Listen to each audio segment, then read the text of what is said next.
that's all maybe. Also bad. All right. Man ko sike wona fe mi hwe do ababo no de breye. Montana juju no kakra wo UK. Obeba enche kra. Obeba wo sum ye mo obeba. They all the videos out there high wo your platform so no. Ay.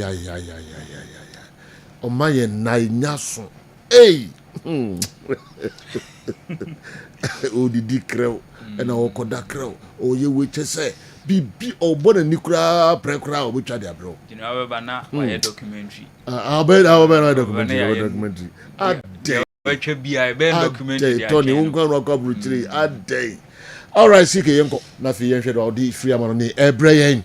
Minim so match is a course so and Chelsea. Say ayasemo o can say 7 red cards season way. Enzo de no kra ka ho ansa da man for kana kwakwa yenwotwe. E de be pa, e de be. All right. And the match is a course so result no Manchester City so Tiano Motika chiri ni na CK de hun sensempe p e bebre we clubs no na latest stories ahodo e koso nyina no or the Abrayan. Of course, AFCON, nyame aduma o china na quarter final matches no and so shase kiti and nasem kitu akra. News ni babia Nigeria for more news. Omo eko Marrakesh from Fets. Omo ni Algeria eko akobo quarter final match.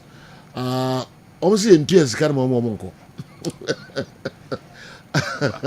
Yentu omo si bonus ni ade mo omo nko da kontu do nko. Ehun sempi enso ewa ha. Hugo Bruce coach at the Emma Bafana. Nsamben eno de atu players denim. Won tra South Africa ma mun tukwa nko Europe go bobo. Mbo ordinary sa. Munko na munko ji experience na munfamra. Ma mun tra kroma ya emmo mo ball. Ye wo lot I de bebremo free AFCON ekoso Morocco news ahodo pi. Awal mo ba be trust na ni nyina no o de Abrayan sa na yakoso ya bomemu abehwe de koso enra MTN FA Cup matches akodo koso result no any dey prepare free mu by nsema coaches ni players ni bidi atudwa Ghana Football Association dey na free hoba news p enso be free local scene no na owo bibia ho anso de na ba na yakambom na bibia ayekama mamunyi na akwa babiom eba midfield action Kessben television. Okay, you know CK yeah, yanko. So now see Kenya. Why was it the biya? The biya that's about. Me ban me say see Kenyan burger bi ofia. Kenya burger. Oh, and the Sina. Oh no. Now when the Sina what in their face? There be me na me bisa say me say Kenyan burger. Me no who me na pe biya fa. Oh no. Mintimi. No news edit out didn't be see. There be mintimi da. Oh okay. Mintimi da. But me see Kenyan burger na me bisa say Kenyan burger nso ofia. Oh ban me ban o person kasa tia me. Oh, Debbie. Malam you dance for P2. Second it me for car. Dance for yes. And I'm say hana na ontu kwan no. Na na homa so no form kakra. No hard dream there but of full play back no. That's what sisa. So nse so no so akwa. On so akwa but. It is because me ko Dubai na me ko Kenya ya na ko Kenya. And all the names so ko Dubai. Kenya na ya omo de no call no ibi no ka no akra di kuma se grobe call full play Kenya se bi na buy na say on twa no 3 days bra na on the Emirates in a call uzo omo ko events Dubai ansana okay ansana de wa ba for plane trotro or plane no of our trotro I mean ka we say when see for man ko okay when tie Dubai or the trotro Ondru ni des. And the passengers in Bekano or I didn't ba Nairobi. Okay. And also Akabutiro. And no Beka say tia say do. So who me ba obuza boko there. Oh, and the sea. Boko there say. Oso me boko obuza say do boko there. Jino anye. O de yonko. Kenya here obuza boko. Na say oto ni ba dia ent na fia. Odo sashe sigbanu pa. All right. Yonko na you heard all the bray. Ne hu sam kakra wa o de later. Yeah, Bobo no de ba. Na Roba beto aso. We dey so chemi. Right, yes, I will be a cover. You went from Kessben 93.3, Kessben 92.9. A good year when 7. I'm on a Diana Yashas here, and so me a dear free Hanamona Yashas here, and so a dear free Antoine Semenyo Ghana, Yan Star Boy, no, and not that Brantony dear grow yepa, and so the tia 14 more space na and drop. Before say Antoine Semenyo ye baby you know and so it me dinner free mu 95th minute na che say time ni na enya so and Abrante na ekobot that beautiful goal and so it me edi nutu mu na enra dam rofo nte Antoine Semenyo hu jai we share commentary kra na commentator no e de to ase before mpansa ye yi Antoine Semenyo it me edi na free mu na ni goal ni bai no ye enjoy goal ni kakra. Ce but phénoménal. Semenyo. La petite passe, Brooks qui retrouve Semenyo. Semenyo la frappe d'Antoine Semenyo. Un but fantastique en guise de cadeau d'adieu pour Semenyo qui vient de délivrer le Vitality Stadium à la 95e minute. Et dit Antoine Semenyo ni go no anso no ye be enjoy go no anso etimere fro no na Antoine Semenyo abra ye yi no etimedi na firi mu no fans no enyina esori ejina o na so emma Antoine Semenyo enso standing ovation ye yi Antoine Semenyo edi no esuri edi afiri mu no na 95 minutes go ni buy na ye yi Antoine Semenyo etimi edi na firi mu enti ye be enjoy fans no enso kakra abra o mu ina sorry ye no omo bo mu nsemo enso etimi edi ama Antoine Semenyo. The way this game looks like concluding, and Antoine Semenyo is going to depart here. It might just be the end. Born in Homode and so enya go at the man Bournemouth Bobo Kono and win and so etime eba na Antoine Semenyo after the game asan ekokoda fans na say we ebetime ayeni goodbye and so ediama fans no and fans no and so etondrom and so ebo Antoine Semenyo abaso say wa born in Homode and so etime ediama Bournemouth Bobo Kono and so na ni coach and din and so Andono Irela and obo Antoine Semenyo na abaso o say we ya on person obegia tumu se Antoine Semenyo eja team ni ho enso etimi akona nso oni bibi obeka oni di obetimi aye bia se odi besi Abrante ni move ne kwan di obegia tumu ne se Abrante na abo adwuma eti ama Bournemouth Bobo Kono Andoni Irola ebo Antoine Semenyo abaso. Can we confirm now that that is the end of him in a Bournemouth shirt? It looks like yes. Obviously you have to do the medical, these stuffs and the formalities, but I'm afraid to say because I don't want to lose him, but I think it's gonna be his last moments. Can we confirm now?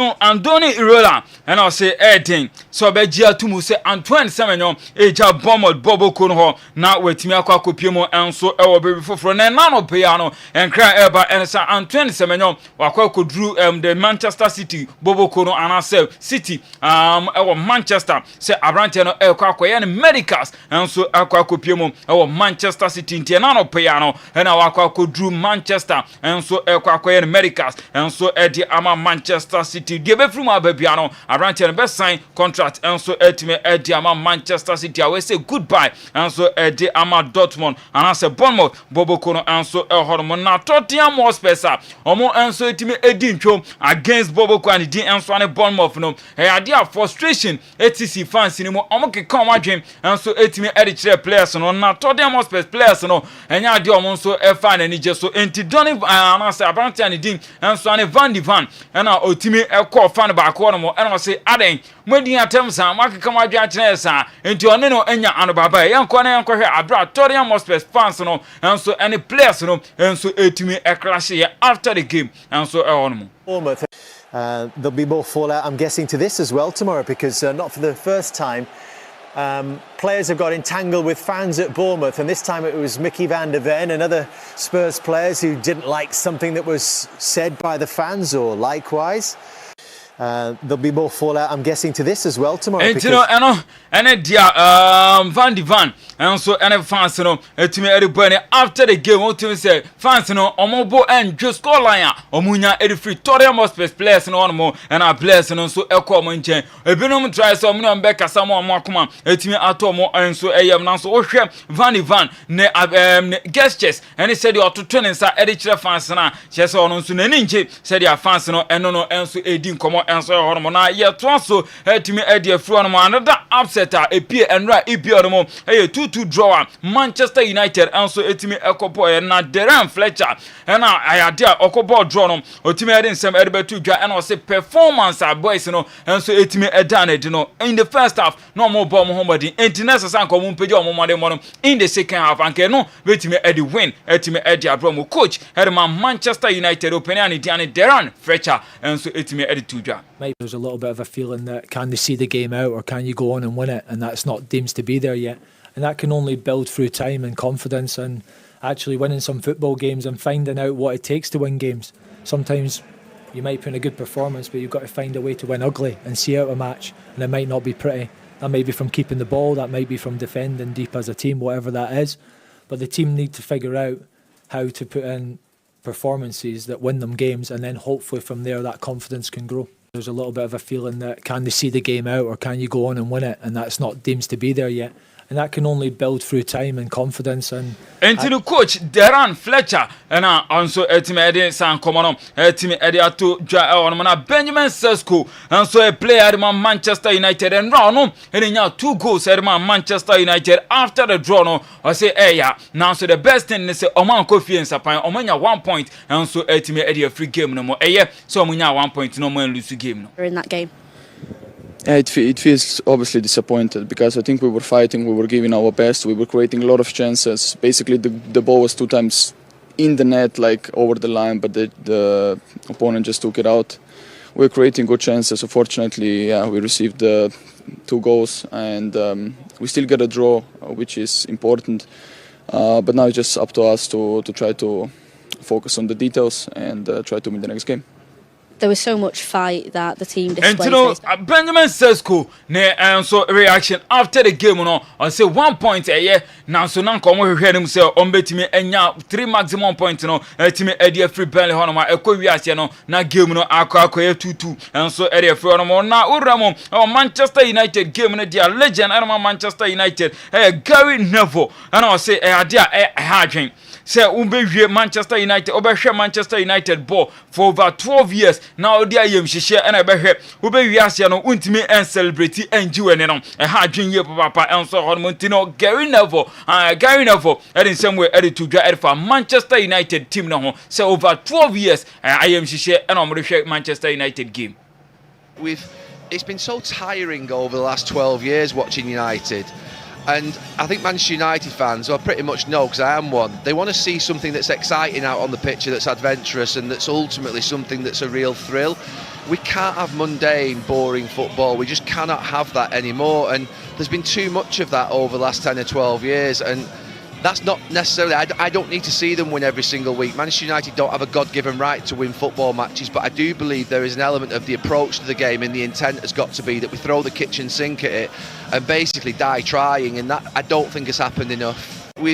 It's been so tiring over the last 12 years watching Gary Neville and at this time 782 Jana Oyeyanom and order to us so say what is it sempin for any Oligan associate and so din komo akwa nimu na nya de ono or supporting Oligan associate and return to Manchester United. Gary Neville Oligan associate return to Manchester United.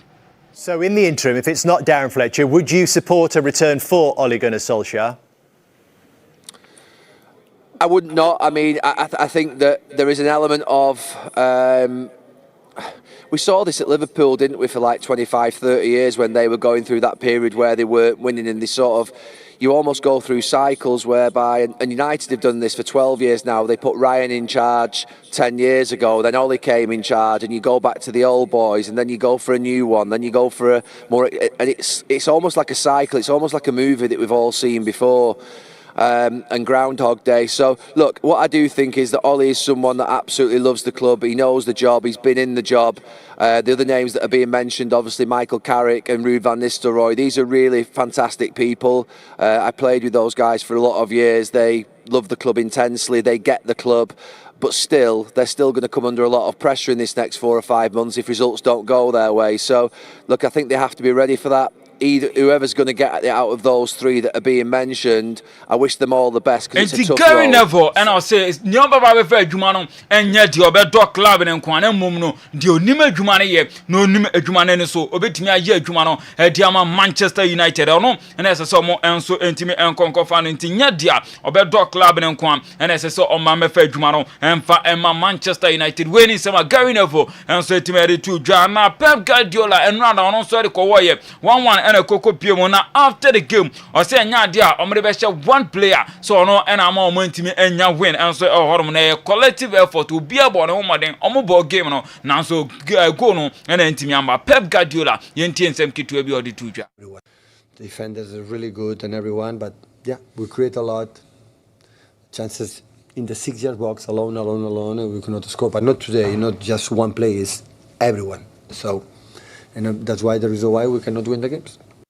Defenders are really good and everyone. And the Pep Guardiola and I'll say everyone and yet Adia Ebetime Ediso Bono Edia Bonipa Bakupe and so Ormana who remedy Pep Guardiola after an interview no and I'm pen for Busana so who says Savino and so every game no man Abrantian Elempena and money one send the injury situation and so it is a Holocene pen for 18 Commando Savino and so betime at nephew about 1.5 months and so on my Brantiano Adia was sustaining injury. And so ewo Bobo Kwanidi and so Manchester City and so ewo Mugema omo boy and now we free one more there Chelsea the Blues there nyoma and so enkoye and farmer Chelsea and not that lose and I call Edema Chelsea 2-1 and a form and so team a show more now opening and Diana Mikel Obi John and I didn't say the about to dry and I say in penny for our team and I come here so money more and so ewo from Ezanza watch Abramovich or not to fans and I say omunye bibi enfan impress you ho no ye bibi headi impress fans the entien sama John Mikel Obi headi to dwa erfa Abramovich ho so no na fans no na odo mo na nye ono ankasa ne personal issues and na odwen ho. So what I'm saying is our objective has changed from the priority being winning what happens on the pitch to now the buying and selling of these young players. That's what it's about. That is what it's about right now. It's about the buying and developing these young talents, giving them 6, 7, 8 years contract and selling them off in 4 or 5 years and making profit. But if you want to do that, you still have to win trophies. Because don't forget, the man who used to own the football club, who ran the football club for so many years, who made the football club what it is today, put his money where his mouth was. Where his mouth is. He won trophies. He invested in the football club. Not just money, his time, his energy. He felt the fans. He was there with the fans. The best thing any owners can do is to feel the temperature of their fans. You have to. You have to feel the temperature of your fans when it's cold, when they're happy, when they. And John Mikel Obi, and I'll say, I didn't benefit more Chelsea is here. I said to Tom or Tom Crown, no more years now. Omoko Manima, no Tom, no William Fast, no, and they are Chelsea penny for, and so a club, no team, no new dia or team, no, a opinion, Diana Abramovich, no, and they are not the money more, a team, no, a con kind, none or dream fans in home, then you're non quabutum and or dream one. And Chelsea game no and so eba na wie no na fans no ade omo tonjom and so edi room penifo a and so edi club na nim se ade omo ndwe na omo fans no enti omo so fans no omo so ndwe omo de omo dwen and Chelsea yentie dia Chelsea fans no and so eye kakra e wo stadium no care about clearly they don't care about us. All we care about is Chelsea FC. 1, 2, 3, 4. We don't care about clearly. They don't care about us. All we care about is clearly. They don't care about us. All we care about is Chelsea FC. 1, 2, 3, 4. We don't care about clearly. They don't care about us. All we care about is clearly. They don't care about us. All we care about is It's Chelsea And FC. Chelsea fans, you know, and I'm say we don't care about Clear Lake. What we care about is Chelsea FC. They don't care about we the fans. And you know, any the omode to njom so omon care, omon so mfa Clear Lake no, omon fa fans no ho ayen so yem fa omo ho. Dia yen fans no, ye fa ho any Chelsea enti omon ye de ye enso mfa menti fans no, na omon to njom enso e de ma Chelsea mpenifo a omon enso e run club no e ho no na Chelsea 2-0 and I say 2-1 loser omon lose ye no akwa ha dwen enso e we England akwa amanfo e twetwe omon pan enso ho no enu adam match no e ba so enso e wo Saudi Arabia Barcelona enso ewremo ekotete Athletic Club de Bilbao omo en eka enum omo ntimi antimo bako enso e wo Saudi Arabia Super Copa España no semi final ene ye duro no Barcelona enso e she Athletic Club de Bilbao eka enum omo ntimi ansimo bako kra no Rafinha ene otimi emerge as man of the match after the game no she 2 goals ene otimi eye 1 assist enso e ma Barcelona bobo corona Rafinha we ya no se nani age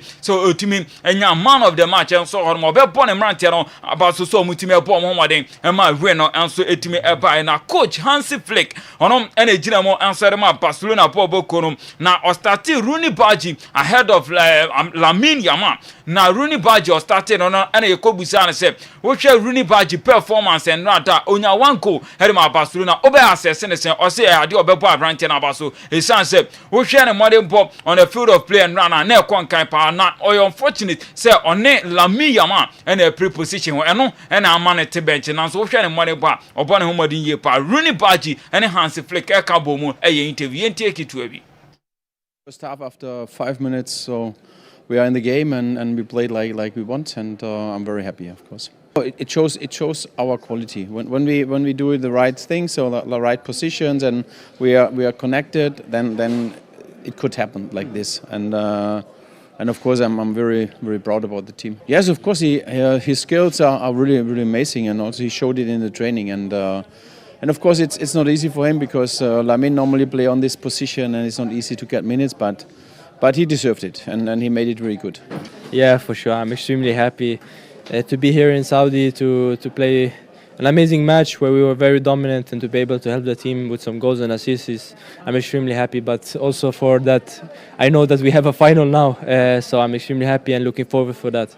I mean, people know maybe that I have the left foot, so whenever the chance opens, I try to go to the right, and I know that I can shoot some Rooney Badji and so etimi edit to ja and numre match Kessben and so betimi akoso Arsenal the Gunners and so betina Emirates and Liverpool etimi edi abone and so na wo dia Liverpool and before the game no officially ometimi any Tommy Hilfiger etimi akwa sign a partnership ade Tommy Hilfiger ebetimi ashe Liverpool rant no entire dress you kama entino Tommy Hilfiger product and say costume onso omo be she ede free sabre enso ekoso omo kwakobo matches and so omo dress editimi ede akodina and say bibia Liverpool players no and rather omo timi model Tommy Hilfiger designers no enso ebi omo nti wo be hwe kekes enso ene Virgil van Dijk mo ene Flavit and omo model enso ahead of Arsenal game and enumre ebetimi akoso na Mikel Arteta and obo Liverpool mrantie na baso say omo ye extraordinary enti enenumre no enye small game enso entimi enfama omo Arsenal the Gunners no mbebo omo modern so metimi enya win enso etimi ewo Emirates ormana urem dia Declan Rice ye bona baso so the best midfielder we react to it or see abra no West Ham ni na no omo kan say wo obo ho modern wo ya ade enti no dan na no obo ho modern say obetimi abona ho modern na wa konkoden akona anim no onya stagnant ewo babia wa abona modern bo enso etimi akodu nti we ene dia ene so free abrante ane dia ne Declan Rice na so eba ahead of Liverpool game no enso na yemfi ono na yemfa transfer kitu bi enso so na etimi enso dia Lazio ene Ajax etimi akwa agreement 50 million ena omo dia akwa koma enso oroma Kenneth Taylor abrante ne ekwa kopiemo enso ewo Ajax ekwa kosi ena kan enso etimi oroma na enoda Hendrick etimi eye ne first training enso ewo Olympic Lyon enso o ma say enti Hendrick ekokopie mu na nrada ene otimi eye ne first training na we ene ensema e free Hendrick na so ye enso e ba na ye besi gina ye di sino na me so ewo Jimmy Carragher na so ye ene ene year on the 1997 Jimmy Carragher eye ne debut ɛwɔ Bobo Kwani Diani Liverpool na Liverpool for akɔ Twitter na omoko Twitter ye no ye behwe comment kakra ɛwɔ ase amanfo ebi mo se o onfa ho legend e ma club no na ebi mo nso commenter omodi ko tu ase ɛwɔ Jimmy Carragher poster Liverpool for ye no na ahobro ebi mo se o goat of own goals nti Jimmy Carragher comment ɛwɔ ha nti general ebi nie obi na ode ne picture aba beto no no say he bagged 16 own goals with 0 Premier League trophy. Nti obi de no a perfect flop and how obi nso de no obi say and the rest is history and all the beto Jimmy Carragher has scored 11 goals in his career with Liverpool. 7 of them is big own goal. And man crowd dey hadwin man crowd commenter and also was rent we na your commenter mo dey born about so a king of own goals e be say a own goal merchant nti say ope own goal here okọ na ha obi nya own goal. Nso obenya daje na watuna no asinkofo so abọ machia. Wow. Okay, yam fancy Jimmy Carragher. Menima de Jimmy Carragher yi mo principe na monti cheche na ushia manfo na de obeka no ho ase bia na nka akọ na ye de amano se Mo Salah no man ba ko no krada go hia ye buka nkasa magazine na ye de akọ na yes o ha o madwi na ushi obi ara ba no magazine na Mo Salah se Jimmy Carragher ne magazine ni kana kinkan o ke bibia right how Yemfesia Masike na fi yentoa somfa mamo me mo comment no eba more na fi yahwe no sumu kakra de amamo yebekọ na yakodi nkomo kakra aba yeba da kanyina no ye de ebetoa muso otwea heba ayeba de say radi nyankopon go si hwe me sejo de nyankopon asipa all right and the one more ohine ba no okay nim say if you next week go there dem sa Ocha heba powder. Ejare siwa wa na obeba. Yani nkomo. Sejo memo official paso. Oh, afin komo tuye. Afini nyina afina yeshia. Yes, afin yeshia. Ya wodoma hinkuru. Oh. Baby ede. Enye easy. Enye easy. O maji wo twa so atum. Utondo na mojimoni aden. Sejo bi on be kana no bia no gitum. Wotwa de. Yes. Wotwa de. Yes. Na asema da bi omo kan se me yense science ano. Yeah. Na ya hye omo bo so se. No hia pa. Yense science ano so da. Ko adwuma wotwa bo no bro adwene ne ntiase so. No hia pa. Sejo. Yes. Ma memfa enchia emu oden emfiri ya soye Divine Hope Herbal Center asoye emre ahwefo ani etiefo na yenka nchiro mu nyina se emu bibia afihia pa afe no aso ya sasha ase na aduru a yede ebo ye ho bra na ama yenya hoden akoye nyuma so na ama obi ahu anani agye wo ho ene otwea heba pada na otwea heba pada ene se emanu ma na omu ye emasima na mema so no ma na mema ejina brane orofo Ghana ha baby bi eto aduro bia obowura ho a obenya wotwea heba pada ne bi ato sei na aduro no etie yensesa no sei enetie eyenubna enhaban enuane nyuro ene yakeka bom ene yayam no mohu powdered form ena ya package ni kama ade agu ade na hosuo no eye ahabanmono ana green mu na wonya wotwea heba pada ne bia de wohia ye wunsuo a ehye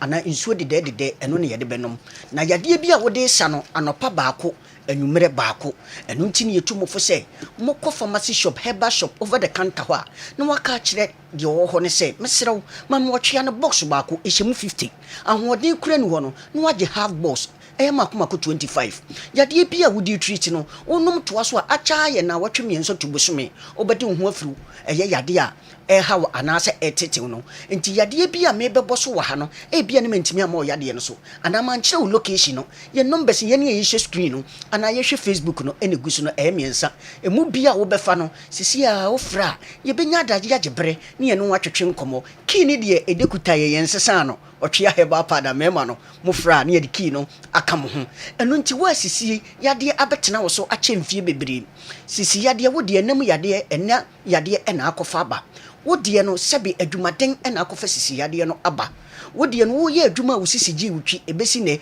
sisi yade ntimi nyaawo atena wo so baburu benfie mienu mfie miensa wano num nura twetwe nura hodo a ne nso sisi yade eti so ne nyaawa wona wonya watwea heba pada yi bia anopade wo hia ye wonsu ye dede tiba kuku mame no wanum no wanom anwumre so baako acha ye na wotwe miensa tubuso me eye sisi yade a atena wo so ache mfie bebre no papa janu agina brane ama me so oba ana bema eduro no eye wotwea heba pada me so obisisi yade wo se eye abusua yade ti abusua mu de wonya mfie be aduanan num ekwa ana mfie aduanum 50 years eko no na sisie no ahyase echim eno na me se ye papa mo no ene kwabna kese mo ebeje japade mu mu ma no sebe yade enka ho wodofo eno nti sisi yade ne nka se ye abusua japade ko pewatwe heba pada abre sisi yade te wo so na etete wo wodofo na gina brane mame wotie ne ye koku ama wo yefunu ebom kokunti opusa wani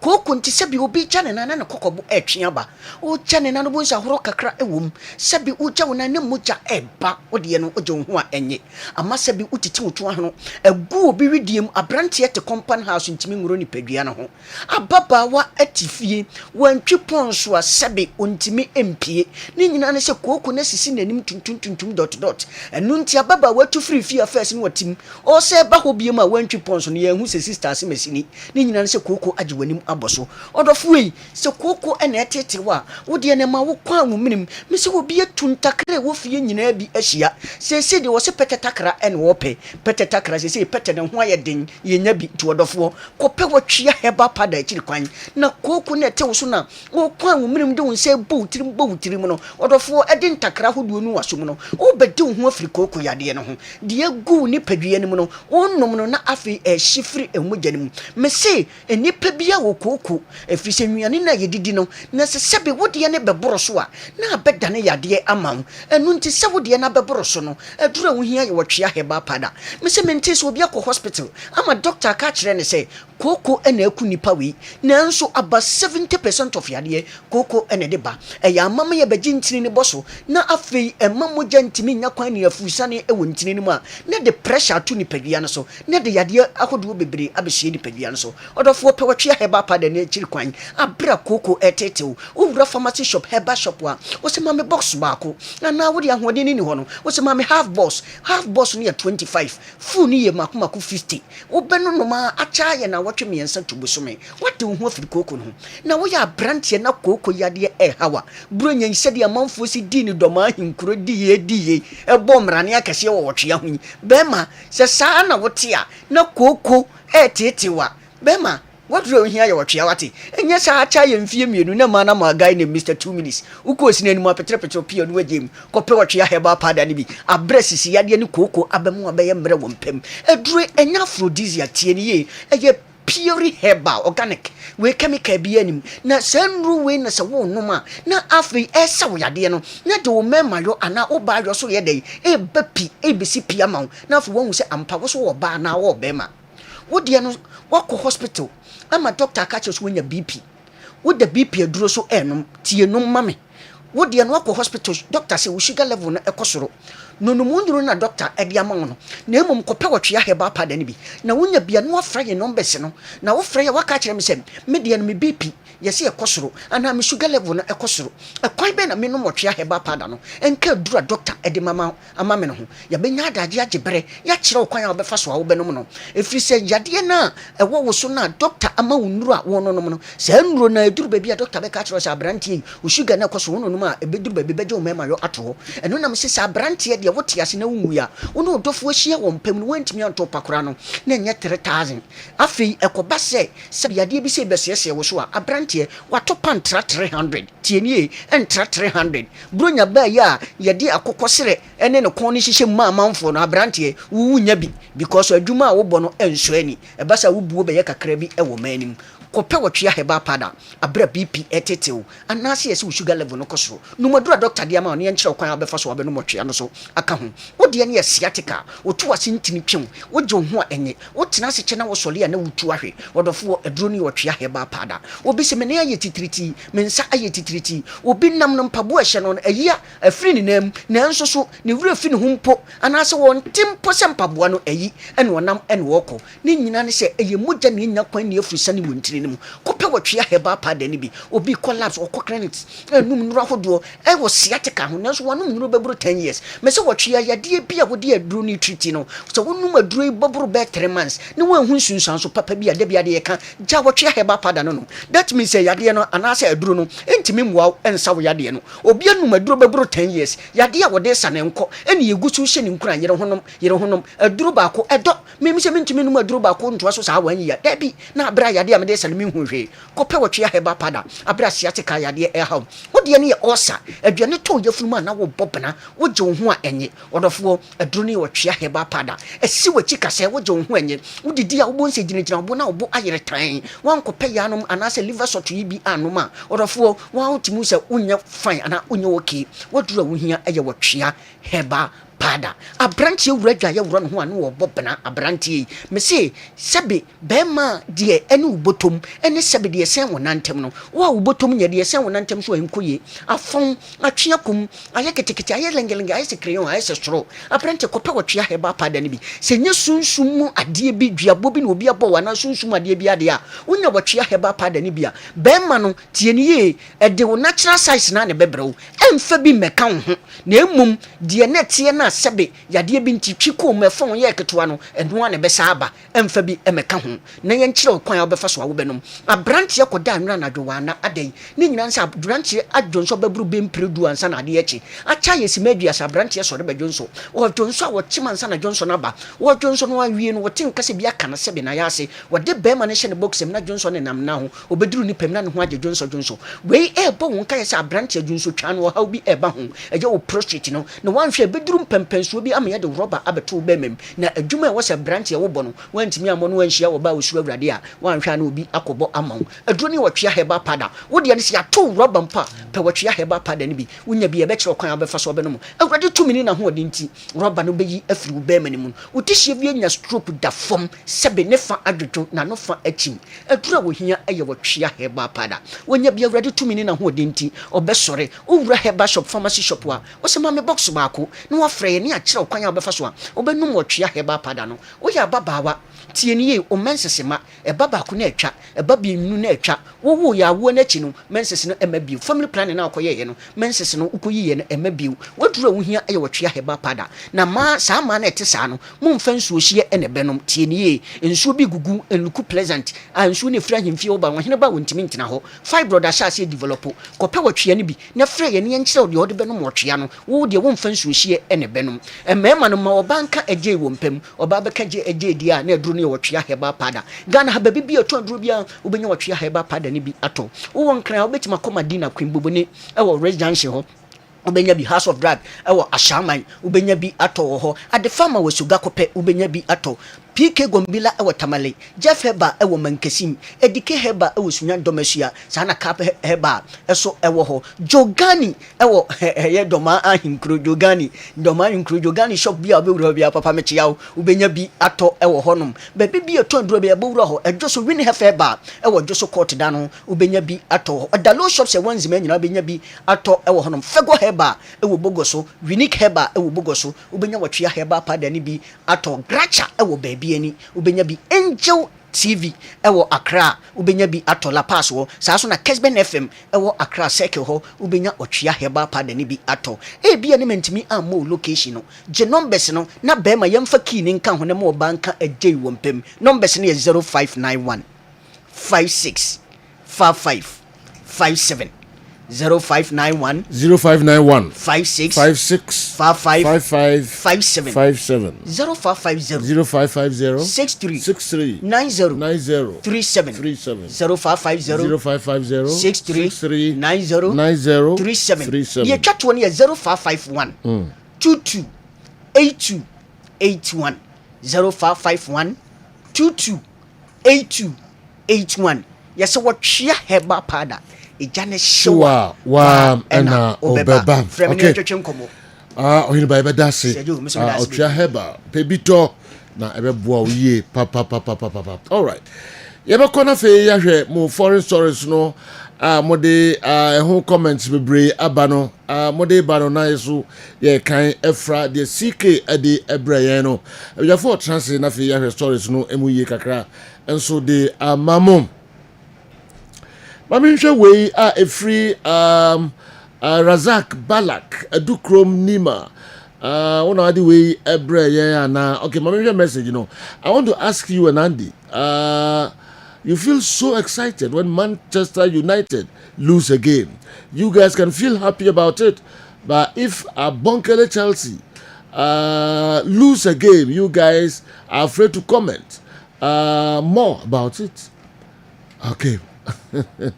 Chelsea can never be compared to Manchester United. Never. Take note. All right. Greetings to my brother, Senaro. Yo, Yati, Razak, Balak, Adukrom Nima. Na anyway and so ebrayen mami free Razak Balak ho na minko teleku bokazu na better dey the free ho buy no Western Regional Lembele. The only serious individuals at Chelsea are the pilot and the bus driver. They always make sure the team touches down safely. Okay, Honorable Emmanuel Kofi Amaboa, Minister for Lands and Natural Resources, Abrante Teleku Bukazu, Ose Ochiao, and Anopei.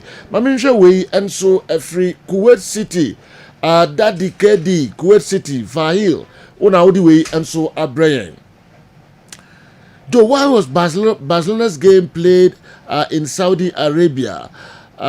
Some laws do not make sense because why will the FA ban Port City from playing their games at Kukurantumi?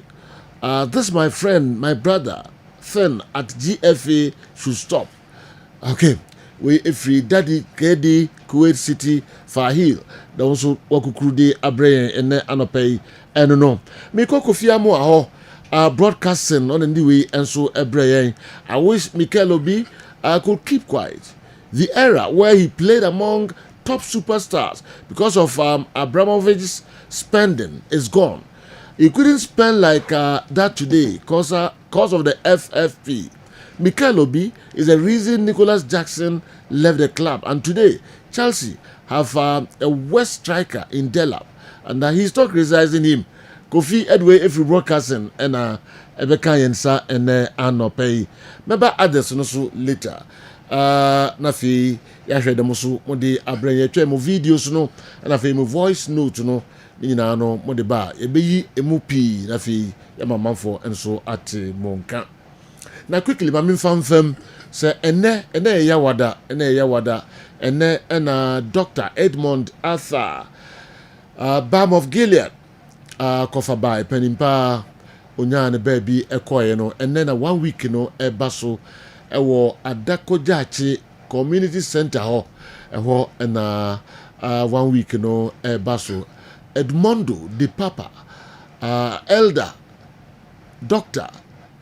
Edmond Arthur na kopo on fan the crazy and then 1 week no baso ewo Adakojachi community center ho no mo nyina yenko na yenko boama bibia enye kama pa Unyanfie aduasa enkono 39 years and a month for bitia na ayomo pa 39 and a doctor inyae Marchi baby urami and anka doctor Benyanfie aduanai nakopon enim de oye watonsa de afreno 1 week ne baso ene ya wada Adakojachi yanko boama bibia enya kama pa.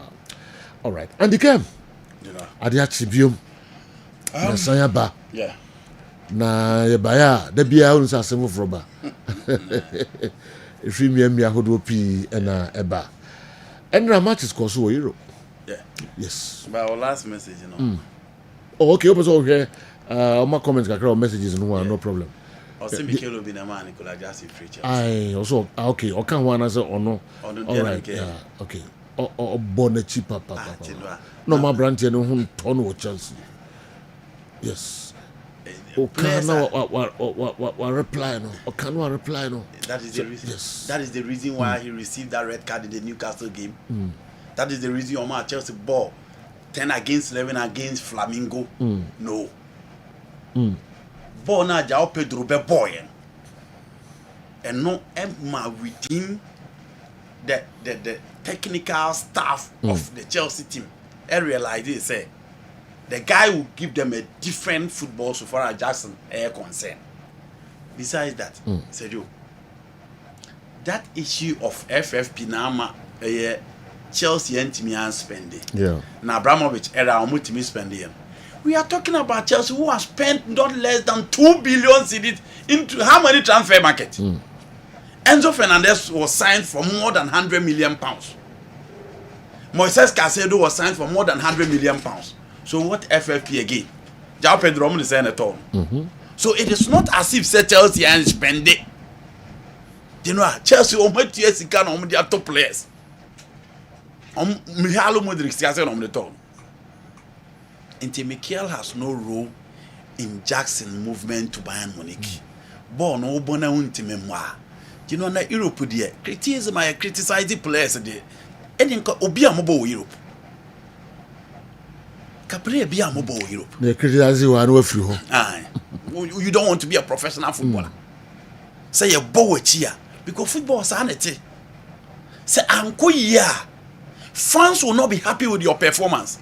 Vinicius Junior or Champions League final new goals now they are Real Madrid. Fans are turning against him. Go to El Chinguirito consistently. They've been bashing him in the El Chinguirito TV. Inti Dinwa. And Central for the Ombeyo Meduma. So also be choose football as your career. Now since Central for some Mobe Kentino. Born untime modia. And the Dinwa on your football. Inti Enye Mikelins. There are players as I do. Who criticize or Monsua. And also to me, a morale booster to them. For them to prove you wrong. Your boy results nim koye because fans there the moment results be ban general obia on pe wasem bia bet born in some edi amount nti Nicolas Jackson getting to the latter part of last season and the performance no of them and say Chelsea anchor the Champions League and San Newcastle United game no come beka se Jackson amomanko and as I said FIFA Club World Cup game against Flamingo nti enye Mikel enema Jackson e call Bayern Munich. Okay. Chelsea realized that also on De La Poba and Jao Pedro gave them a deal on Munina who said no, they play on a day ban. See a money the opportunity next season, he will deliver. And clearly at the FIFA Club World Cup, it was Jao Pedro and Onema Jackson. I realized it's a pecking order. So obviously he has to leave. I couldn't believe Dr. Ibonasa passed. When I read it on social media, condolences to you and his family. Is Andy also forgetting that Chelsea also sold many players before buying Caicedo and Enzo? It has nothing to do with what I said. Yeah. Or say FFP to me and two players. And that's how I yeah. Now Chelsea last season man two player. No need to do no, but so Chelsea around the time no. A friend is saying Mikel Obi.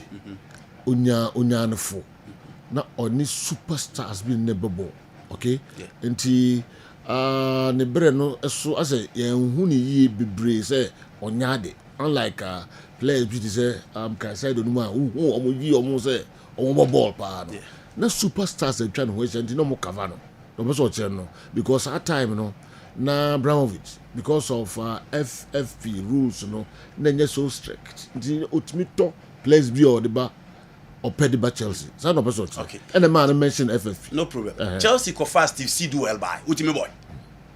Within that same era, they brought Steve Sidwell. When to be amo.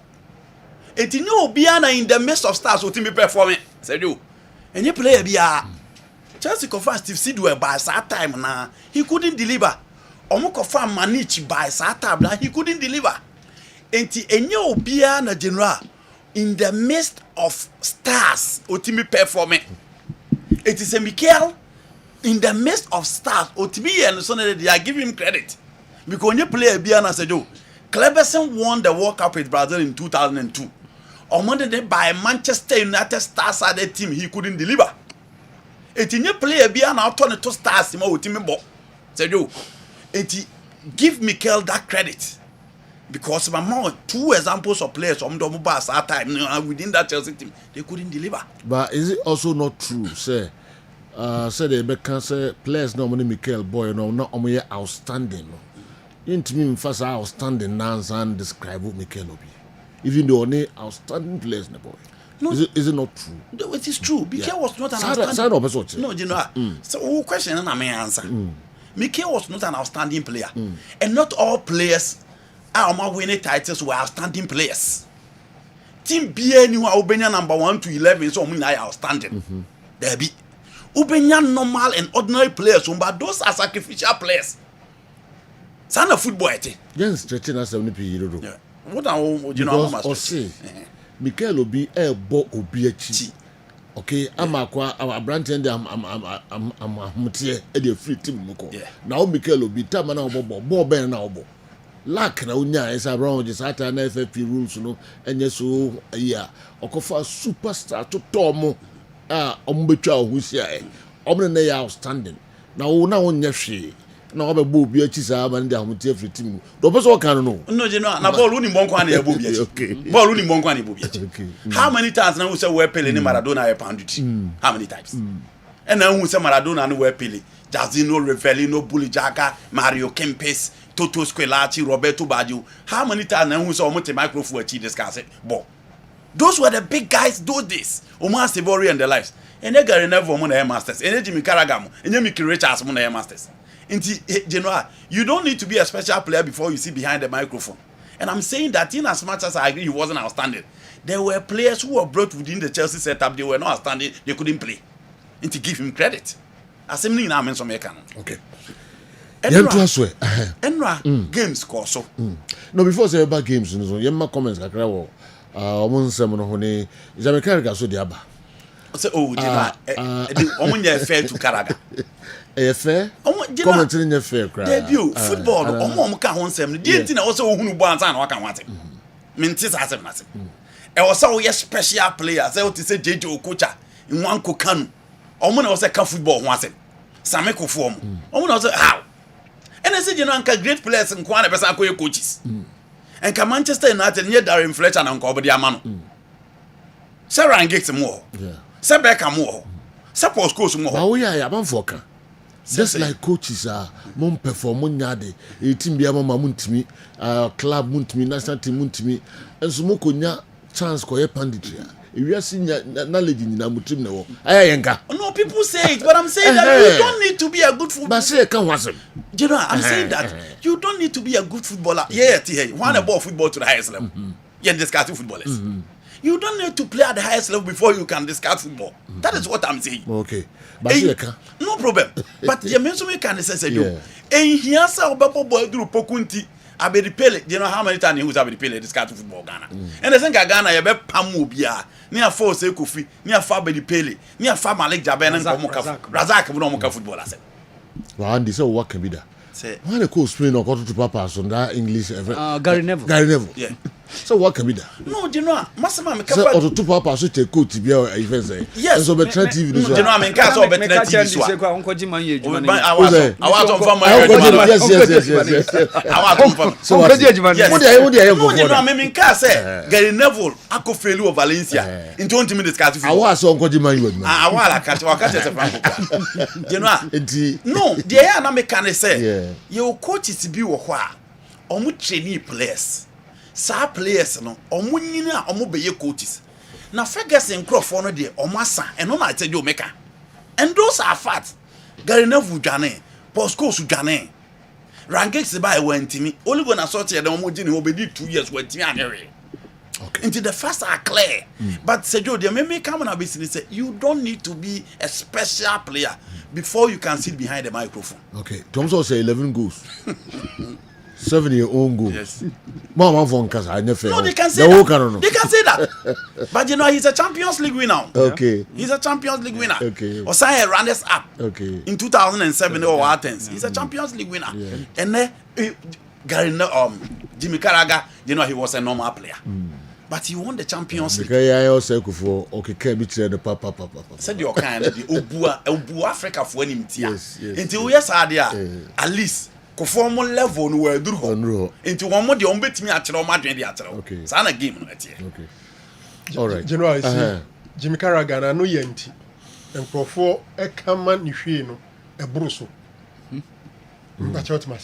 Like he wasn't John Terry, Ondru Ferdinand, Ondru Vidic, but no one was shown in quality.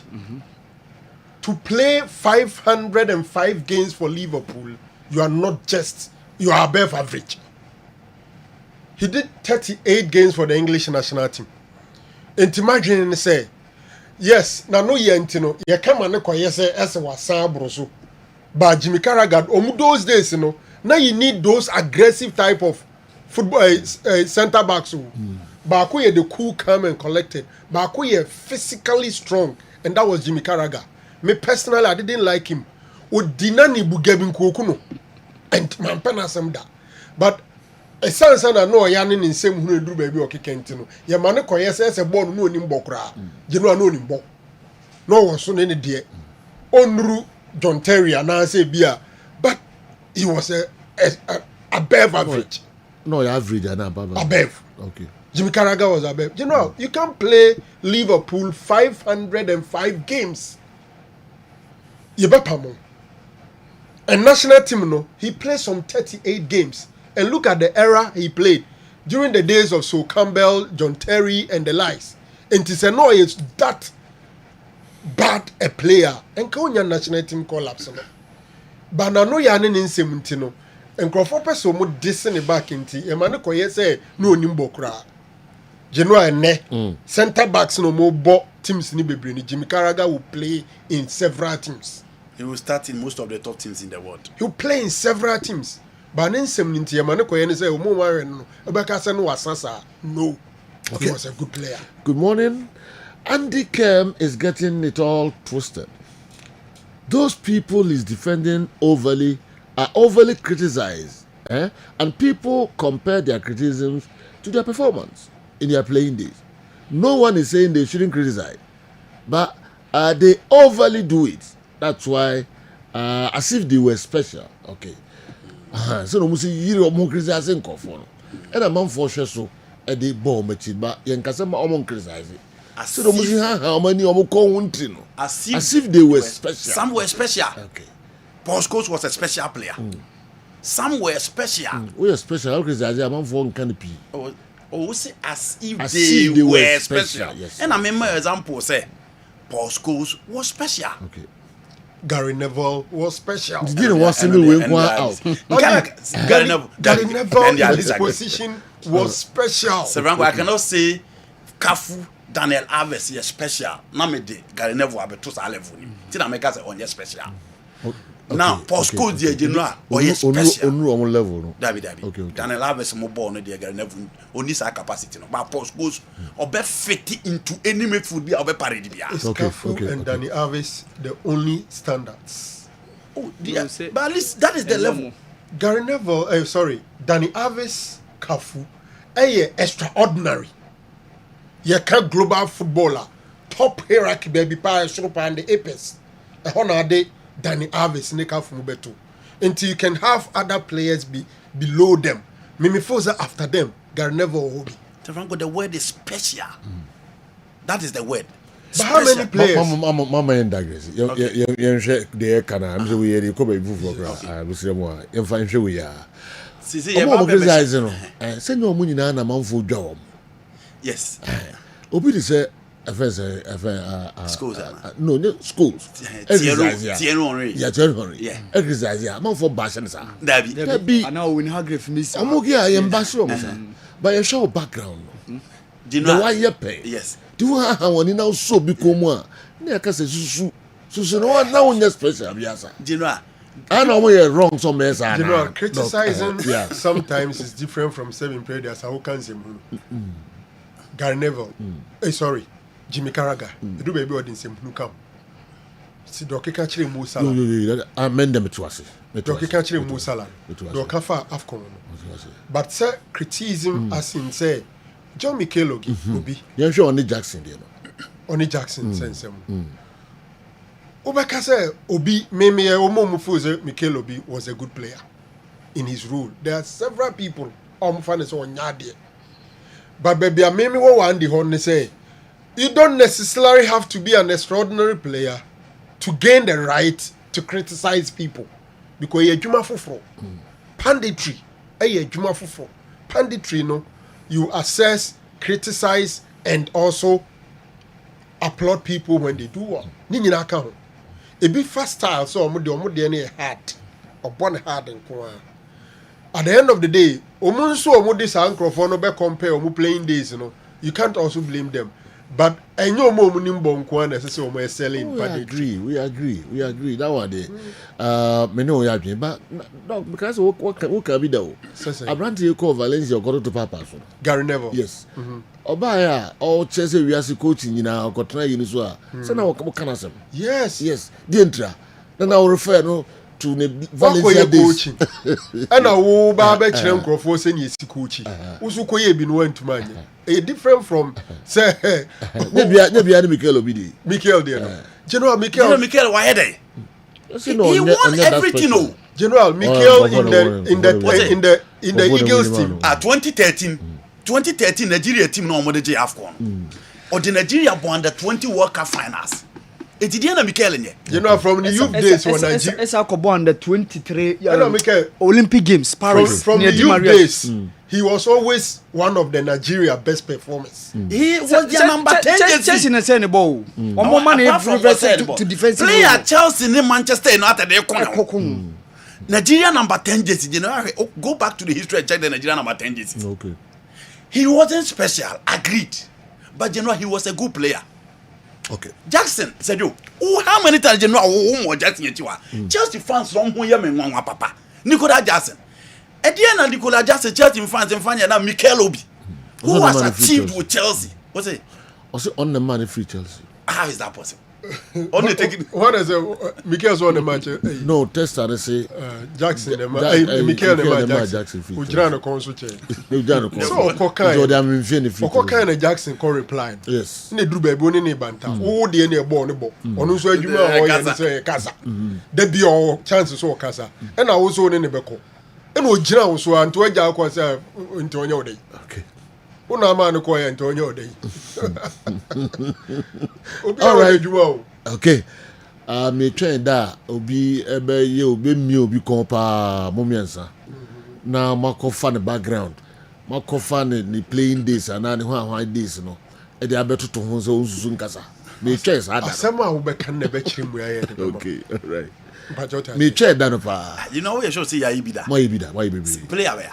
Say obi ka obi. Especially Gary Neville. Gary Neville. Mahano papa. David you know Gary Neville. Ma guru no ha. Ma sopano. Morino zi 100 defenders na home. Can I go? You know. Mahano ha papa. Gary Neville na. But you call the Valencia days pa. Me kai pa. So what? Gary Neville. Yes, Gary Neville. Yes. And then the mokari. When do kokochi e, no ko hwie puto. Anu aba be tre. Say obi aka so e be kwa ko any background. Obi aka sa na ko any background. It is a real show background fan can read ya. Me twaso. Me hu nipa e ko any background so akoka ball as it you go any ball boy. Okay. You know Mikel Obi achiever. Or the right to talk about any player. Okay. Mikel. He won Europa, he won the champ. He played in the Champions League final at the Allianz Arena. Okay. Chelsea team on board final Allianz Arena na especially. Yeah. Team a depleted that. Not Chelsea for any hopes on the champions. He played in the final. They be Chelsea for say. Na juma o ya nso oje pass. Square passes. Coaches no so say and no mo pay. Under several coaches he was a starter. And Doc say Osaka whenever Mikel Obi is playing for Nigeria, it seems different. Your mom company days who any Chelsea looks more defensive. Nigeria for you should have said number 10 in a top. That's Meba. And Jose say Nigeria for are exchanging a very good number 6 for a bad number 10. Meaning say in the eyes of Jose, they should have used him as a number 6. I remember one game Doc, Spain versus Nigeria, Confederations Cup 2013, before Brazil 2014 World Cup no. Even though the Spain team won 3-0, but he made sure he marked the likes of the Jarvis, the Iniestas deep in the middle of the the He has the right team. to criticize He was every a good player. He's a good Na player. Midfield action, Kessben, television, Kessben and 3.3, Kessben 92.9 Accra. My uncle Accra, Bium, Santa Maria, and so they are the Joe Andy shouldn't generalize by confining his comments solely to the act of sitting behind the microphone. Okay? It pertains to his statements. If one were not an exceptional player, why would they express opinions as though they were the best in the world during their era? It is essential to recognize that a good player can underperform at times, while a player who may be perceived as less skilled can excel at different moments. As a former player, you should understand the importance of providing constructive criticisms. That is all. Thomas Santa Maria, and so they are Ode Aba no. All right. I'm for a church the General, please let the world know that Jamie Carragher was voted Liverpool's Player of the Season twice in his career. He made it to the Ballon d'Or top 20 players in 2005. He played at a right back for Gerard Houlier's treble team in 2001. Put some respect on Carragher's name. All right. Dr. Henry Kessa, Cocoa Board, Accra. And so the way Bray Doc, that's a pa. Don't many young go on one go for now. And almost say 11 goals. 11 goals, 7-year own goals. And then it is studio echo. In the midst of that, on one call for no more. And everybody is out. In the midst of that English national team, yeah, John Terry was better than him. Rio Ferdinand was better than him. Yeah. So Campbell to some extent.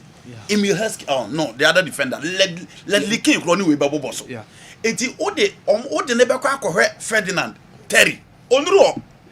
And so yes, idea we there. Yeah. That is the argument you brought up. Say Ushe Carragher, Ushe Ferdinand, now Ushe Terry, Terry Moody no money pa. Don't we know. But that time, in Liverpool, how many quality players are able? Ferdinand Carragher and Kassa started as a right back. And later on, and the English teacher team, Gerard Houllier, he was playing as a right back. It is why he wasn't special, but he was just good for Liverpool. Okay. All right. So Bob Marley once said, when you think it's peace and safety, a sudden destruction, may God punish those trying to dim the light of our brother, our number one goalkeeper, Benjamin Asare. Oh, okay. And I feel anyway, and so everyone has had discussion, no, and so. The Revango Naro, our player Bia won a so in the Carragher was an average player during his time, and the generation has changed.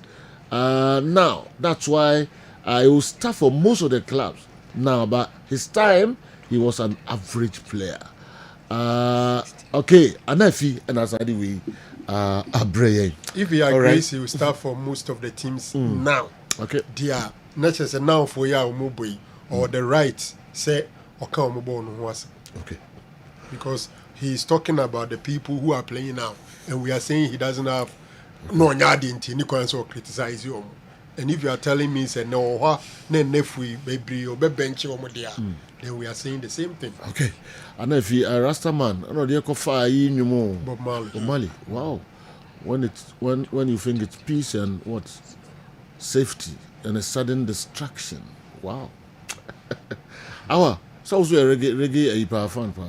Me reggae. Okay. Bob Marley who my favorite here culture. Okay. Yeah. Wow. So I'm na verse bebre. I know oye nipa songo bi kra o. Robert Mr. Marley. Philosophical statements. Poet. He was a poet, he was a musician. No.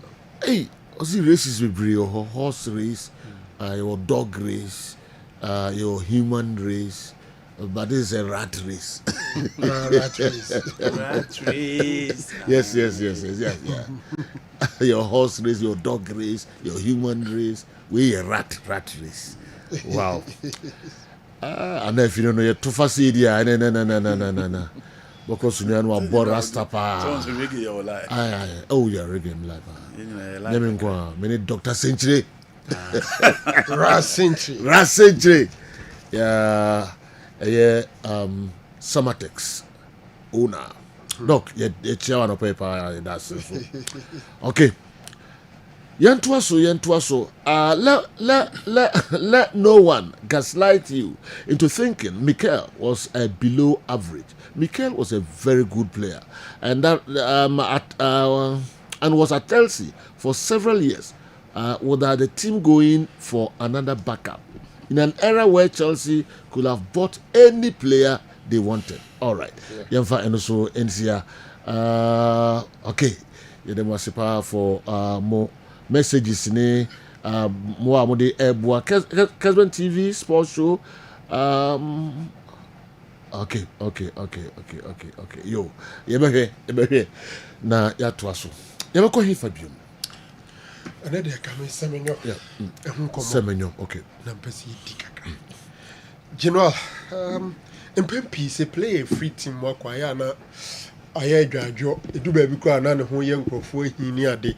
There are few instances mekai Frankie de Jong every Ayas eba Barcelona fans share that edi na chiko jano airport minim sa wa okaya umko jano kwanhira say wabesom. I think that was the season of Mubodru semi-final 2019 no umko jano kwan man koye a number of times, especially in January ube free club na club fans no be anim say ube free wo e basa ho be ye but enye Semenyo Bonman fans no agye atum say Abrante no asom a breadru say onko na enra unya akwanya say wo ka bye to nkrofo a wo pa masem sani enra Semenyo ye no Bonman for 11 games without a win and against Tottenham Hotspurs game no ba be wie obi anim say game na about draw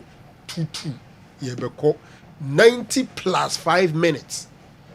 Semenyo from nowhere, from a distance, a thunderbolt, and the pace, the power, and the precision with which he shot the ball was something extraordinary.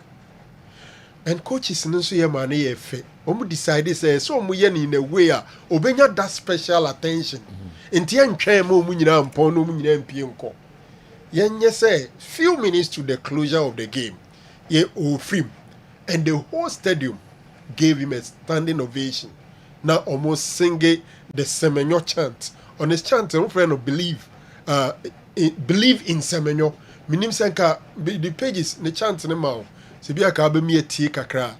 Bomb fans no say omuji Semenyo edi. No muji ni di ye. General, mama me the chant no kakra na nka yentie kakra bi.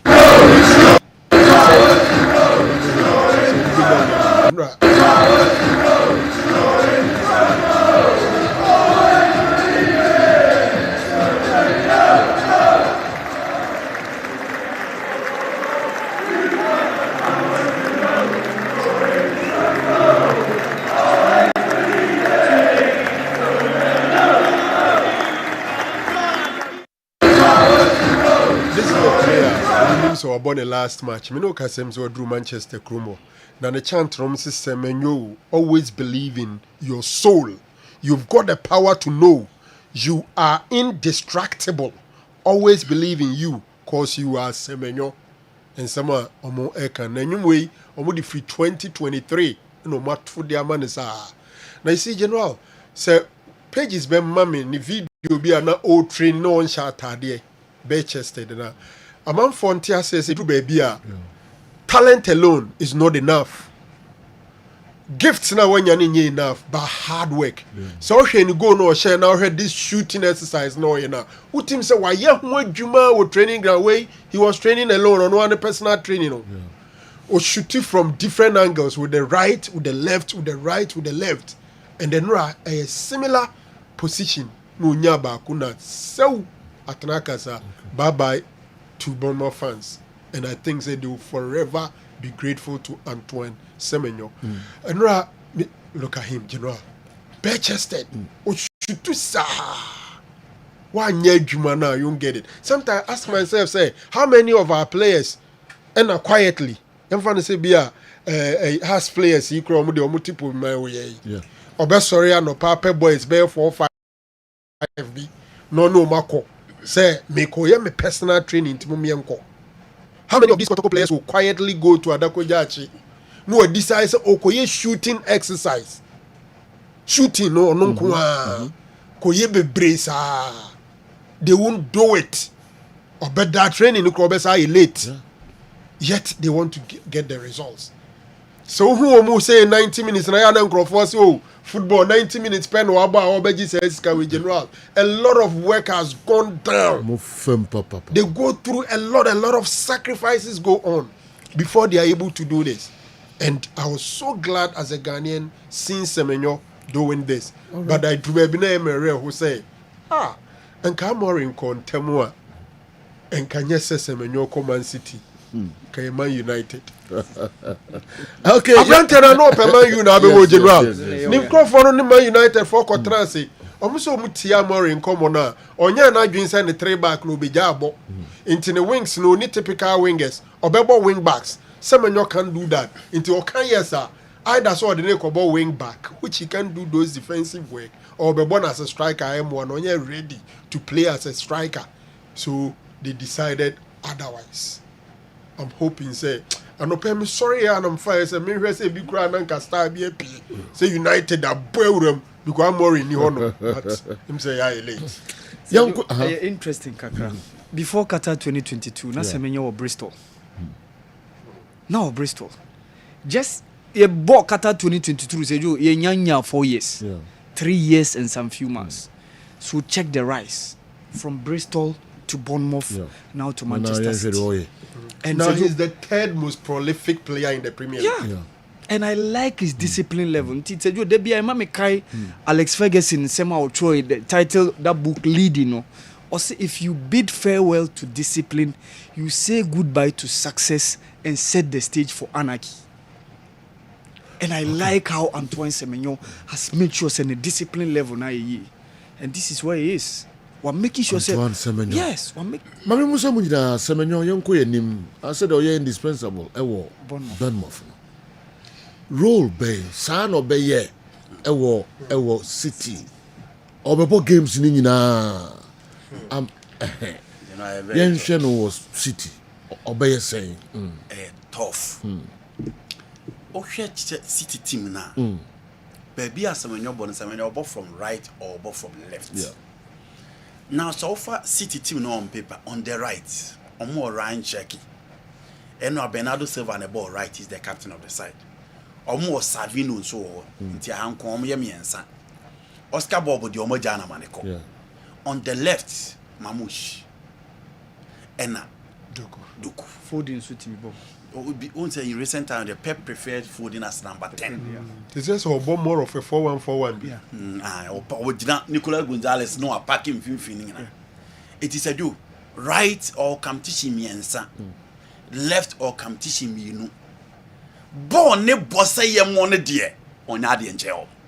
But what dear back home, you know, be any goals shooting. And only had the hour. Player obey me I'm matching in terms of shooting Mamouche in Kwa. Okay. Mamouche is the only person in terms of shooting, in terms of numbers obey me. Okay. But so for Manchester City forward this season goes as a Semenyo no be intimate with the exception of Ellen Holland. Enti we be cutting, we be caressing board, we be entertaining. But it do the production line, it do the efficiency level. A Hona Semenyo upper hand the chair or munina. Okay. Inti for me, and you know, people in the air can and or say or the neighbor. But the only problem is that once they say, yo, say player you talk now or competition from bench. So open on to me more cry and a chest and son was settled. Because so competition what ba it do 60 minutes, 65, 70 na pressure bar coach be you. Because Semenyo Ellen Holland mo level na the be obebo 90 minutes no into a competition. It is a do. The bebe one say goals no the onimise. Wo say here no to nchen a. What a Man City team na tactically o mu nyina e feed Ellen Holland.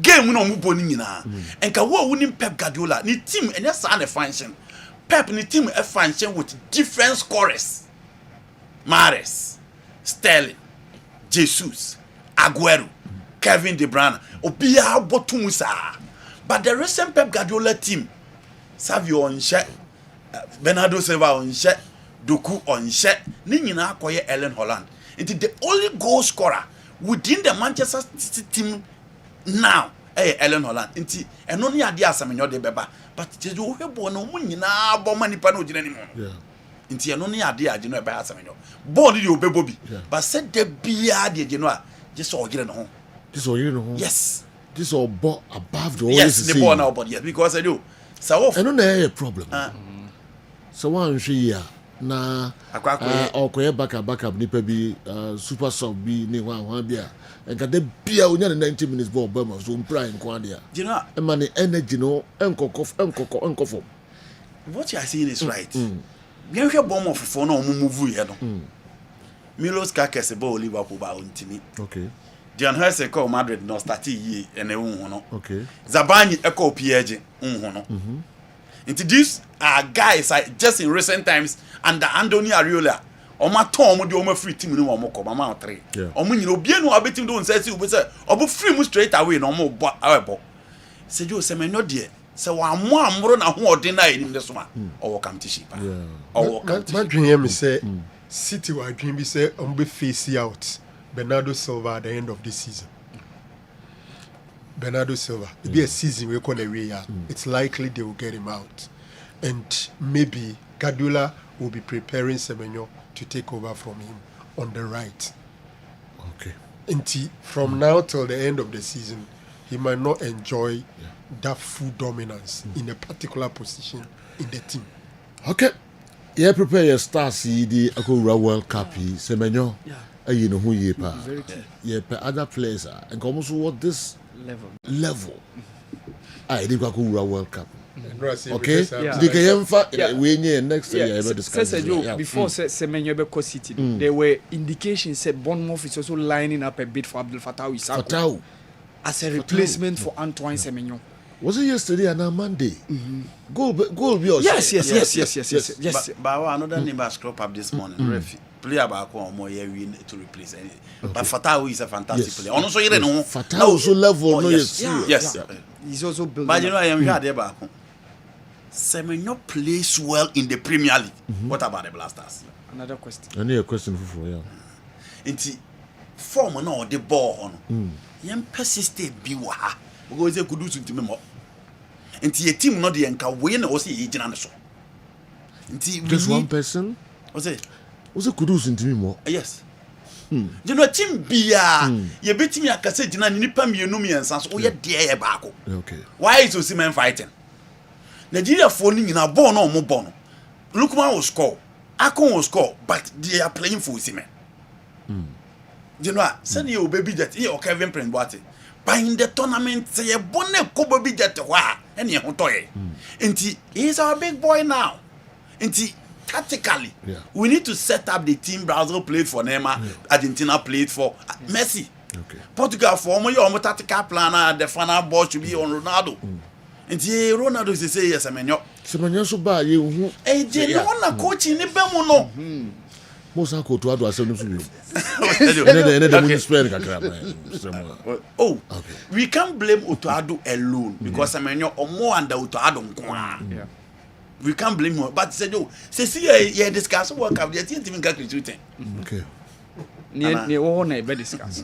Okay, more fire.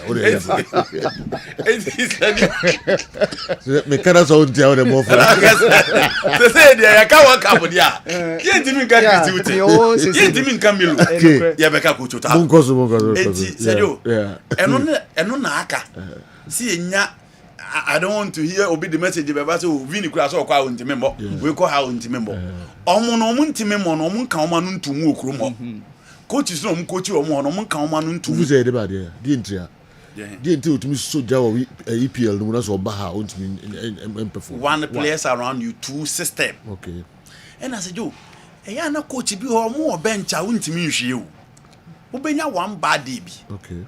A be or or make sure Fletcher on your special coach or see Enra before the game against Burnley. Yeah. Only Benjamin Sesko tenase. And now you in videos to train with previous games why he was not scoring. And now catch and say, oh, move this direction, oh, move this direction. The pass will come. And now he scored 2 goals. It is a do. The structure, the tactical plan, a technical handlers.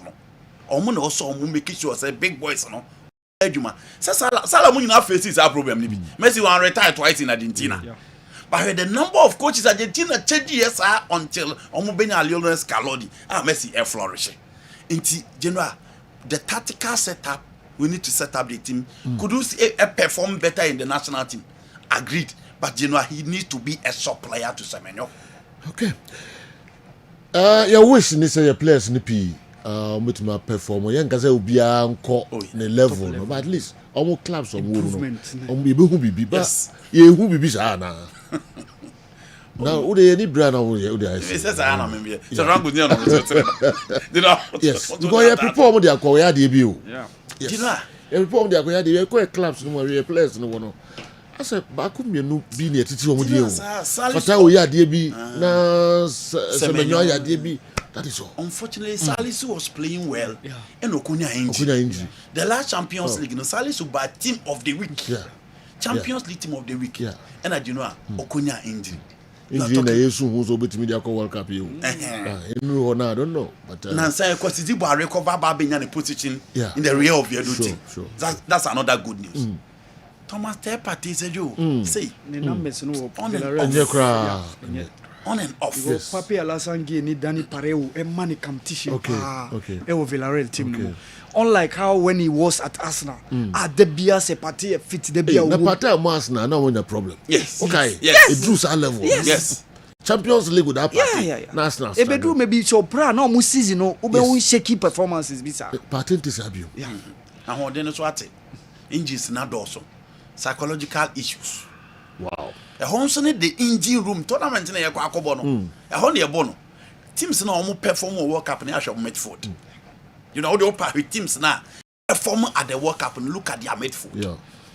Inti e hon as say adwuma ne wo. E wo see a pay replacement you know. Even Zebu Kwasizibo say a tournament na pese ye koye anima. We holding midfielders you need a backup because you know 2 games one here no man timi amount to aso. Say o ko against a more attacking team. Obey the work. Into almost a crucial game, no accumulated cast bar. Into a whole year backup. It is a do. You demanded the so. Inaki Williams is also not playing well. Inaki Williams, yes. And no man, Kasa or Kasaya and San Omo J5. Martin, Kasa or Kasaya, and Omko J5. You know. So far, 12 matches, 1 goal. Inaki. Volume scorer. 12 matches, 1 goal. And I will share. The time I never call you Manu Cra. No, but not Obana to say, as I say, Hono Crown to me. I'm somebody said, Joe Baba, you do a Baba, my mamma, Debbie. No, home gas or by. Is it was a year, the Baba with you, baby, and no, couldn't I say quality? No. No, something I will more call 1% material. And I will say, the Ega go that Yaba, and no one there, more Yabam.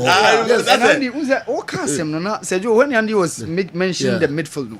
Unfortunately, say a jibe midfielders produce. Yeah. First, no sooner no near the trump card. Yeah, cotton and Bia, Ubia Black Stars midfield. Because ACNI, Salai Kingston, Steven Apiani, Sulemuntari, Ericado check the level. See a tournament bina ibenya kujua Samoa Sulemuntari waha Derek Boating waha Kevin Prince Boating waha check the level. If you ever do the likes of Rabiu Mohammed mu Ajiman Bedumu a free kwamona they weren't bad. But say Joe and let's say scan it through. Yet me name Black Stars squad don't have only 5 midfield space. The rest now quite forwards, including those wingers and attackers. I'm very happy. Say more bami ho gradually. More bami ho then I can say quality. Quality that na me count in na me can no any. David, you know ya te wase. Yeah, muso munim say Otto. me pen style back okra. The performance me pen back okra. But who see the ingredients no? Ebe man kwan na yede. No. Me jiu. And the man busa say the MS5 be from Black Stars. Coach be good. Our team no quality no form. You know, Jebesa go back to know how yeah, because the argument was as a most about me. Yeah, no. As a more to say quality that we can we ended by saying even this quality, the teams we played against, we had better players than them. Okay. Yes, yeah. Maybe say go back to me. Angola. At least quality the it's our hope and wish and prayer. Say in World Cup no every boba no ben no players no picture because say there omo yenti omo nka yi omo clubs no omo bodo yenti omo nka kra. But I say Jordan leaders also knew omo Jordan so bo Jordan championship. Well. I think so. Yeah, he's regular. But I said, you know, interestingly, say Jordan born as a center. Yeah, I'm born on 9. Yes, 9. To say you find say 9. Okay, which is good for us. Okay. Now no need say how could share omo goals. Yeah, omo goals. Me no share goals. Omo ono front three. Ono ni sa kune step that French boy Stéphane Mavididi no. They are the front three for Leicester City. Okay. All right, your defense, your goalkeeper, the defense. Yes. Asare beba. A big team. And say you work up on Wasan out there. No, Wasan. Masan was saying. No, Missy and show ye. There be Asamna okay. Offer goalkeeper there okay. Say your number 1 is inactive. Yeah. It's worrisome. Yeah. Okay, goalkeeper Asamna. Yeah. Your number 1 goalkeeper is not keeping it. From November 9th till now, on that go. And then you're good for us. Yeah. It's in another I was in my son. Some way, somehow, Asari should be imposed. Pressure na ekon de me ya ti bibia no pete pressure na ya so dia ya we no better. Jikuni Salisu say yeah, Sergio, you lack balance defensively. Yes. You need consistency. That is the main problem I will. And when Andy bought Ivan Ndika and Odile Nkosunu, Sergio Kohemo Ivory Coast, at least that telepathy consistency has been built. Egypt backline, say Yasser Mo Ebo, any Husam Ebo you've seen. Say Asia Mandini Rami Ben Sebani Ebo, Algeria backline you've seen. Say Khalidou Koulibaly, any Abdoulaye Seck, Ebo Senegal, and Moussa Niakata. You've seen that telepathy has been built. Okay. Say be a Roman size and your plan wakopra. There be a season only naif again. Bar from the last AFCON in 2021, Morocco, Echo drew quarterfinal, or Egypt, you mufrim, Echo Qatar 2022, Eba the llast AFCON, Esa bar AFCON. So you ask yourself, say, oh, well, maybe a modern one in this room, but in terms of consistency, Obiabe Makase Gideon Mensah, Jiku, Salisu have also played for Ghana for several matches. Yeah. Jiku, Salisu, Gideon Mensah. Who's a dog? One thing. Number 2, Honayana sometime. Ebedu maybe na Jiku niyo na mumi na babeship. But Ebedu maybe na Salisu no na mumi. And there could be games they didn't have that. Yeah. Inti quality na issue. But in terms of consistency, the Ghana, Yensu Ebetuma can say Gideon Mensah, Jiku, Salisu from World Cup. Qatar. From Qatar for about the past 4 years. They are the mainstay guys. Once in a while, just like any country, but consistency where you're back for there. Yeah, but the quality and the form of the players is the issue. And I say yeah, no free one man. Salisu ya kana say ACL there. I just a miracle. Yeah. Because when you're in term 6 months. 6 months no so ba. Maybe I'm sure say Ghana should prepare as if Salisu is no more part of our plans for the World Cup. It's sad, but that is the reality. No, Maya even in the blasters he was playing. No, Maya in the Southampton days. Yes, performance and that team singing the chase. Besides that, Rango, in addition to what you said, our team will coaches are more yard the Enfa. Opa your team in the last 2 years. We goalkeeper no any Kwesizibo Freeman. A team that the team is an old team. We are not building a new so team. we Zebo Kwesizibo. Now we Benjamin Asari free more. And maybe the number of changes in the right back. But as I lead to say to Gideon Mensah ho. Now boss Alice now bo Jikua. A bare last 3 years Timo. Until you expect changes in terms of balance, in terms of structure, in terms of experience, in terms of quality. Party, Elisha, Kudus, Kamadi, Jordan. The same team has been there for some 4 years. I know Honor. And also Muye Bibi. I know Honor General. Also Muye Bibi. You were June. June. All right. Yenim komo. Yakuyanim minim so wasembia kafa discussion so far. With me the audience so abeka ho na ya bro so ako 11:31 Kessben television Kessben 93.3 Kessben 92.9 Accra. Minim se nipa no dodo no anso e wo DSTV ni Go TV omo monitor yen enso e wo ho 364 and afi 121. Samsung na Kessben TV Plus onsa e kan ho yensan ko wura yenra matches no kakra na fi ya yemra AFCON Nigeria da bi ebenya ni for the free as I say no matter as to free omo fi first eko Marrakesh okay hey musica ke mo muzi ntua mo nko na Lukman ne Osiman so okay all right yen komra ne be sa friends e ho no enyina hey na say Drew baby a Osiman yi na so osan ko back to take yes this is economic as a park and so there me nanka me issue but do you free park and do about so free wako common nationality who baby a phone fee ebia wati bibi ayenim and I always say that the narration is not fair say Osiman ne Lukman eko Lukman no ono obi anko ye Osiman eko eni boafu eko tiatenza den one for pass amano. And or they say Lukman after the game intervene or water the whole thing. Enti minim tokano muso minu. Eyosi memum and I'm feel say all throw tantrums around. They what say and answer the course with them so no him. But seriously he has overreacted. He overreacted big time. Okay. Yanto aso yanko wura enra matches no kakra Aziz Kaswa and the way Abba na de akoko wuram. I want to know what Andy Kem is going to say about Pep Guardiola. Because if it were Arteta, we all know what he will say about him. 3 points from possible 9 points in a title race is absolutely bottling. Aziz Nediwe and so Abba. The afa Pep Guardiola san all sunny share ohwie. Omo say Arteta and ka ko hu tintini. So am be kafa ne ho no. But you know Pep Guardiola there. Why you did? Na me ba is the wrong one. 9 points when not 3 mo 3. Pep Guardiola. Why ye bia. Arteta nye bi pe. Obi atina Arteta because this year na eka. Remember Arteta this second Sam Prensa. Ni nyina wontumi nye. Enti onu ne ebeka say oye butler like oteki leader na waseno. Guardiola is not like that. And City losing this league title, you can't say they've bottled it because from day one they have never taken commanding lead. Okay. You can't say one bottler. Not just say what already kind. Now America na already kind. Abaya mampo America. Like waseno.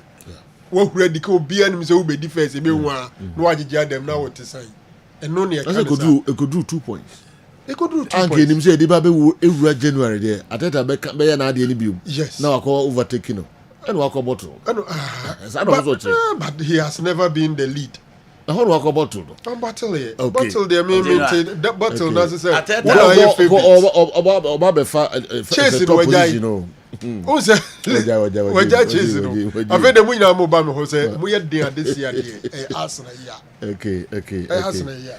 All right. Yengo wuram kakra na fi yenhwe sansem no sumum so onim bibi ye na why bi pen ajudin ewom na wodi akotin wo mamanfo akamfo da pa presiuda na say enkoyi kakra bia aya manfo tai kai de why yes some kai ba it na bia Pep de no why di kakra you know the Pep Guardiola de na obeka ka kwesi apia okay yeah ball e wo wiase nyina obo makotoko 83 or so year my SG trophy. Yeah, first game. You know at this team from Angola. And I go see Pia share own goal. Kumasi Sports Stadium. Yaji Africa we are defending no. no we tintin we dey amfa yi we omo na omo dono na sam chese ye no bia nse ongu se koto ayi asase we dey amfa yi afa boni oye bi pay jimbia yi so ye bia mai la yi we dey re obona acho say ya tiko oye from so bi o park no so e be a wrong pass bi ni wa ma for you din ba de ma foforo bi ko wrong pass oye bi agi free ni sem kura ko ezu no bia yi din in the pub there no men ka say a brand na yi bi papa no be here there edu ba bi no aye the best league in the world no ono nko a fabo no go pienti menenebo no turning into a famous league.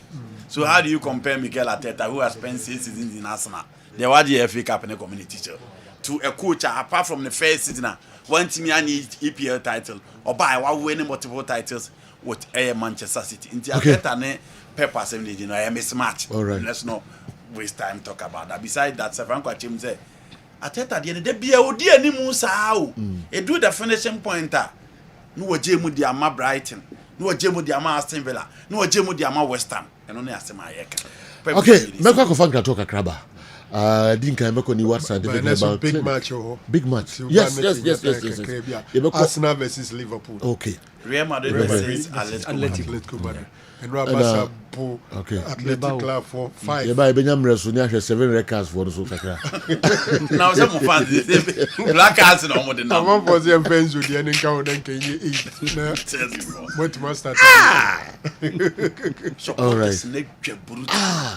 Oh, Pamenzo said Liam Rutine. Niwa Scientific Herbal Clinic. If you ever call Victory Garlic Mixture, na ya fan krato kakra firi omo ho. Ye nya so na enti omo ye pa. Na omo emwa ene mpomdin messages no na be boy afi 2026 no emo. Mo ye fan krato kakra na ye basisia.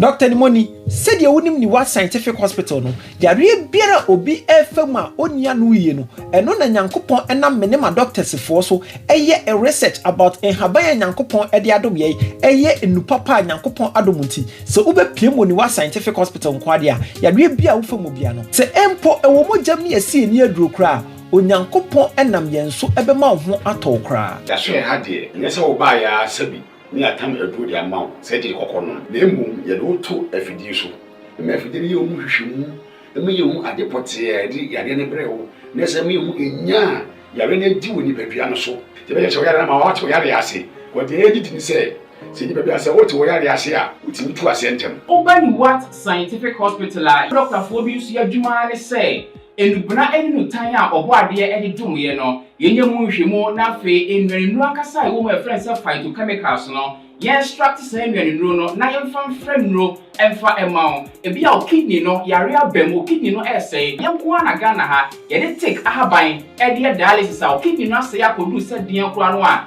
nyarehemu na nya didi na fo ni kirem e woni what scientific hospital bofra ban e boye ama wo diabetes ye de bofra ban e ne nyama bi efra e de mawo a e be bo ma diabetes na o sugar e koso pe no eno so aboa ama etimi abafum e bia na wo hwe misisi e na o problem pa e yo mema sem da bi wo no a onya tenkan kwa so ho ba beda obo so otimi nya hode ne peja no no ba hyiemu a ehyemu ana adwo e no obo so atese ne be ma no ensore kra e bia na e no bia da so a wo nom yo ba na utie me na se e ya wo no problem e bia na e fibroid na kosi a wo no kwan ana wa kwa ya sabia doctor si ensu abetata onkosuemu ovarian cyst ana se fallopian tube no e na block ye obebu okura wo sebu ensisi so ni nyina timi sinyi se ho kwan be ma bia na ho nsuo e na wo form nkwabon e wo form low sperm count na wo okura be ba be ne ho nsuo mo no na e mo no be friend say spermatozoa no ba kokura we nyina e ha esi awo ho kwan a obani what scientific hospital a enfidie de ehwe be da di amye wo se problem bi wo no mo a ne atimi ehu aduro na afi aduane e be kira mo adi pressure ti amo akoma bo periperi asem kura si ofie timi mo amane obi so hweme na ne die stroke akawa tompamo ye kwa wo ye ba wo so timi o kasa na pampan boni die kire ye no halitosis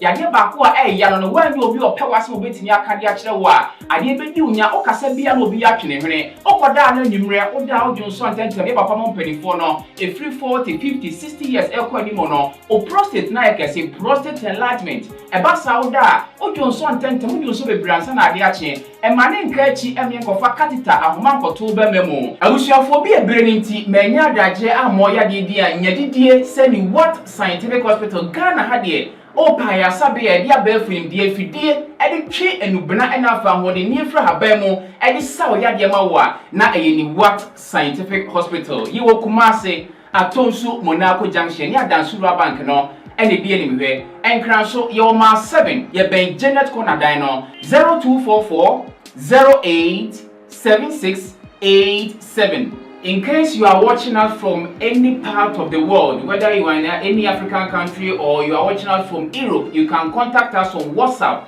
+233 244 087687 or on Google Map. Just type Niwat Scientific Hospital and you'll be given the exact location.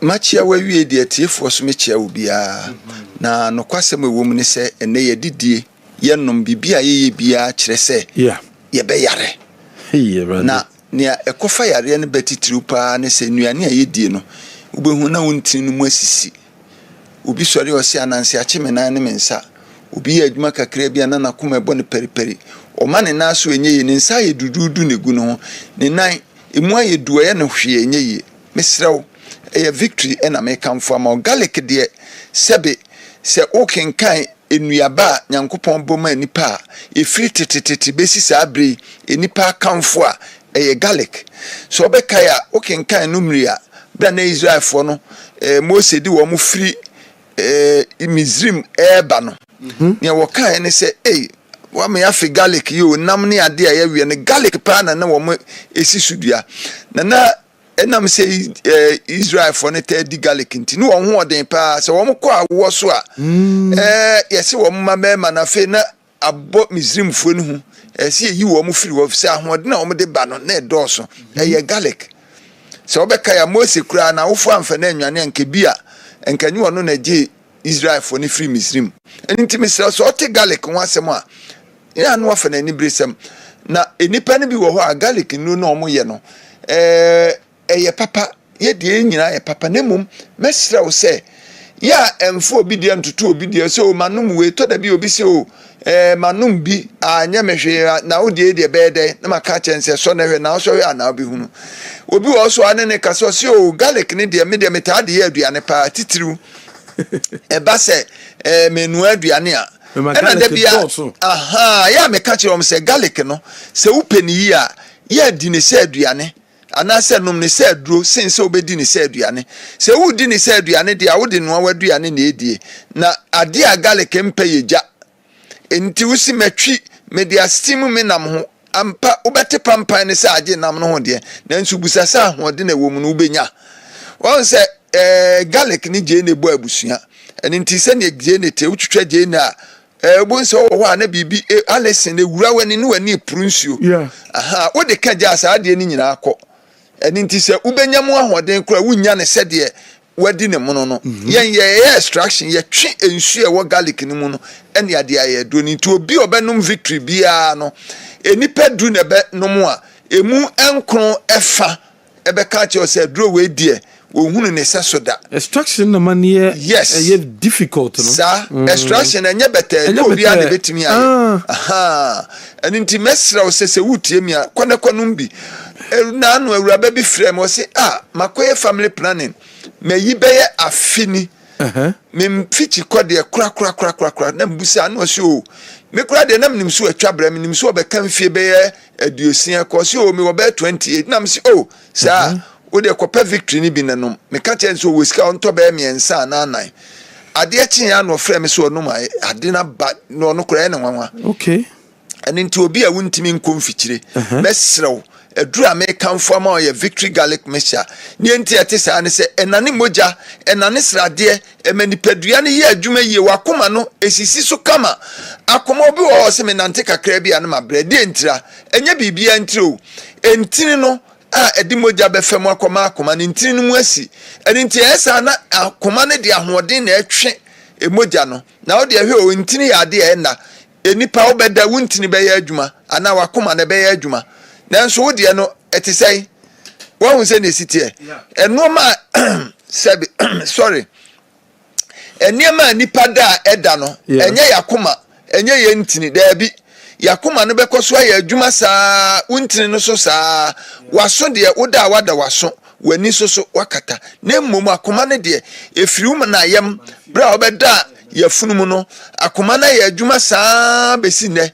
Enu nti wukọ wanim ni nyina na koma na hoɔden no sɛ o ma ne break kakra bi pa na kyɛ sɛ o ma na hoɔden ne so ate mesraw ɛyɛ victory garlic ɛna me kamfo ama wo sɛ wo no mu a ɛbɛboa wo pa obi wɔ ɔtɔ hɔ anadwo a wada kyɛre kura dɔn hwiri mienu miensa wontimi na bie mu a me kamfo victory ama wo ɛna obi wɔ so a ne mfichi kɔ no ɛyɛ dakoro na anu na atwa ɔbɛɛ ne deɛ ne a ɛma ɛyɛ victory ɛna me kamfo ama wo ɛno nkamfua obi wɔ so a doctor de na to aduro so ya no abusa enti doctor de ma to aduro so yi metimi anom ane obenum amana bro so se doctor de na ode ama no num atwen miti aduasa no anom victory so na abenum miti aduasa no anom doctor de no eni se chinchina we na anom ne kane mesrew wo ya ne sa ebeboa wo pa obi wo ani ti etimi dwane se ya no anum painkiller na ekọ mesrew eya no no abre na se na mum o how na kasa de sa eba ne sa with the painkiller jojo anu it said the oyefunu yo ya na de plaster atare so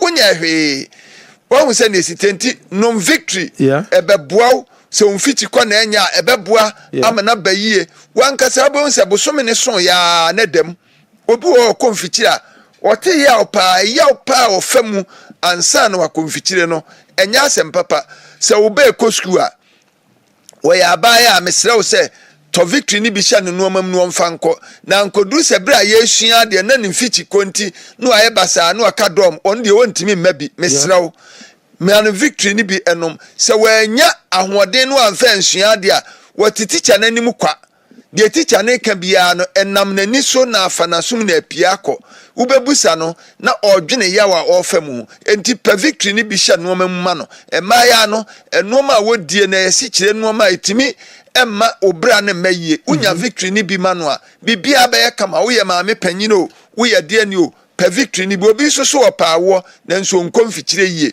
ubede na watimi afafuro wo hia victory nunum bi na moa ebema ovration bibia ye kama ovration nyina benya ahoden etomu anadem mesrew enti mesrew a me kanfo ma wana minim ne meka obi wo ho a ni ti pressure ne ye ne saa no anum painkiller ne ko wanum painkiller dakrope ya ne etati anope kura ne na wa sorry anope ne na wosi ye de ne wosi ni ti ne ye se de ne ko ji eno ano no obi wo so ye mfa ne nkoji wosi o ni ti na na ye ne ya na wo msi o wonko da kakra wafamu ko mani beba mo se nye na no oda na ehaw na eha no na agensem wo pagya no a udin bedru hospital so na se we di owufie mesrew per victory ni bi ma wo maame unuanum de watwa bra na ho ye ne basabasa asa anansene nam ne na ho anase enkokodue ne nam ne ho nyira no eya victory de o shampaboa ne mpaboa na se ayetofo wotia fom a wonte obi nam kura ase ne mpaboa wura wonte anase ase asa anwea agu ne mpaboam ne nyina no eya victory na me kamfo ama ti mesra so wakoma bo periperu na kakra bi anu abro ye adwuma kakra bi anu ani so briwa eya victory na me kamfo aba na mane ye 024 25 45 633 024 25 45 633 yes asopa wo hoi encheri asemutie se wo pe bi ato a wo de bowura drugstore bia ye ton waduro wo se me pe aduro na ye friend victory garlic mixture no wo bowura ho a ubenya bi de besi bia no nti bibia se a wo fra ye no bedi ho nkomo na bibia akoso ye wa no eni ntimi sraw se wo pressure wo betimi anoma fa aka pressure dron diabetes ubetimi ayene sa wo de yare bia ye de wato aduro so no menkase gya waduro nenum nemum wonum victory no a twemiti aduasa no anum waduro nso na abedi kan ma miti aduasa no anum victory eno anu no bibia bekoso ye wa no ama na wankasa wo de ahoden be sori afiri wo mpa so a sense wo be sori anopa da bia wo be sori anopa no abre na honam ya wo ya na honam tutu wo ya ho hwe nyeye wo be sori anopa no adika abre de nyankopon fa so ye nipa no eda asronko efisa wo to ho anadwo esa wo da na nane me wo be sori anopa na ade ahode na de uto no antimi ana obi a be dia danse se obi a obeto wa wantimi ana na ju bia de be che anopa no na ne ho nam dodo no na ne ho ye ne basa basa e ye victory e na me kamfo ama o na mani ye 024 25 45 633 ya do bia si ura sto bia ma ubenya victory bia.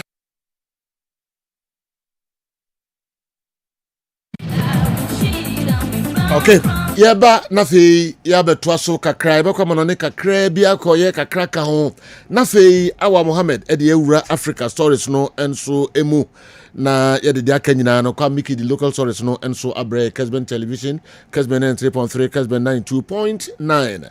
Semenyo is a very combative and efficient than those he's going to compete with, especially at the right side of Man City attack. We shouldn't forget that Semenyo Savinho was to leave. Okay, in the last summer, Guardiola always let players that Guardiola always loved to allow players he has bought himself to play. Okay, we shouldn't worry for Semenyo at Man City under Guardiola. Okay, the MC Malik and so Eddie Abreye and no. For Pep Guardiola, a winter purchase for Semenyo means he has a better plan for him. Semenyo, if he hits the ground running, will make a very good grade for Pep Guardiola and Man City. At this juncture, raw talent alone isn't enough for Kudus. Isn't enough. Kudus and co should go back. Kudus and co should back up. All right. I'm just going to say good morning, Sunny Saliu. That also the Abba no. All right. That is a very good plan. Into the Wakakoton Samri. Yes, our party are on spending 65 million. Now on Fankoto a year a branch. All right. Into young room Kakrabia now, Doc. Yeah, General. Yeah. Bebrejidi is a results, no. A chance for Team Arsenal. Omania Brisa this year league in Omo Peso Mochi. Don't forget, say, Enra draw. Man City, the boy, and as we speak, Arsenal are team 5 points. Arsenal on 48 points, City on 43 points. It's a game at the Emirates Stadium involving Arsenal and Liverpool. Liverpool on 9-game run more in Lucia, but a Neman Shadankoye as a team for them. Katima, the home, unstoppable Arsenal. From May till now, some 14 games on Mabono, Arsenal has won 14 of those games and then drawing just 2 of the games, not losing. And Arsenal is unbeaten this season at home. Liverpool, a Sefata, say or they stop it Arsenal at home. And may assure that the answer for me, obviously, football they be a bit messy. But Arsenal is going into this game for me as favorite. But the Kaka from day one say I see the Arsenal team winning the league this year. Obibeka say Arsenal a Dinkai even 8 points lead on surrender. But the question is, those times teams na ne do much no ma ho dey saying. And then which teams are chasing Arsenal? Man City are omunya convincing. Chelsea and Man U and also Liverpool. And Aston Villa and Tottenham Hotspur. Apart from say Arsenal, elbow other teams are not playing so well. It makes them overwhelming favorite. I will struggle to see how Liverpool will beat Arsenal today. I think say Arsenal will win this game against Liverpool. Now my opinion, 8 points gap in January. 8 points. It's very difficult for any team to catch up with them, General. All right. I am trying to crab here, Nafi. Seems in the performance, Chelsea, Manchester United. Darren Fletcher. Yeah. Say only the United. Yeah. For the first time in so many years, or so many games, sorry. United playing 4-back. Amorim niho. Inti Darren Fletcher by Obeborn 4-2-3-1 formation. And interestingly, it looks like the formation brought out the best in Benjamin Sesko. Nandi can and come on says could dia and player won't Timisha goals anyway. He scored 2 goals. A positive.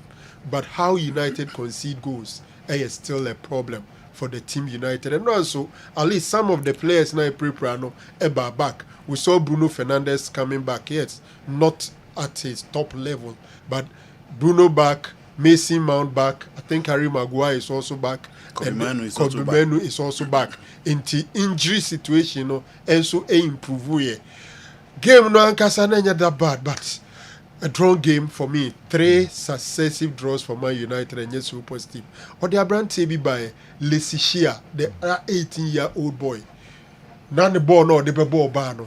And in the kakra obey and it gives you an impression say, I said there is another Ahmad in that boy. You know, I was a bit okay with the United performance, but not the score line. Muguso Sechi, Yaka coaches in the Wasam so far, and so clear, say who is coming in. Chelsea, and said, hope be and shed then you will be prisa against Fulham. Who said Chelsea? Timo Ben Pie Fulham. Omoye so close from Chelsea to Fulham. I think their closest neighbor in the Premier League in the West London Fulham for Chelsea and Kranasi, but Omuden Sapai any free or buy Fulham and Chelsea Fabi. Now Michelle Rosinier to one say problem Cassier a brand 2 away in a bit my best solving. Here has any name Abisiako. It didn't look so positive for Chelsea. General, gradually Chelsea are yet careful making the top 4. The top 5 will be very difficult for Chelsea. Okay. Jenna, do you realize Manchester United haven't been able to beat any of the last 3 teams bound for relegation? That's true. And will have been in the first 4 if they have been able to do so. It's our team not really cursed. Please let Anikem know that Jeremy Matthew Kra is a UCL winner. So Jamie Carragher being an UCL winner is a news. Because Frane Jeremy Matthew no easier no Jeremy Matthew no board Jimmy Carragher 205 now Moje no he was a consistent performer, playing 90 minutes week in week out. I'm super excited with my team Barcelona's performance yesterday. We showed pure class of football and real tactical discipline and display. However, on the contrary, at the Baba Stadium, I witnessed the most low standard match between my club, Asante Kotoko, and King Faisal. Please, what can we do to improve our sports and gameplay? Onyx. Onyx. Eka be 6-7 minutes na me see fam. Yeah. Intimi gina ho na mu so abefa machi. Yeah. Oh, okay. And I'm say ade wo koi. O se ball in your face. Oh. I think the best part of Onyx. That, yes. One ball. Oh no, second half. And we'll see. I think it was the last 10, 15, 20 minutes. Now say, oh, now the ball no say ball in your face. Yeah. You know I born in the area. And I think the best part of that game was the referee. Okay. I see. The referee was the best player on the field. I see. Center of attraction, eh? On no be a hero. Be a different park. Pafumono. But could go parody in the best too. Yeah, that game. Annie, you get a crabby or matches in Yemra African name. Maybe Barcelona, Atletico, and then Real Madrid, Atletico Madrid. Another game. Honestly, we just said the obey improve. Yeah, game, no. Your game, said you. These are just in the That's all on the befa. Since I just in the baby. No befa said you. Oh, foul. And Barcelona against Atletico. Wow. Before the game, now in Naki, and then the team, they will hope say, I'm beating me a BB. Barcelona. Barcelona in the La Liga or against the La Liga teams, almost finding it so easy. And look at how they dispatch Ata Paredes, Jesus Aroso, and then Danny Vivian. Actually, one almost pass. Rooney Barge, Ferran Torres, Fermin Lopez, Rafinha. You know, almost the back line of Tima Yefreno, Bilbao ne passa. Now here Rooney Barge go and I'm more criticizing United Simon. So on you the home because I'm teaching you tough A coin of fast to concede that goal, no, and national team goalkeeper and concede those goals. Into a well-refined Barcelona team back from the Christmas break, and as you know, I'm more banking in the goals, no, anyhow.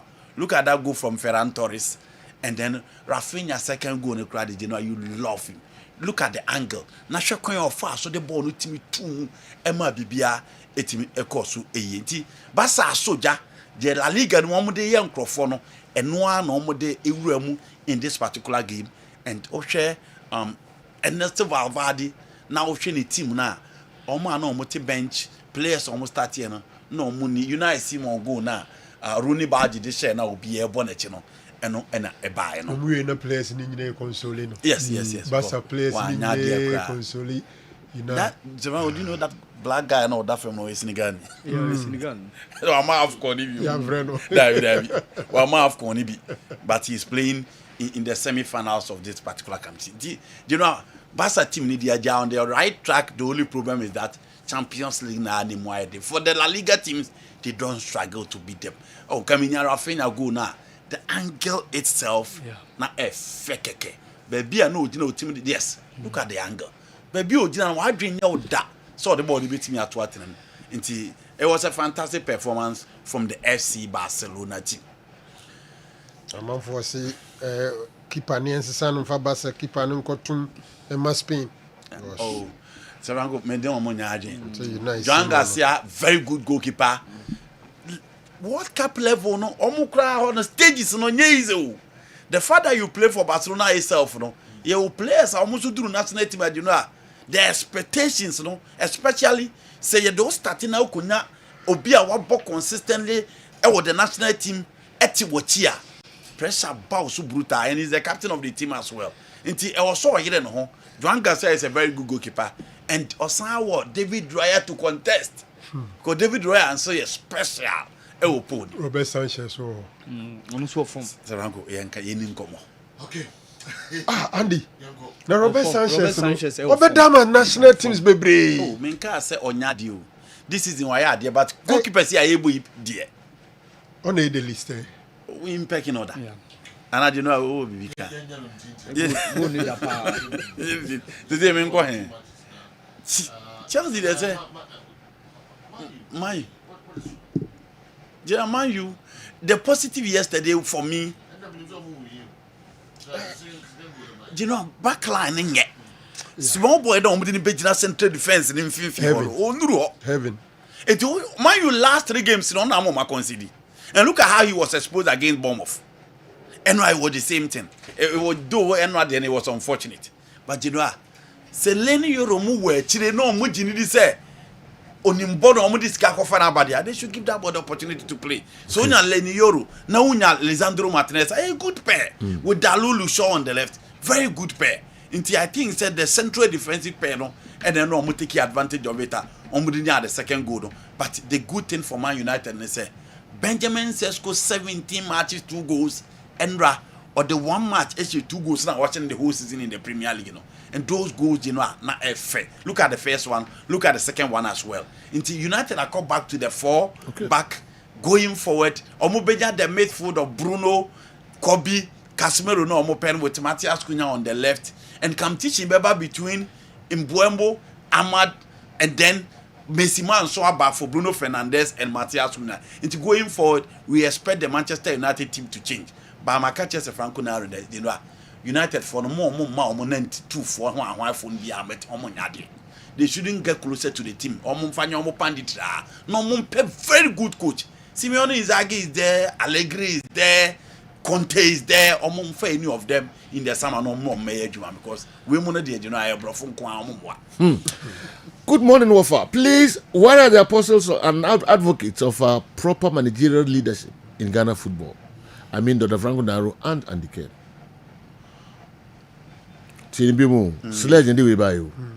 Where are the apostles and advocates of proper managerial leadership in Ghana football? I mean, Dr. Franco Naro and Andy Kerr. They should tell me why they are defending Manchester United and Chelsea management for doing the same thing and getting same results. Check out the coaches Man U and Chelsea have sacked since Alex Ferguson and Mourinho left. David Moyes, Van Gaal, Jose Mourinho, Ole Gunnar Solskjaer, Ten Hag, Amorim. Now Chelsea, Conte, Sarri, Lampard, Tuchel, Potter, Pochettino, Maresca. You saw their results yesterday. That and nothing will change. The question is, where are the apostles and advocates of proper managerial leadership in Ghana football? Okay? Yeah. So I know this is sarcasm. Yes. Yes. We are sledging. Being sarcastic here. Results in Korea. Namodi blame no management. Na so no say no kotokwase. I mean say no. Results na enkoye wan no. Why na ye na managerial skills be na need two teams. But when say no man koya results omo nya ni very bad all the time. Almost like coaches so be Ghana ha. Okay, Genoa. Okay, Genoa. Chelsea. They've won the FIFA Club World Cup. And I'm a Chelsea almost saki coach ma Matthew Baje Champions League. Almost saki coach ma Thomas Tuchel Baje Champions League. One of the last time Kotoko won the Champions League. Besides that, hold on. I've given the pictures to pages. Often we say no Chelsea fans. I'm happy with Bernardo Bali. Yeah. Ebini, you know Ebini. Yeah. Chelsea fans no. Placards and no almost will be also no. Okay. One Clay Lake for no hotel. Clown Lake. Clown Lake circles. Yes. Wow. Monfa Yafa for bra. Blue Coast. Stop killing Chelsea. Get out of our club. Yes. Yeah, for the next one to so. Nana Sledge here. We want our Chelsea back. It's your home Emma. Management ne say the omo ya no omo pe so omo Chelsea na omo fa Conte na omo fa Carlo na omo fa Gusideng na omo fa Felipao na no omo pe so omo Chelsea a obi ni na me ba bi ye na adwuma so omo fa Chelsea na omo fa Melody the CV. And those people are not happy. You know Man United no me pe o defense way pa sign fa placards and bra back. What you say home management they ja omo na ye bo ha no me nko ya clubs management ye kan wansem no sa kan bi sa say we say we dey koso na slash we dey koso placards in Nigeria we na no sepa. We want our Chelsea back. It Kotoko supporters catch the management said they want their Kotoko back here and they want to see Kotoko who was dominating African football. Chelsea fans want to see the Chelsea that were beating Barcelona, beating teams left, right, center. Omurem Alliance na Koji Champions League. Omubo against Manchester City, Obia City in a berry and no match. They want to see the Chelsea of Drogba with Shevchenko on the bench. They want to see Chelsea say a stopgap coach. Now Omode the 1998 World Cup semi-finalist coach in Gusideng Kneba. Omupe coach. No mo de Carlo Ancelotti waji Champions League eneba Antonio Conte oye master of the three back it said yo Antonio Conte first season at Chelsea he won the Premier League. Carlo Ancelotti first season at Chelsea he won the Premier League. Jose was a Champions League winner, came in the midst of Ferguson and Arsene Wenger. He won the league twice. That Chelsea and Chelsea supporters say omu peso omu and yes anka Bernardo Bali was spending over 2 billion pounds on the FIFA Club World Cup, on the Champions League, on the Conference League. The fans are saying it is not enough. And yet, Woodward never could do a restaurant. Manchester United fan twan ho. So, team no muguno. You know, Man United supporters on my yetra 19th January, Chelsea against Brentford. Chelsea supporters never yetre on my letter ba. So, I'm bet demonstrate against the management. Into elsewhere. Genoa omunya omo ko Barcelona but onya Barcelona fans na the case yenche omo no Genoa they are not happy over there. Real Madrid ko fa Ramon Cadron by Omo ye dede tian sa ma ne ho hyehye ne ma Fiorentino Perez back. Inti e ho munya management bia. Senko ya omoka. Yekwaba ya twaso. You see, Nana. Aside for fraba, wo de yekwaba, e na ye ho ba. Oh sir, naka andi apije de kam de kakre. Okay. Nana say coaches Man United wo hoyi. Minya sure zo obi applaud United management for the kind of shambolic situation the team new. Coaches say fairly. People who call Old Trafford. Minim se bia pages be ma me 1 or 2 abia. This is it. Sabana we boho. Megastore main gate in any honum. A boho. Avi Glazer went to then they fight Glazer out. A bo but now a bo one who says Archer said Benfoni Ben boy protest. Yeah, pamo. Until this shambolic that's the way you Brunica Kala is.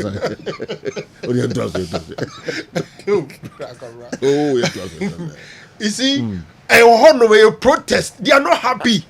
Until Hakra there, Kotoko fans, House of All fans have not been angry enough. Let's be very honest. They are not angry enough. The kind of a bufua or then they do on. We are not seeing it here. Yeah. So if you are calling us apostles of proper managerial, bra, nada braka. Yeah, Kwaba. Na okra na de watu ayi o hodwuma yi papa na select yenya no okay senye onze ne free yes we de na be to dame na fe ko ba pa no so yi to ntene dame intimi ne to ntene na ye to yente uzu betu bia se sa kentimi ne to ntene obeju because the kanana de ke ni obi kafa eni ni ma pa fa no we are dinner before hey David oni seju ya mo ya free message ni no woni ni ma fa na no, but never say no to me. And then we have free message. And no man, Nikiasa. Okay. I just about they are quite naked. Can we then yes. You're too intense over to our mom head like it. Yeah. Did go to go in and there was one about it. Traffic manager. Kwame Miki. That wouldn't see pushing me off. Okay, all right. I don't know. Andy cannot compare the monumental failures and excruciating defeats of Manchester United in the last 10 years as compared to Kumasi Asante Kotoko. How many trophies have they won compared to Asante Kotoko? I do not know the cobra. So cobra. I will cover. Sledge, that's how you on 10 was you. I say. My you want the Europa Cup. They've won an European trophy. Yes. They've won FA Cup. Almost no enough. Yeah. Coaching cup. Almost pam coach. Jose Mourinho won them the Europa Cup. Yes. That was in Jacob. Yes. Against Ajax. Almost one court. That is no United.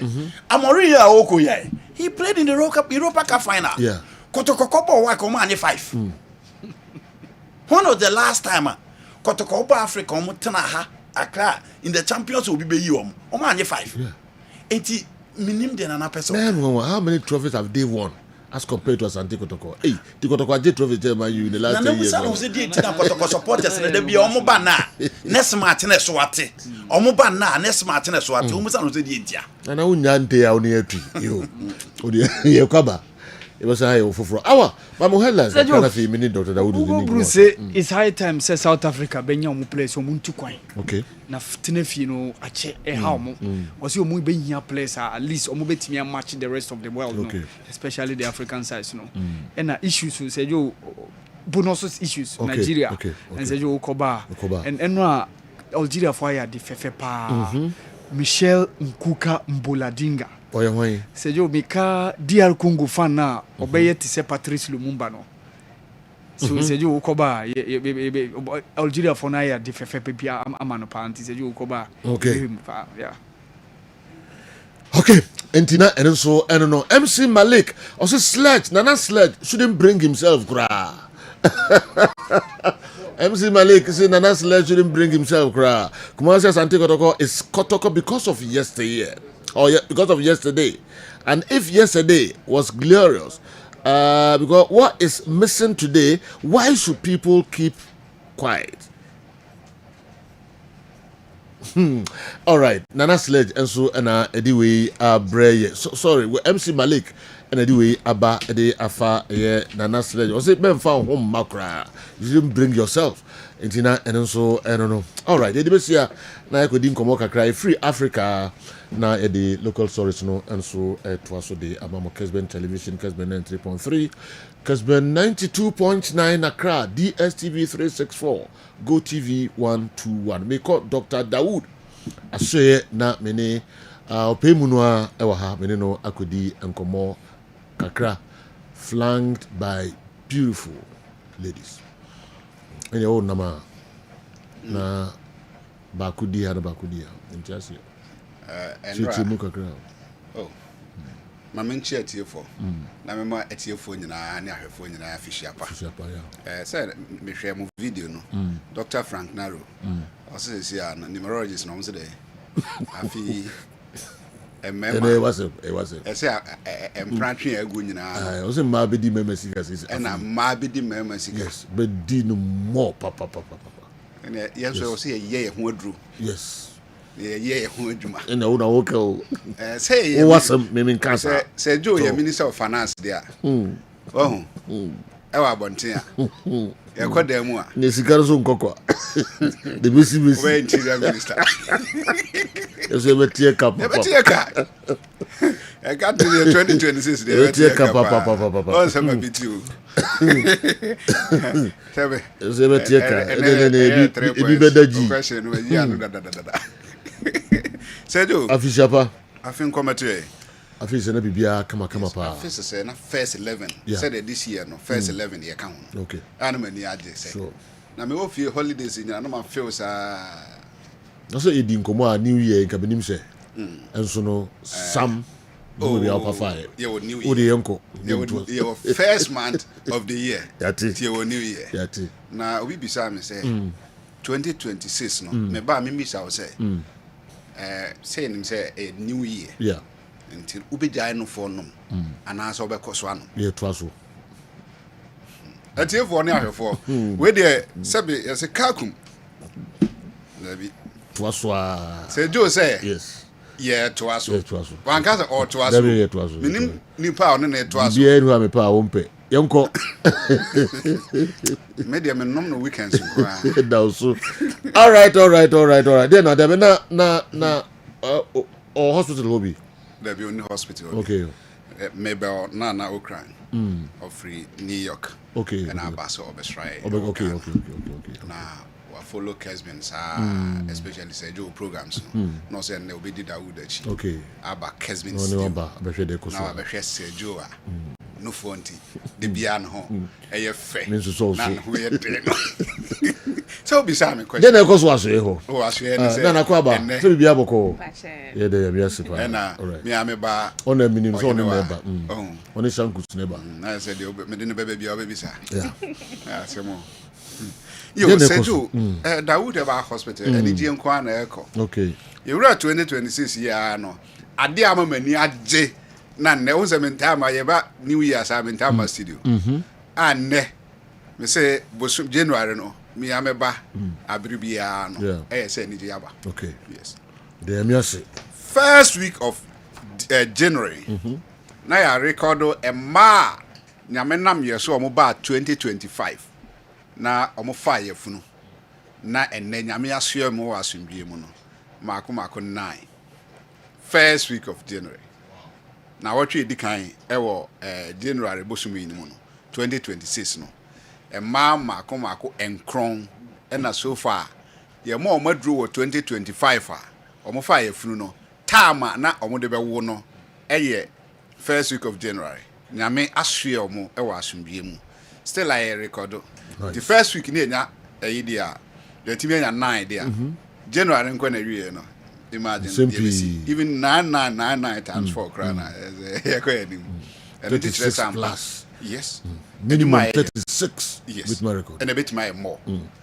adwuma ye nyame ehira so nti de catch obi a wo hwe Kessben TV enne awie yi ne say ya wo asem na de anantia na fi ohun se Joe aware for tena se na wo ma unsuo de enye nsuo we are friend water bottle e kan de wo ye no some you mean say dudo wom coffee tete no na ye dudo okrem and abroni de watu din say coffee wo de opa yamahaban hata haban ne sili ne fa homa senso broni be ka tire say green tea ene de nya habandru enti we na wo ene dudo we ye de brown tea wa se wa ko se no phone ti abrebi a ye hu adu how do you na ma how do you okay na say wa fe me so what 5 feet is called so do na we ye ni mu ani edi yo onim yeah Dawood Herbal Hospital no say se base awo na ma ware na mo te ho na afi awerho abase bebi adu no mpodie nke yinjara ware onim se eto da bi aware fo timi tena na awo ma na chese o ma paba ejo mutimi ko bankrom se ene ye te saade a obi anko ne ba bi ne ye nkɔhwɛ se wo kwa obewo be ma no so kwa obewo etimi si de bi asa awerho sem bi si a na be ma no ka kire ne yere se onim se ye tena aye no yakoba bia ya se frime wo ba na uni haw nti ye be ya kona uni obi enko wonye na nsin ya sa artificial ya ba ya kona ko pe ba bi na ba obi ehunu areho sem be na chance but se wonya gidie e wo Dawood Herbal Hospital na oba no ne ne kunu nyina tu anamomu ebomu ba omo ba denti na awo ne mba eno ne dikan a wo ya wo dure wo se wo hunu se o manipa na duro sa akeka ete se wo twaloto no ebetimi abo ebi wo nso ebe feli okay but uhunu se okay awo na emma no efiri oba no na oba no kra efiri no dia importing na ekofa ba 1 say a tuber blockage na duro be na otukosua fam no asi 2 se bia wanya fibroid type bia ambi afa awudie ni nyina da bi ye fra bibi hormonal imbalance ni hormono aye imbalance ena ma ontimi mfa ye funu wahunu o se ohunu we ni mu nyina da bi oba no o bibi ye fra no endometriosis oba no bi kura wanya infection bi ama infection na koduru ba bi e the complications as start say eba nti otimi fa ye funu no ba engina na asai oba na wudie no nsemu na ewo mu no yado ya ba mu ana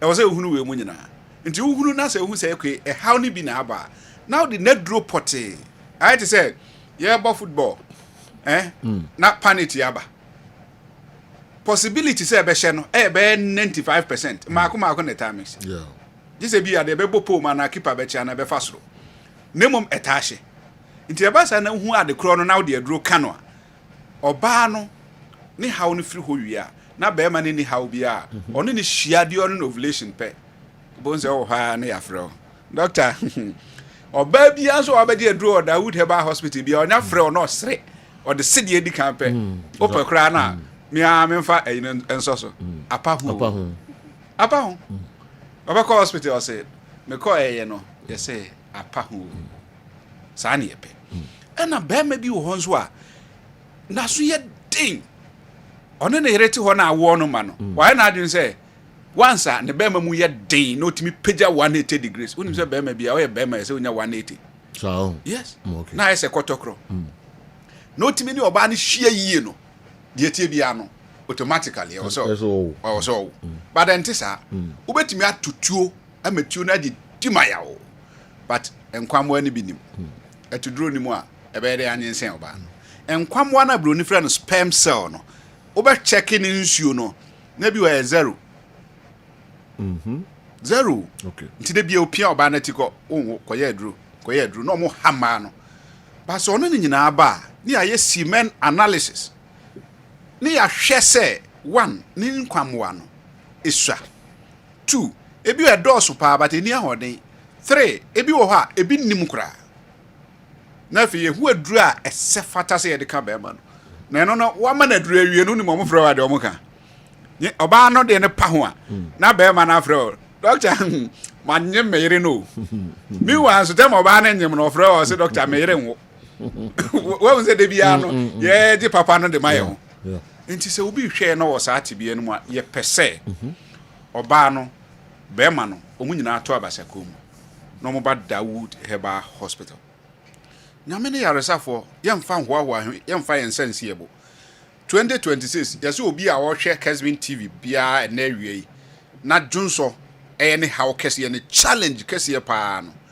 ebi wa Junso no ɔkyem ansa na aba ebi wa ɔkyem wie a Junso na ba wie na still a ɔten kan sɛ still ebi kam black man yes obi wɔ hɔ ne ɔba ahyia tema ne ho sane na wɔsɛ onya atenka no na ɔte yaw ɛwɔ akyire obi wɔ nso a ne ho sane no kra no sperm cell no ana semen no nsuo na ɛbɛba no semen no mo sɛ mogya ɛwɔ na me bagye mani na fa wie me yaw a na sɛ yɛ ankɔ amba ti obi hwɛ Kessben na wɔsa ate bia no mu a Oba Dawood Herbal Hospital. Black man de cham so I hope so utie. Me de me mo bia din o. Problems bebrebe. Se won se wo de wo team. Hu na asem. Wo no for team ti. Nti obi kwa relegation e wo no for mu pe onim se ha waba. To aso yeti o. Se jo nti e ba no so ha. Nipa no ba ye hwe de nti a ne dwonso no emma yi. Na reho sempa se o man pani gina. O man bi so o man pani gina platform kase so kata na dwonso nam ne na. But and any pill. Wow. Prostrate no imre. Ontimi control. We are there ontimi control. I just say be how you should diaper. Uti na ha bon say na mo na ho say tet. Wow. Wow. This say be how you call additionwa. E wo we how you ko to diaper. Ahiva. Yeah, enu abaye wo bantam hay. Out on surgicals. Additionwa okay. Additionwa. Yeah, ko to da mema diaper kase en pen for the near the bon any can say basa serious say hu yeah obi obi aye adwonso abeta na ya se osu na homete dwonso ne mba ade se ye bone ne mfimu sa na ye funu na ya se ho no na de katita me kasa se ya me ye bema ti da ya na me bisa me ho se me na ato me anka me ye dai nti se ne wo na ato a na nyame ache Dawood aduro se memfa nsa yade a se je onipa ne nya gidi na omra adweso krapa baby akane na metro FM no junso mo hawo bia nipa no wo bia no inshallah anya metumi memfa me nsa nse mebo nyame na on se je wo de ye sports me ba na wo ka se me more players two din area even local in the league no kra me ntimi mo so me so ye bedroom a me ka kire se bo ha mami no an hwa se nya champion na obeka banchi ko fa no hen untimi nka ntimi de ne ahaban yes me ti ahaban no a me de beba nipa na manage nso kama e ma bo me mra ne sa biri ya me na mana me ho no me ne ade ada ya mo se apejo 2026 if reduce onka ahode ni reduce 2026 obi anye ne ho aduro on say o maka say yes emma ba be di mema sika sejo ya bra ye aduma anadue be hu pa ni ye aduma na ma be di ni free well ss phone ni na esan ba back ye be tieka na omo waka say be say o be di sika so be dan o be daji so wo ye wo hu aduru a manu be diska no nso o medaji di wati a mera so eti o be se o mu disika no ko daji na o tan o ye wa Dawood Herbal Hospital ye wo edweso krapa bia kane na Metro FM no no o de o ba when 100 years kra na o de bra e be peja wow yes no be anya 91 years o ko so ba foforo dia o kasa o se mi free kwa ye mu ba me de duraba yo o ba o de ne ma ba pa ba me di de wa me di ya se ko nkokra da ya no mo hye me nkran yo yes akokra wanya 91 years ni sisi achia okra poma onanti kakra ni sisi na no ba yo wa ma ni sisi yare aduro no adan no ho no wabisa se na o de me duro ka oba man yare ye o wiase nyina amra ba no de dabi dabi ni se ka no that means very important. Okay. 0244 88 64 37 0244 88 64 37 and 020 168 17 0201 681 717 Dawood ointment any Dawood 360 capsules. You see, I know. Obi abo no mra ne say twi na memene yes usisi achia kra kodu baby a office sebe wachinchim kra na wo fa Dawood 360 capsules now the ointment ne kan wa bra wo twi ointment now wo mene 360 capsules no na team for 2026 ne yese ye nkuma katia ye ngu fertilizer wado afu kokoo no wo pese eso e na wagu fertilizer na kokoo na so agu nhirani bebre e na ate ne akatia si so se jo mese ne nyina ho but se wo dika spray na sa ate ne akate ne wu a fertilizer na wagu ne de na be wo se kokoo no be so sure na watimi ate anya sika enti wo sisi no a ama wo be ma no mpagya no wonum 360 capsules na wadika ya de wakum akate all right na fe de aka no se wo be no mo maduru a fertilizer na ugu se be ya wo be gina so ache enti yankoto Dawood 360 capsules na Dawood ointment okay and then de Dr. Dawood me de me banete yeah yes me de me banete odo obam granga be hadwin kakra na ne man ne na unanka untimi nkam na ne de unse masema no na me ba yes makotra se hwi me ko se zo a yes donc ebe dasi I hope all the videos ni bi buy ana on nam doctor ni ade mu okay se me ko se hwi se ya de me hu se me live no ani here bi out TV no so na me dwen haban dwen nko me dwen nua haban nko ti me da na me so da ye bi a me so da na me wokwa yim wow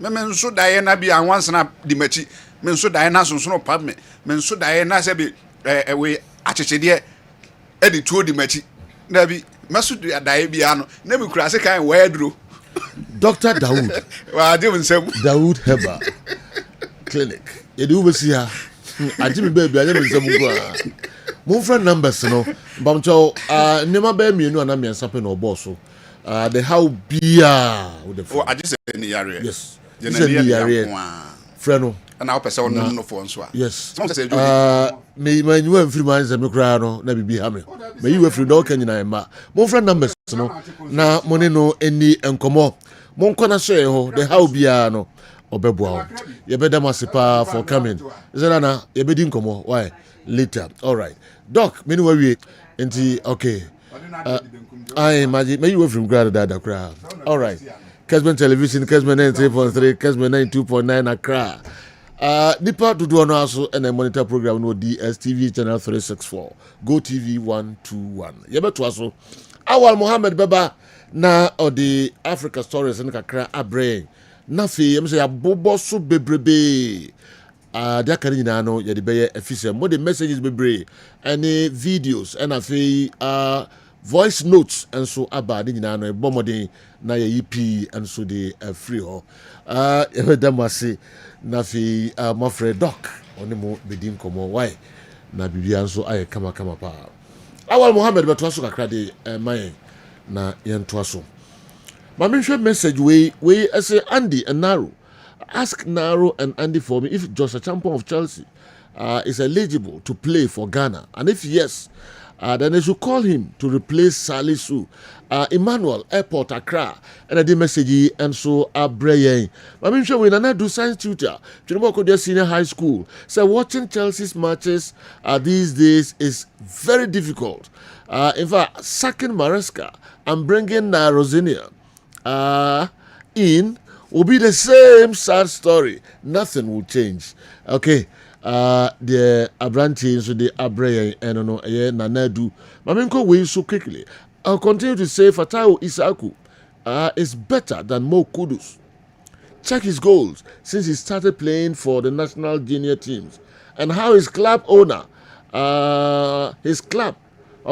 every Oliver Okran, Ajumaku Ochisu and Odiwe and so Abrayen. Mamisha Hansuka Krebi na Yemfa Diakano and so Remo. And if he say my you know everywhere quickly. Mamin call the next one and also Lavin C about the so about local stories no. Na lawyer and Nadiwe and so about lawyer Anthony Osei Poku. Hey lawyer that is saying and Raishai Mr. IK Jesse Ofrimu ne funeral no yeshia wase ankopon onfa Mr. IK Jesse ne kra nsie emaye. Thessalonians 5:3 for when they say peace and safety, then sudden destruction comes upon them. Okay, a Bible. And it means Mali, but Mali, you know, so verse we know. Okay. If you Bible mo. Okay. Thessalonians 5:3. Oh, now on all the year, you can, wow. On Semenyo's transfer, let's pray for him. I hope he doesn't end up like Phillips from Leeds, a fantastic player who's now missing from action. Lawyer Anthony Osei Poku. Lawyer, I hope say pa. Oh, Sergio. Sergio, Hugo Bruce the assembly na Sergio, a lot of people are talking about it. And Sergio, the conversation I centered between Sebia about say obey league ye. No nya players or mobile dominate national team no. And I say ubenya or more mobile foreign base. Sergio quote Hugo Bruce in the video no. No, as a national team, we can do little on that because when you see all those teams that you name now, those are teams with players who play in Europe. We don't have them. And that is a disadvantage for South Africa. When you even play against Angola, you have players who play in Europe. I don't speak about Cameroon. Cameroon has a brand new team. Because Ethos changed everything, and when you see where those players are playing, there's a guy, the striker Kofan, he's playing Leverkusen. He's 19 years old. So this is the opportunity that our players need to have, because they have to be challenged more. And I said from the beginning here that the level of PSL, comparing with the level that we had now in the last weeks, is very big. And you can only make that gap smaller when you have players who are also playing in very difficult competitions.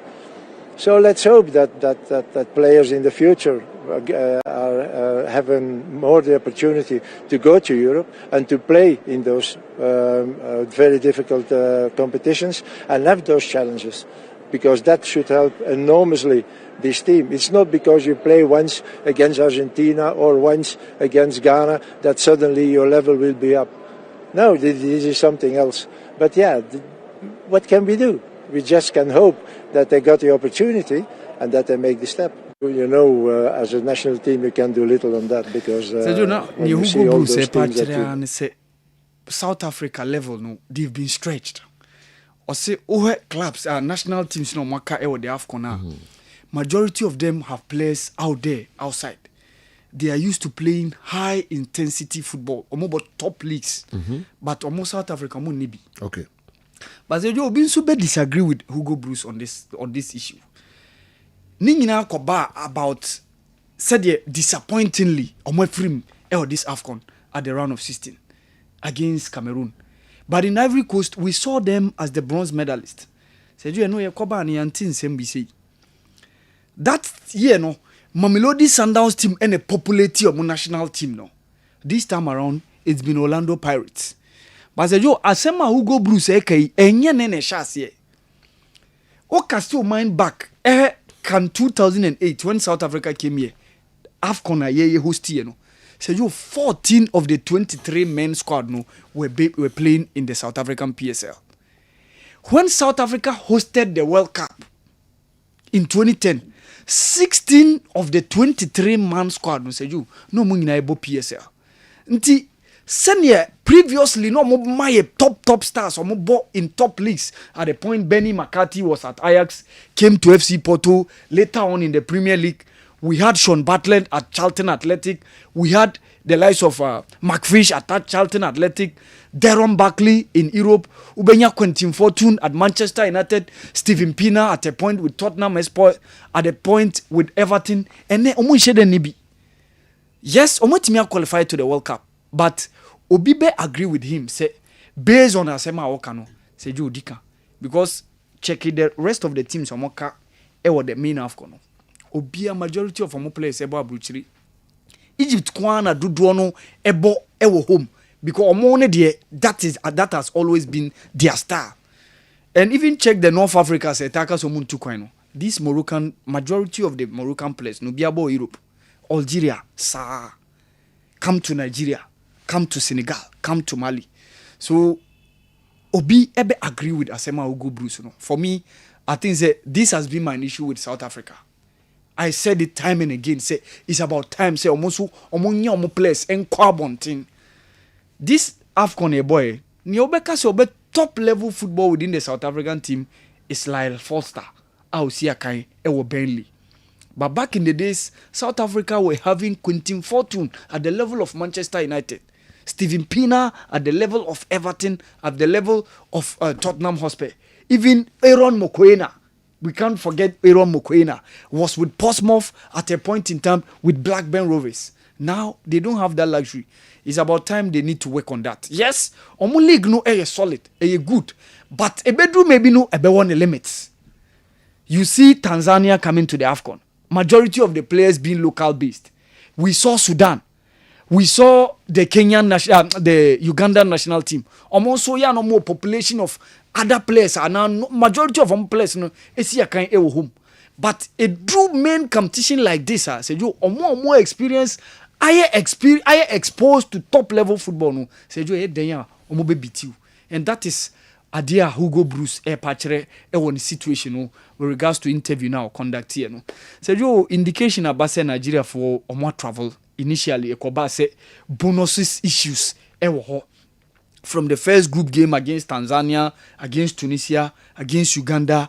Issues of bonuses and of course Obekai the 4-0 win Amonia against Mozambique in the round of 16. But almost say the CBN Central Bank of Nigeria to me are arranging issues just by say sikane na enya meto account but formalities now mubeyama bibia timia tutum ni die omotimia ye. And of course good news are esa breedy within the Nigerian setup say omo patched those differences happen here. Unfortunately, when Victor Osimhen was throwing tantrums to the colleague Meka Ademola Lookman and Omar Pache, all those differences are so they are looking forward to playing against Algeria and Yameboa on Saturday, which is a very, very crucial game in the quarterfinal.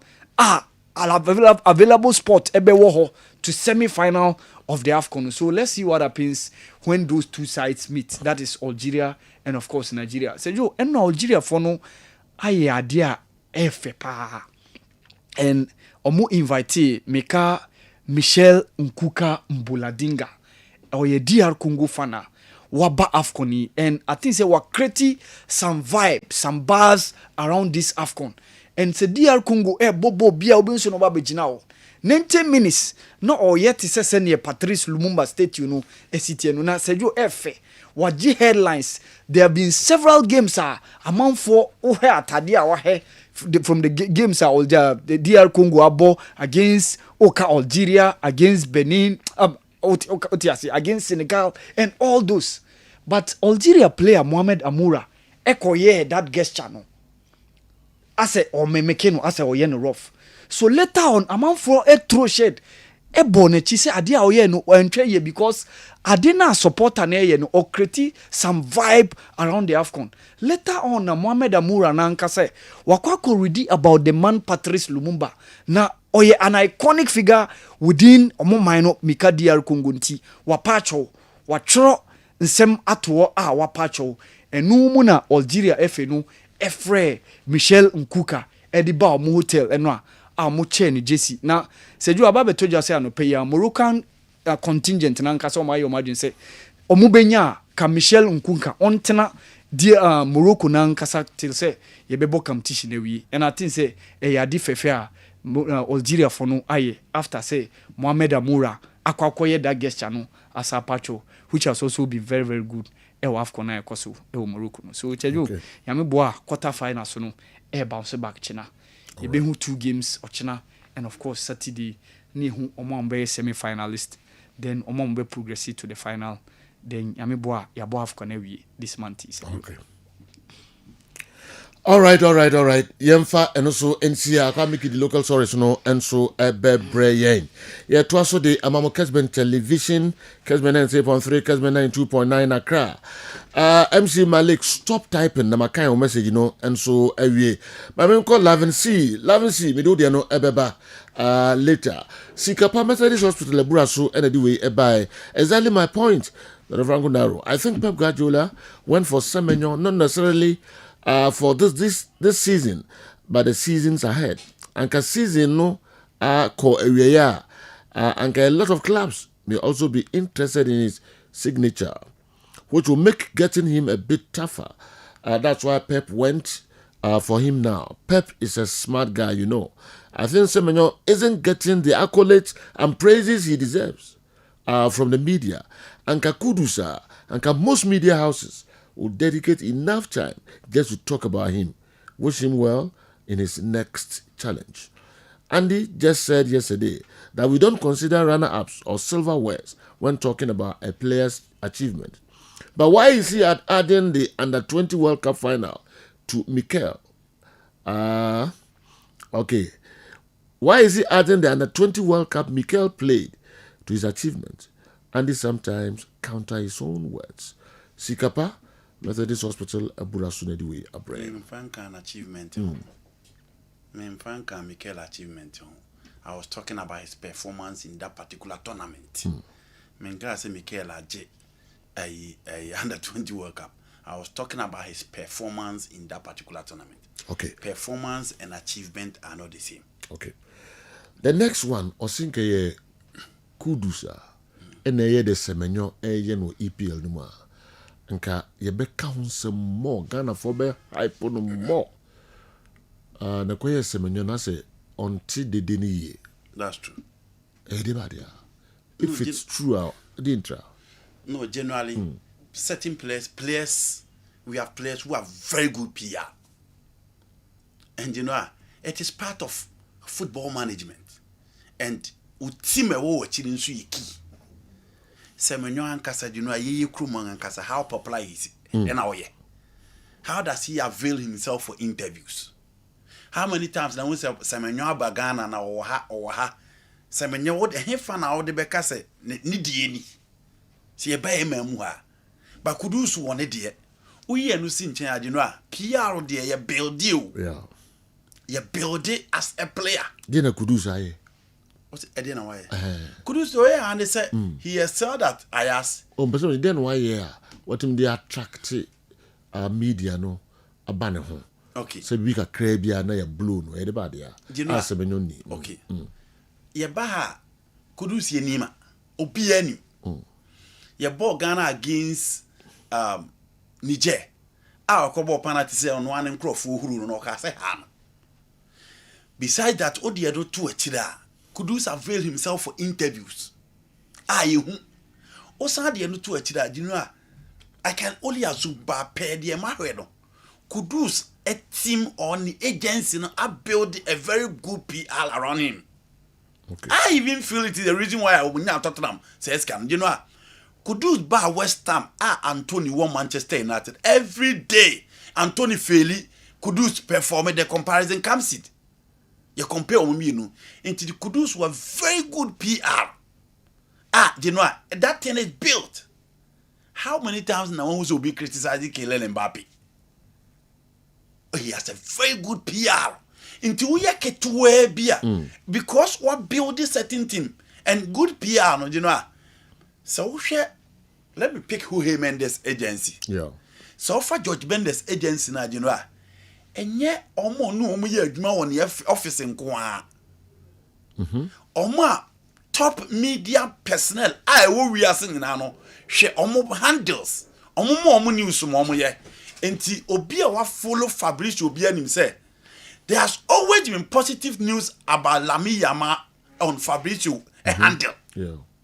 So that is the kind of PR a top journalist connected with the agency of George Mendes and build for a certain player. And I feel Kudus Diano and because of anything.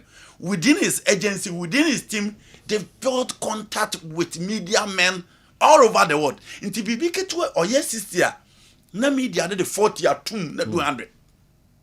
You know, I hear Krum Hakrano. She players are and managers. A what connection with media men? Yen she di or more, yen share popularity or more. As against players are almost team no any connection with the media. Into the Semenyo also yan say his agency need to build those connections with the media. And the payment the akosoro. Into year 60 na media and the 40 account. O year 70 na media and the 30 account. The bia na udi kwa na ekosoro. So one yes idea You know, who normal players, but their names will be all over the place. Yeah. Not because of anything, but because they have a very good team and that player was very good PR. In Tina Kudus, ye be to because they do. Kudus na nsanya call Tottenham Hotspur no. Say players be blank Ebeka so call washi. But one thing will be the negative side of Kudus. It has always been positive. Into building with those media guys, big personalities, top media men. You know, the BR was having quite a positive one. Bibi kitu abinehuru. And until now, Kudu. All right. Yaku ni mencha kwa Mickey Babe translate the local stories no abre. I totally agree with Hugo Bruce. Nowadays, AFCON isn't for the local players. And even North Africans who were predominantly using local players are now shifting to foreign-based players. I said it last week after watching South Africa versus Cameroon. Kingsley Asante Makuna Ediwe free Mankranso Senior High School. And Ediwe and so Eba Mankranso mind you. Musankai Mubium Omo Eko drew a semi-final national science and maths quiz, you know. Ghana could do semi-final. Relations once again Mankranso Senior High School means the next one which may do final at my YBB account. I'm saying more Mabasu Ebium. All right. And then Dr. Richard Century birthday. Yeah. Wow. Yes. Dr. Richard in Century. And then your birthday, very special one pa the free crew ni nyina I did bro. Wow. Doc president FC Samatex 1996 president and no Sanso and management member a Black Stars management committee member and Dr. Richard Century birthday on behalf of crew Nina I'm wish you happy birthday special one pa nakopon trewashi munshiraw na woni so ade hu bia nakopon omfa emma na oma kwatintin enso enka ho mai happy birthday Doc. All right. Yes. Then in Newman, how he wants to help the society. He feels there. Samra boy for Nyamiacho Madi. Papa. In investment in the BBR, Nyamisha. Tiawa. Yeah. Osi menene kasai. Osi mention any more studio. Oza. Yes. Also was surprised. Metiwa no also met studio no I see. Yes, on cry now baba. It me hwere nim. Enchekrabo studio. Maybe you're promising na so beba. Yeah. Tournament same say obeso yen surprise. Yes. Samatex SC owner and our president. Okay. Kwame. Me foul, but my main cover voices in the camera. Okay. Me ba na feel the local stories na to aso amai. Mo wen ti am for so adwin check akra efa issues no.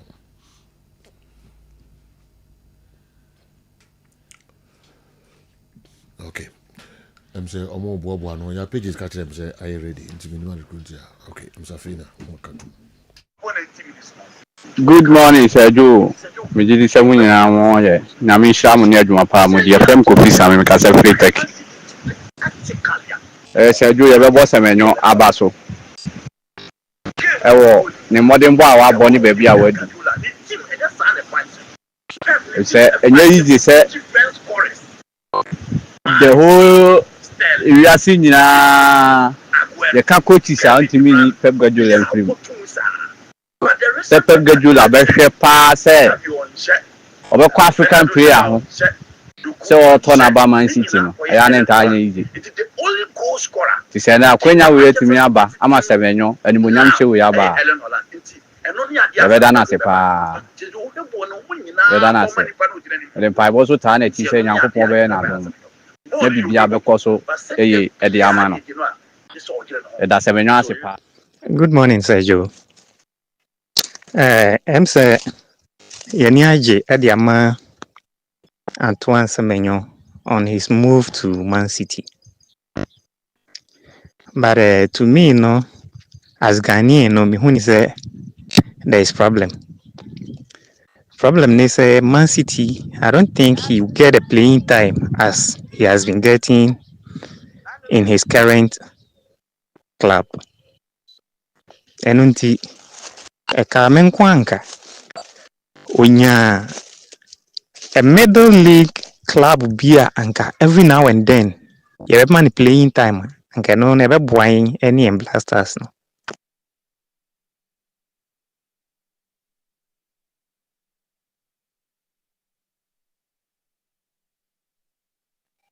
Damparo Samo Kwaso, me pacho mi busam and the kem, any misu usu ansa, and no almost Kim Faisa, any Brekum Chelsea, say the only team is Breno, or form home board the current regime. Me say omo, say Omunim revolutionaries all over the world. Bromo Bray and son of Mutinama revolution yabana. It is regime no ye de yo enyi o monko ka ho na chese sisie no ye nyina ye mboa e ma ne mpro this is some back ajom so munjira they should be firm no say teams ni so for anti o monko ka the current regime no ho and I say current regime no associate in luring the two of them to omo side until omo kasa na eno adom ka no still stand by it na say nyina e ti krom ne say you who there anybody can create BC there, BB course into your mother umber sorry here. Is a can be expected to encourage you almost the masses and even though what the masses are doing is not right. We so as I say it's abnormal to be normal when everybody is abnormal. In other businesses now all running. So the workers in be yeah dear be a best say business like a create there or more yeah near beboa a foot or the money say do one year there and more year there bebo na juma no mu nyina so nkoka or more year do one more year nyansa fata no ho ana Dr. Nkrumah source of £5 and gain independence for Ghana and Nelson Mandela go to the extent of spending 27 years in jail for independence for South Africa. Into no revolutionaries and we're finding it easy. Into my Brekum Chelsea for and for any confess I am form of food. That's it. Sejo, good morning. Your friend me Ibrahim Sejo. Sejo, Namoka said Franco Nero doctor. A friend is saying a brand friend or Jamie Carraghan. Omudi sonoma yesterday doctor money and Carraghan one yardie ba kukura muma nkanu kre Carraghan yardie one yardie or average player. Even some Hippia Moni Traore is better than Jamie Carraghan. Yeah, Tosono so kotoko new player we are my top principal do so nyabotre. So nyabotre. A good player but oko tackle BM and yellow card. Uye sadi no ubeji red card sa wanya bu training said o si tackle no. But we ya de kakra. Ena de tosun so me pese me kachre Andy Kem say Andy Kem Kessben Benjamin Sarri wonkope team bi wonkope team bi sese mentiasie na tama o Olympics no you be your friend or blaster. Say I'm friend or blaster. So one keep come has to folk no on fighting for the position. Then has to folk should manage it or some manage it. Many has to folk company for nanka. Money Didi and Tenassi. Monkasa say this say. Because cash out the mass of folk more money lose. Benjamin Sarri cash or some cash out or Benjamin Sarri. So they need to manage. They need to manage. Na Asari nya team na onko. Omo manning them because even Asari time or them krano has omo concede. One year bad sir. Do Agbesi against it, but Benjamin Asari will keep a clean sheet. Now so for going share lose. So nothing have happened. They should just manage this issue. No one cash out to say. Madam Masi Sejo. Sejo. My bad program you so kakra. Kingsley ni mankra so SHS. Semenyo de no nyina ye ne agiama no. But me problem ba ko am won say senko betimi this performance now or the war bomb of this year no ababra stars ankeye. Ade a me hu e Ghanaian players from the say the moment omunya teams akɛse abɔ no na ɔmo performance ɛwɔ Blasters no na ɛkɔ fam ebi a yɛn nyinaa yɛadwen kɔɔ so somewhere 2005 yɛn nyinaa yɛne gye ɛsɛ Michael Essien ekonya Chelsea Ghanafoɔ nyinaa ne gye nti na ma amanfoɔ develop interest ɛwɔ Chelsea mu amanfoɔ bebree bɛpem nnɛ ɔmo da so dɔ Chelsea no nso yɛbɛhwɛ a Essien baeɛ no impact a ɔde ba Blasters mu na yɛ low saa nso na nanu yɛ atama na Thomas Partey no ɔwɔ Atletico no na ɔyɛ adeɛ mmɔ ma ɔba Arsenal no yɛbɛhwɛ ne commitment no na ɛkɔɔ fam ɛwɔ Blasters mu Kudus ɔwɔ yɛn nyinaa yɛdi adanse sɛ Kudus wɔ Ajax no na bɔ a ɔbɔ ma Blasters nnɛ ɛkɔ fam kakra ebetumi akɔ saa list na ɛbɛkɔ saa enwie da obi te sɛ Asamoah Gyan na ɔyɛ consistent because Asamoah Gyan mo team kɛseɛ biara aheda mo team kɛseɛ biara Blasters na ɔde gye ne din nti me problem ne sɛ ɛdeɛ nti ɛna Blasters players the moment a ɔmo benya teams akɛseɛ abɔ a ɔman no nyinaa ni bɛgye no na ɔmo performance ɛwɔ Blasters na ɛkɔ fam ɛyɛ obi ɛna ɛwɔ ɛfi hɔ ɛna ɔmo saa orientation ne sɛ sonson ho fama wɔ club anaasɛ dan na free teams nim because the moment Ghanaian player biara nya contract kɛseɛ a Ghanafoɔ nyinaa ni gye but ohwɛ other African countries Senegal mo no the moment a obenya team kɛseɛ no na the performance ɛkɔ so ohun Cote d'Ivoire fo yi a ɔmo performance ɛkɔ so because of ɔmo bɔ teams akɛseɛ but yɛ Ghana ha no ɔbɔ team kɛseɛ no na the performance ne ɛwɔ Blasters na ɛkɔ fam ɛdeɛ ntra me head anti ase nti yɛn nyinaa no sɛ obi na ɛyɛ saa wɔ ɛfi hɔ a ɔmo ngyae na yɛn nyinaa yɛnhwɛ sɛ Blasters na bɛkɔ yɛn ne meda wase sɛ Joe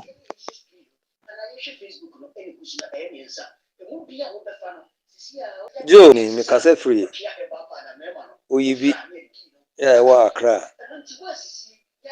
enura me de nkra ebrel na so manti okay kan ami say timu bi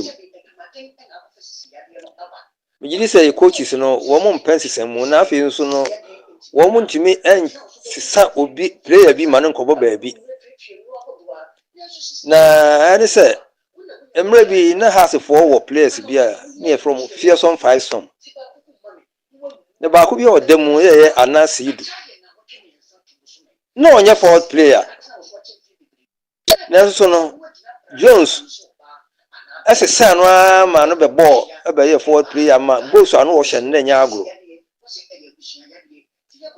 se ye coaches ya ba nyina obi anim sa de ne ye enwan se hankwa na ubo wo de hankwa na ubo ndura misraw se mu nyina se mu nim asam be kai a sasuma american coaches no wo mo hwɛ na players ni bi wo hɔ a wo mo hwɛ se de wo musi ebo ball no o defend but o betu abo forward o bo hɔ abo forward o betu defend no wo musi sam kakra ni ye nhunu kane no ball na se de ne ye hwɛ ball no ye nhunu saa ni mu ya bedase. Good morning, Sir Joe. When you crew nina, my mama Fisher Panso. Jaya dear, Arsenal fans, ya come yete ya corner. League table no cry, dear, say yenfe, yeni ateta kasa. League table, yenfa yeni share so cry, yenim say ye bobo. Diende, yesre mrantiano. Omunkun kudima yen. Omunkun enkudima yen. Na City next game in the league, against Man United. Yesre Man United for see the team na yemre City team na yemre obi ane na ebo draw on Sunderland draw on Brighton draw on Chelsea draw omo nyina ye mid table team ti we die United monso mo no mo draw mayen ai de emfa de no boko so Sergio Inspector Imani inside Nungwa police station e chia obia. Sergio, good morning. My friend Foster because every Ashtown me person me comment kakra o mo program yi so ebio me ba show them person me kan about kotoko a question at the same time some say contribution me person me bisa say the way am bet na ho a na mo ya discussion about Ghana football ne kotoko ne nyama bia am ka say nipa Emma Stadium any ade my question me bisa no and say enti kotoko no mpanimfo a menka ne sɛ da no no omuntumi mfa sika nwuram because City ne Chelsea before say omo ebe relevant no nkonfo bi pompi sika nwuram aha ena Ghana hakra before say yesiamu ne Mourinho mu beba ha no na Chelsea sheda nye team a yenim ne bebre o Ghana ha ne the rest of Africa menka ne sa but Mourinho this Abramovich this ka be remu a omo tuto players omo standard no afi Chelsea abey team a obia ni jehu na obia follow it is omo pese kotokoye standard a said your football na sesan free Canadian no ba said the city generation we mu no a lot have to be changed. And you know, imagine me try say ana me contribution me dey man say omo fa sika nwuram na you who say kotoko quality players are yeah competing with different leagues, you know. Bet to me ama yeah youth and our generation yeah so to me a follow kotoko no said the stadium kone enema bebre nti kakra betumi aka fa no ho na de to so biem so. Good morning, Kessben Sports. Bachelor FM Derek, Mekasa Recruit. Doctor, Mekaise, Dr. Frank, Mekaise, Idase Coach Prosper time. I afraid Kotoko keeper sombra national team. Our buy no be a tune. And I fans and I say, the protected national team keeper no. I think the doctor can say coaching or no for Kotoko interest. And to me for Ghana interest. Mbanja Kotoko interest. Now I don't know see has a after all say has a union number one continue near baby as a DD dramanity me started. From now I told you a bassy and what can different, a bassy and what can different.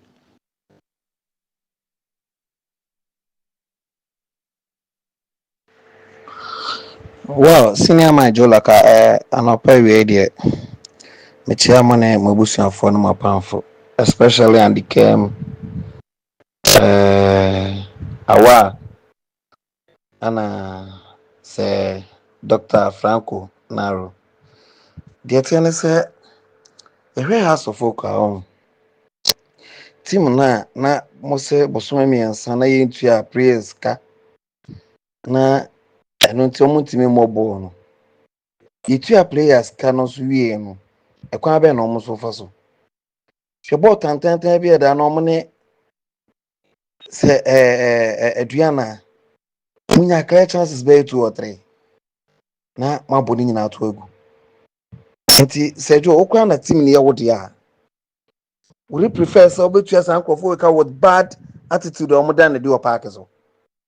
I don't see. All your phones are no one wants that. So what I say, all your phones are no one wants that. Some of us see you to ye. Namusu Munji market to ye, dear Mosumunye Jumani ye. Na Tim Ran, so an engine 9 years supporters say, where you see any ye. A friend may be a Casafia that was na Eastern region. Madame Massey. Okay, young fancy high. Na. Yen to us for I make your point power and some kit to cry. Beba, your former church or margin and send be a mokaya. Been problems no more. Minimum been problems no more. Minimum kind of problems. Almost be the wahala issues. Yes, independence. I know I ready. I mean, take a cry. Yen shake a crabby nafi. I say, minimum okay. The mekaya. If I had to folk goalkeeping there, you know, my aim check a crabby, under 1 minute. We be answered that I am saying so as circulatory media no pa ready now on my day on some pages. I say there are cars some now we slow kakra. You married 2 women who sabi Accra Hearts of Oak. You married 2 women who sabi cook, who sabi everything na big wahala for you. As for me, Jack Toronto, I see big wahala for Accra Hearts of Oak. Accra Hearts of Oak. You marry 2 women who sabi cook, who sabi everything na big wahala for you. Oh. As for me, Jack Toronto, I see big wahala for Accra Hearts of Oak.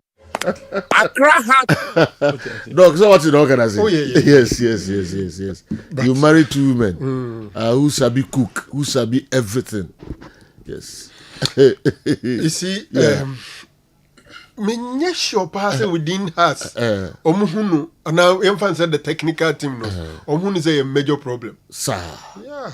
Coach Bia should have. Omuhunu is a big wahala. Coach Bia should have your principles.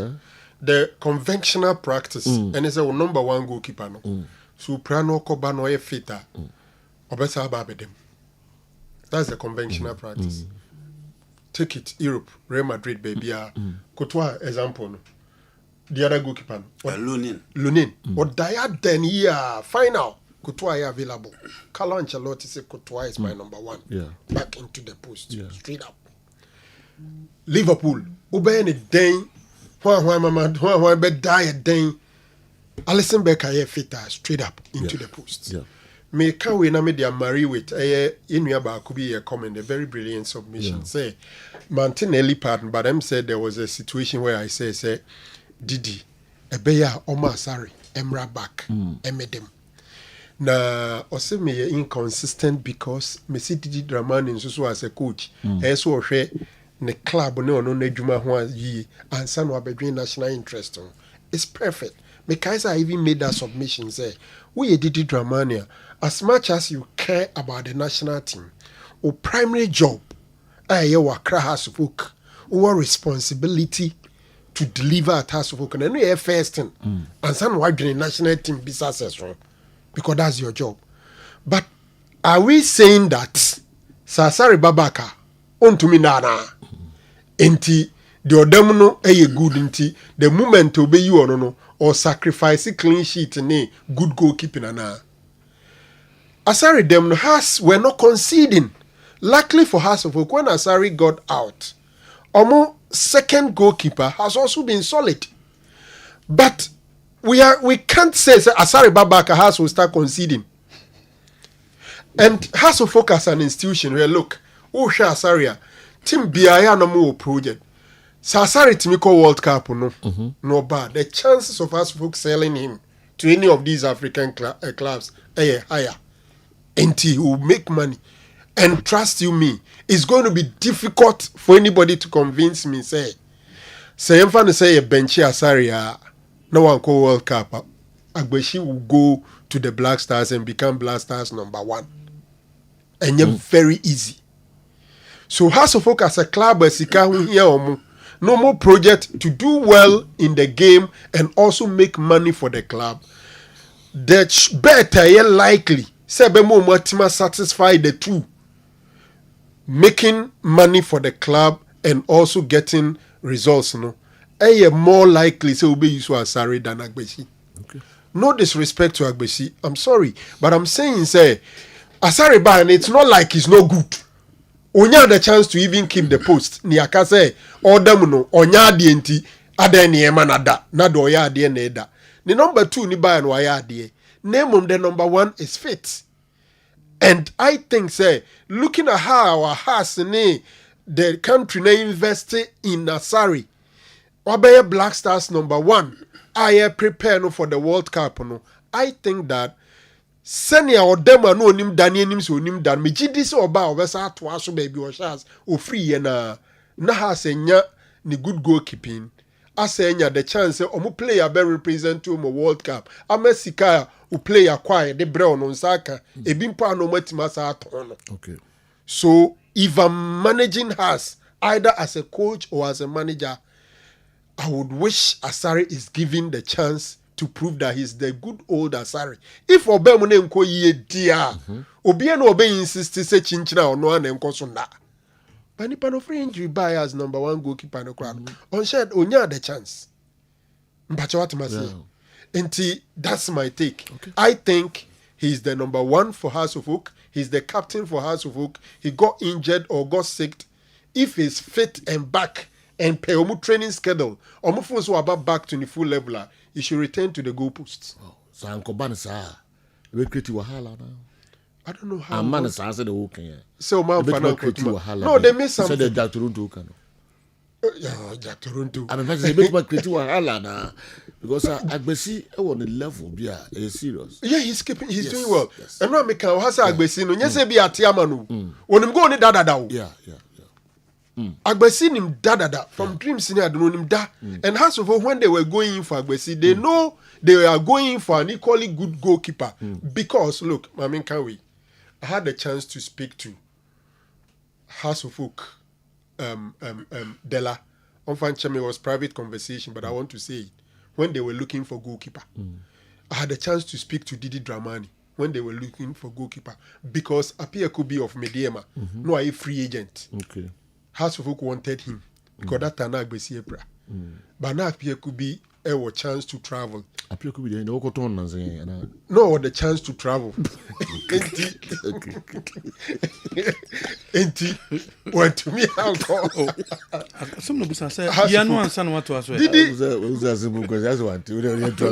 say Oko chant squad anymore? Ona did ne coach chant at that time. Asare na any number 1. Apia could be the number 2. Okay. Enti Ojidi say Black Stars engagement inti Asare betime tutuku na betime ye unavailable. Enti ope goalkeeper Asare ni ho no ma or trust say obetime kipi. So when they didn't get Apia Kubi, Agbesi came handy. And Omoko for him, they knew they were going for a top goalkeeper. When Asari is not available, Omon Laka. Okay. Indeed, Asari prior now, Yari now available. No.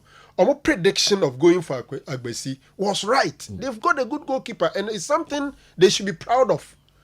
But as a head coach, you should be straight up and say, this is my number 1, he's my captain. He got injured, he's back. He returns to the post. Yeah. So, Black Stars engagement, Agbesi comes in, and me a sure pass Agbesi, or sign for House of Folk. No nimpa say the number 1 goalkeeper is Benjamin Asari. And he will get his chance when Benjamin is not there. And to say Benjamin get back, near catch Agbesi, you've done so well. We'll get 2 games. But for now, the number 1 is back. Until say number 1 be returning to the post, now on deliver. Yeah. So Opemu na Asari bana ni mode mono form there. Obi antumi can say didn't sacrifice ni team ni success in tonko so manina. But as we speak, Oma mehwie the animal say number 1 ni prior. Why fit in Wababaka? He should return to the post. That's what I mean. Okay. Now the training almost training see the see kono. Say Benjamin Sarri da Sunday and me say on one. Okay. Almost pay training see the see kono. And a pressure now. Rana go kasa o yi bebre free mu. What there be? Someone else say ha ye. I mean see ye say be we dey vital. Pressure now el kono. Any training no. Yes. Sunday Benjamin da and me say you be on one. So your management member has you. Nasa who put pressure for Benjamin to return to the poster. A positive intervention. You are not doing anything untoward. Okay. And I don't think even the technical team need to be told this. Okay. It's big and massive. When was the last time a local goalkeeper a Black Stars number 1? You got a said a PRO House of Folk. A kind, you know. I say a 2 from a local club. So Sida, and you know, Agbesini, Sarri now Black Stars and Savvy. So we are better. I see that. Oh, Kotoko those days. Edward Ansa, Salif Ansa, Mohamed Odum. I didn't give it time now. 2 of them are Black Stars. I'm saying, yeah, go walk up. No, that's what we are good with. No, much more does say. How much more does it? Obi inactive, but still a friend of Blaster. Oh, they make a own say. PRO, Hearts of Folk. I can say. What kind? Say 2 goalkeepers in now very good. Into almost there's almost expect say a bit more from me no Black Stars. Even though move now from 1 club. And a man for business a Sida now. Yeah, just a Sida. But provided 2 goalkeepers about Black Stars. You see, unfortunately for us, they are even out of the FA Cup. The only competition I can league, you know. It is over to convince Black Stars technical handlers. So 2 goalkeepers, so more there. And the league, maybe we done that. Actually, no we other. And we done that. Actually, no we other. Because about better tell more because about Koda. Yes. Now say Bako and maybe not to bench on what basis near the befriend. Oh, but so when you Benjamin Sarri or Black Stars feel Agbesi. Yeah. Oh, you go na order no. Any goalkeeper say na papa cry. Say there we convince a lot of people. Say oh you a very good goalkeeper. We convince say Benjamin ni wa omo good deputy. And then I want to tell deputy. Na convince you say Benjamin ni wa omo good goalkeeper. Look Benjamin Sarri yes all walking straight into the Black Stars post too.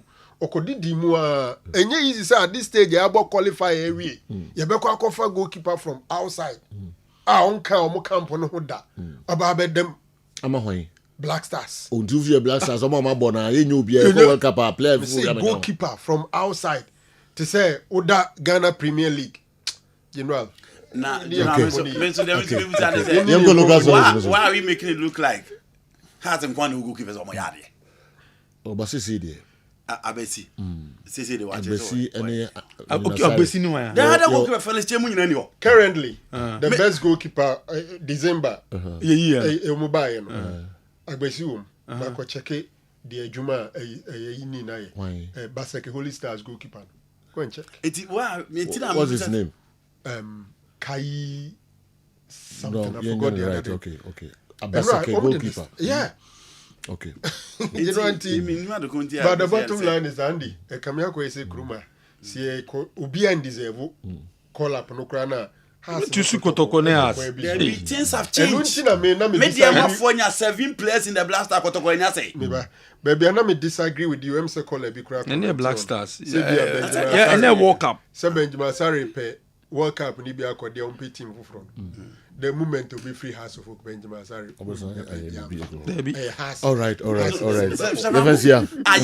Your friend Black Star team. E dey kwa akọ match. Your friend media players too.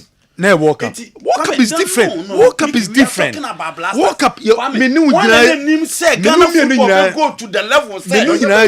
So you find some media man the order favors na. Fellas change Bayra Brewajua will be free house akutu fellas change. No, men can't media man. All right, Maminko. Okay, first year. The American say the Kotoko has to folk system and then Krofo Guru to Omegu. But when it comes to World Cup, they come first. They come. Now they can Black Stars. And yeah, Black Stars elbow friendly man. I want to invite you. One Ghana football. Ebe kwa gba bedru baby a. Ye be frame media players ache all the big teams in Ghana e the Black Stars. One na adwe nsa. Obi anyo say Ghana football be go through sa level no. Nti my chase ye World Cup nti e kotoko na afo nkwa na beko. But the one here ye World Cup kropa no. Me hu de ye dey outside local players do a moye outside kotoko na as attack. Habib Mohammed ko no King Faisal. Yes. That was the first edition. Yes. But she others. Oh, but say invitation on the mark clubs no. Kotoko has players. World Cup tournament. World Cup no. World Cup. Our first World Cup. Sheila was for Kotoko. Yeah. Our first no, but where to us are. And you must know the lingo. No, now can na Kotoko na you know say antisabi. General, you call Qatar World Cup. Kotoko ne has in the mutia na no mutia. And so you the dan la the name free bani ekoi. I no the balance no. They are no mu yenya. Etina make sure say local boys na do mu kon most of the time. One has fans in India. General, you backlash na be ball mo so. Me no nyina ka say. No the balance. The person make can say local boys no mu do mu kon fa pa no nya so mu kwa akobubi. But mo ko say de be ya ebenya Ghana fund draw na support. Nti e fa Kotoko ni e fa as ni e do mu kon na sika bi ba ni bi ba mo wa. Ni e ko sa no mu ta de. Ko ma mu di ya so tof ma e tie e pa no. Na Benjamin Asare ni abetamo. No mu dia balance no boko. E no so akwa for ni sisi na say. And come to go Black Stars. Yeah, careful World Cup ben dem play abikobi. Okay. Now why should we have to be careful? No, because someone more can say form there. No, but they more can dey form asem. No, se Franco dey more can dey form asem. All right, first year. If I'm sure, first year. 124. This is no issue. Heart of Folks will allow Asare to start next 5 games and Solomon Agbesi 2 matches after first 5. By doing this, you will be managing them and none shall complain. Even though Solomon was the best during the Dreams Africa campaign and got injured, after that competition. He joined Hearts of Oak after he recovered and has put pressure on Asare. Kwesi Sefa, super scout, and so if you cry, I become program no. Lee Addy went to the World Cup from Brecum Chelsea in 2010. Yes. We free Brecum Chelsea team manager. Because you have Rane and so Brian. All right. I'm enjoying it. All right. Soon swaba. Unti Kwame Yena Yemen Kono Uze Unwoji. But by Rebon Zoom. Afasebon, yes. Kalakwaba. Afin come to you. Kasaguma can guide out Afin come to you. What the voice yes, I will 2026. That's an voice. Yes, okay. Saboko. Yes, I do. We cry the name himself by now. Ukita megaphone because they bring you away who they name it. Anyway, so watch brilliant if you see it. Watch Thank you right after megaphone there. Omodi preaching about channel. Oh, vitin. Be done ko wona. Me do abala me de kasa. Keep on pony. The nations. I'm saying get ready with Malcolm. Get ready with Malcolm. Go be man na Kalakwaba. So be abako. Joe Obama was a million. Sir, okay. And the first name go. No, so situation be an unkept opinion. Say see at the end as a referee. No, but what the video be cry mama dawo. Me refi. This is me call here. As a player be na kiss. They know AI na. AI. No, Kalada de na me nim say AI. And at the end AI. Ni nyina AI. Oh sir. Yes.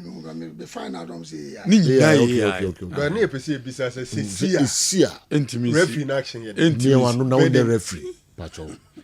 Kwame unne referee. Kala na aba na yebusa ne say sasa asem no ekokusia di ne ba omobeye. Referee ne be dey. Very attractive. And regularly AD Kotokone Kim Pfizer. Our marking Pfizer and the player. Yellow card or real and Dina or sorry. Because they start to Juliet Chidina. I didn't start to the bench. What you say? Now here abos and Sanico Mimia baby. Nafi Akofan Simpia. Then a referee bay. That's what Julius, you are very attractive. Then referee bay. Joe, see, I said referee because of my own coin, sir. And I know see I say. But player na dey akono boni because so referee. Unsporting behavior. Inti unsporting behavior because in football. And they be in football one baby. Into by day, but we attract card na. Oh yes. If you all mouth card, now they call yes sir. It's a bare red card or more yellow. As I said, one casa referee no avoided that. Me bound chamber ade na me tweme ho ade na be. Say we say ujai. No, when you ba ho so no assume. Oh so that means why unsporting behavior. Okay. Because something I may avoid it. Okay. So that me on football no, we have 3 Fs. We officiating official. Fair, and friendly. Okay. If you are friendly man and anybody be show mu, please obey. Okay. Because football we speak one language. Okay. And it go shy and cut different. Goes or tape regano bar. Please be anymore. Until buy and I just open card that you know. Okay. So as always show. Yeah, yellow na ushua. Obey yes, man. Man, what the yellow can the red man. Okay. Yeah. Okay. All right. Indeed, na. Em say pages we my enra DC no. Na obema player ni yellow card. Na player no ebunku to be area ba referee na nim so ne name ni ade okay. Cause so name na final de nsana ekosura. We don't know panic or pass on fan channel. Okay. Pages was a video no. Ansana mako kwa me ho for details and more. My name say pages. Oh, musa munya inside. I think I did. It's not fair. No way in the fair. Career never come na. And you're ready, you're no. Do you know my details? Max Buy. Yes. Max Buy say 2026. Yewurem enunti enche World Cup eba bekoso. Enna sesi ebo African Cup of Nations ubehebia Philips Television ɛna wɔsɔ de hwɛ Philips television ɛni da hɔ korɔgye yɛwɔ 32 inches yɛwɔ 43 inches ɛne yɛwɔ 50 inches ɛwɔ hɔ 32 inches no ɛyɛ 1875 43 inches no essential Google television no ɛyɛ 3575 ɛne yɛwɔ 50 inches ɛno ɛyɛ Google television no ɛno nso 4865 ɛne nti hyɛ ne nso nafo ni kyɛ Max Pie kɔ Max Pie ɛyɛ big promo ɛna ɛkɔ so ɛnkyɛ bia no yɛde original prices no ɛbɛba sanso na ɛnkyɛ 23rd ɛne yɛde car no ɛba bɛkyɛ akyɛdeɛ bebree na yɛde bɛkyɛ no 23rd yɛde bɛkyɛ ɛne nti hyɛ ne nso ntɛntɛm so na bɔmmɔden fa wo ne kyɛ Max Buy na kɔtɔ adeɛ wɔ ade bi a bɛtɔ bia no yɛbɛsan so ama coupon saa coupon na bɛnta into a draw na ɛba so a ɛna yɛbɛtumi ama ɛyɛ car no yɛde akyɛ obi na yɛde ɛyɛ phones na akyɛ obi yɛde ɛyɛ electronic appliances bia no ɛde akyɛ obi Max Buy ɛwɔ adum yɛbɛn Top Man Shoes Max Buy wɔ adum yɛbɛn Malcolm ɛna Max Buy ɛsan so wɔ adum pizzeto udu hɔ a wobɛhu yɛn ɛnso wɔ hɔ Hebaso Company Limited ɛde Hebaso cream no ɛde abɛdwa so kɔpɛ Hebaso cream no bi na UC ɛyɛ cream a bɛma ɛna UC bɛma yusu Hebaso cream na ɛboaw ɛma ne ɔba ahyia ma nigye ɛba ɛboaw ɛma ɔne ɔba ahyia ma ɔba no kɔ a ɔsan so bɛbiom ɛboaw ɛma bɛma enigye no wie pɛyɔ ɛma ɔba no ho baa no ɛno nti ɛna ɔsɔ kɔpɛ Hebaso cream no bi apply ketewa bi ɛwɔ penis no after 30 minutes no kɔna kɔ wɔhye wɔhye wie a na kyerɛ sɛ bredu sɛ ɔne ɔba no ba bɛhyiem Hebaso cream no woyi so wonya any side effect biara ɛyɛ 100% herbal ɛne ɛde ayɛ any drug store any chemical shop bi a bɛkɔ biara no wobɛnya bi atɔ wokɔ na wanya bi a na wafrɛ yɛn 0244 750 510 Mami fa MTN FA Cup matches awodo no baso eno ada Asante Kodokose Kim Faisal by a lone goal Pando out of Flames Esena God by 2-0 Mediama etimisha ayo goal stars 3-1 enna ayo Tamale City Wamene Karela ebo goalless draw ombo penalties no enna Tamale City etimi edidi nkunim 14-13 on penalties. Swedro All Blacks and Sevi All Stars ebo goalless draw. Umbo penalties. Emma Swedro All Blacks we need 5-4 on penalties. And results I would do etimi epiemu. Round of 16 say Enesia Kwakwaye. Asante Kodokwa qualify Heart of Lions Mediama Swedro All Blacks 11 Wonders.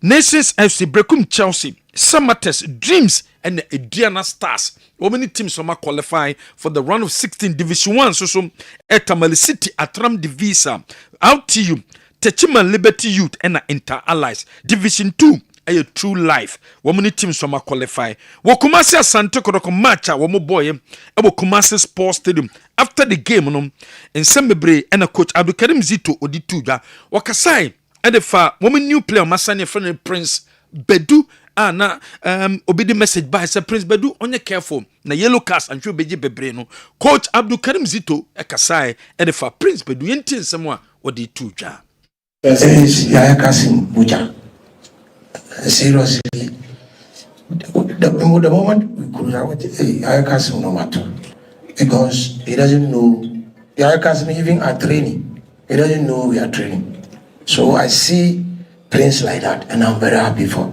him. Only we have to be very careful or else the yellow cards will be already, But I'm happy the way because I told him to be cool and then steady how we played and then he joins them. So you should make it simple. So you see that it was very simple without going through just because he's understanding how we want him to play. Yaya Kasim Buja. Seriously. When sema coach Abdulkarim Zito or the two jam at the far a year Prince a year Bedu our moton from Nations FC our Babisia Kain and Emma Kumasi Asante Kodokon. One must also be say signings a Bekoso and our best sign place in be a mama join the club banana. Was it Sabre dear or no dear or Diun Komo na Ninano our management or and a loosening of some of the players are La Sabuduku a Bekam Hano or Kasai at the farm.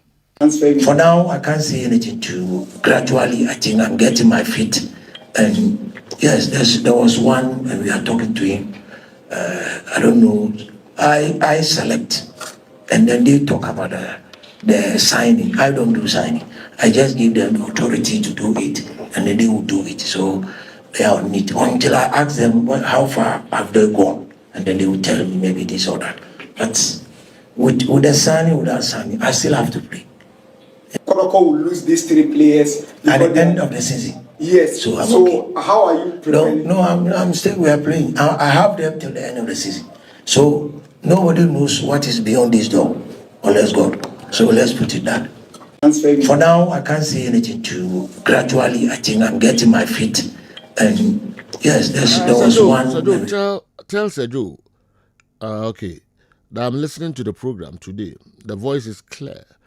Kumasi South Hospital and a Dr. Andy Opoku, a pharmacist. Or the way if free abre obima or afford their money. So color voice in your clear. I tell Sergio that I'm listening to the program. Today the voice is clear.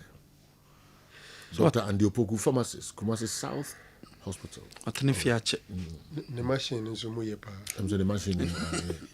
The machine I got on your fufu. Doctor Machine. Let's be our being kakaka. No being kakaka. We increasing volume do. On fanto no money. We ayen sama coach Abdul Karim Zito editu dwa kwakwa mponsa kasai. Wose sabre wo mu enye happy with the way Kumasi Asante Kodoko e bobo no. Nemom o men den se de technical team no o mini kwan so me excuse bia se injuries bia o mini hu kwan. Kwakwa mponsa K5. Nyankopon ye da nase. Game na ba and yen sheda nya happy but we be any day. The hia wo me nsa kan ye no. O see players o musa ka wo ho. And na we no nya red card, e see do nya red card. And the players need to show e wo injury. Nti esro mo mkeka wo ho. At least first na no excuse but say see ade nya excuse na me. Because Oma no more injury ne biaba. Today be injury emwa. Or say you su players ni bi o me fit ni. Kotoko team no me ade me hu supporters no say. See bobo na so hu say injury so mu a. We the under 24 no bo supporters ni beti wase. Until your technical team o mo hwe sa ade ni. O mo fan kura ni bi nso mo ne hwe. Because enjoy injury. And anything you may register nipa bebre, o register 30. It won't mean your injury there be asa. Say injury kakraba bibi to say saka say so aba.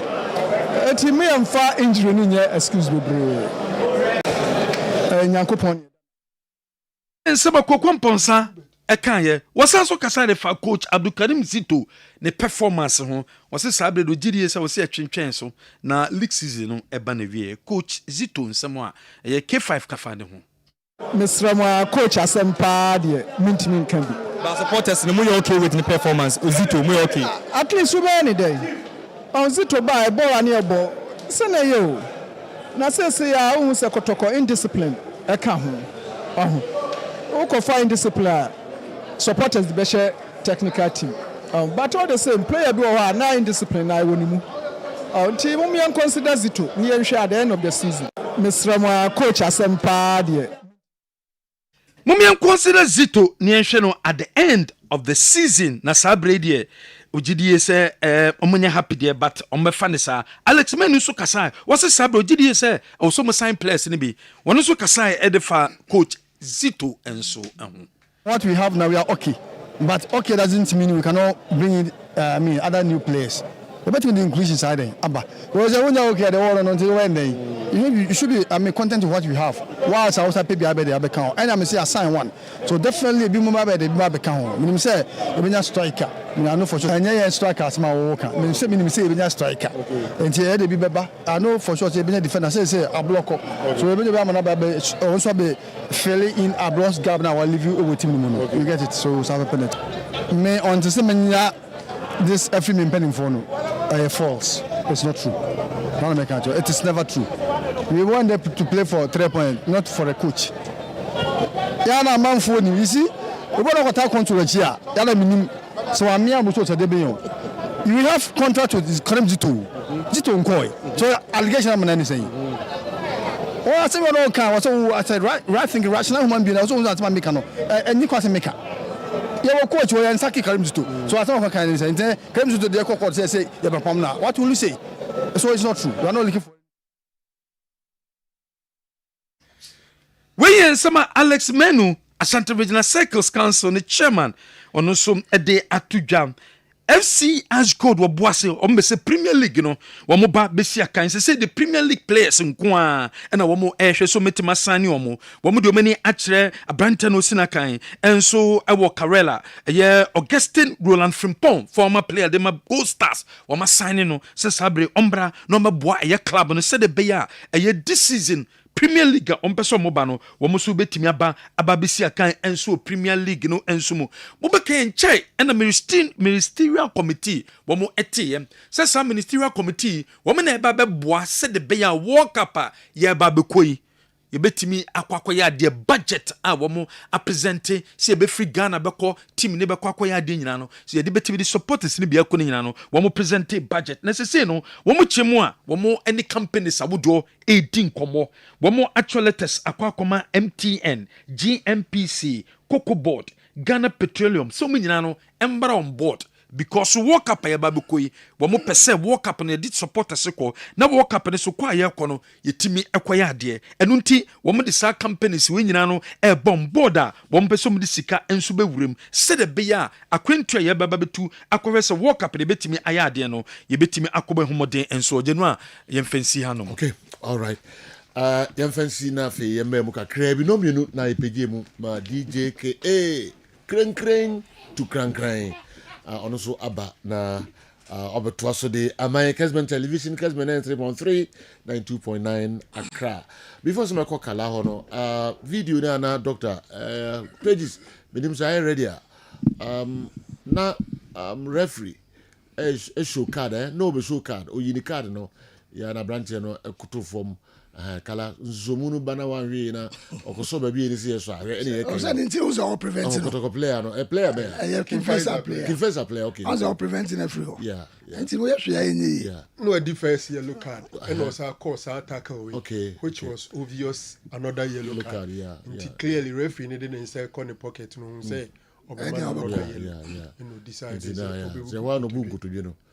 And yes, all connect to also the move ground that is why on me no form wa tino preventing is my own sudden now so the Saturn nechi referee that time you don't be in Saturn nechi again a player no the Saturn and no yin inside the man show no okay what's the more thing now unia bema wa bunku de bema bunku de jise onim na wanti ma hunu mo bokra oh okay yemfa but interesting odi yellow ni man wie no afide abrante no sorry ye na fuck referee oh so to tell me no fuck ni to dey no be a bunku to ya ente ebu ero bunku de oh I know cut down one bobo ya sentence obvious yeah 12 minutes 2 yellow cards and the second tackle there was no danger you dey almost so no pa o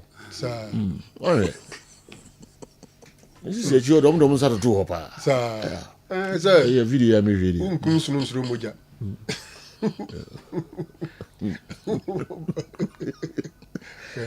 okay dile so na ben okay all right dem ko kala yeah Joe I'm say na me aduma fiti e chan be start league no na I'm say no be na ya on the review me ofie nyina na me hwe yeah Joe ye be sere o mo say be bia league na duru no enkola na omo di matches be ya me nko ade ankomunyo mu sinchen okay omunyi enkola na nyina mfiri mu efi say my research bebrebe a o hwa ye league no de kudi enti e referee kwa abonje omunyi ani munyam no e ba bia duru no say ye enkola na omo di matches na empanifo no etinchen.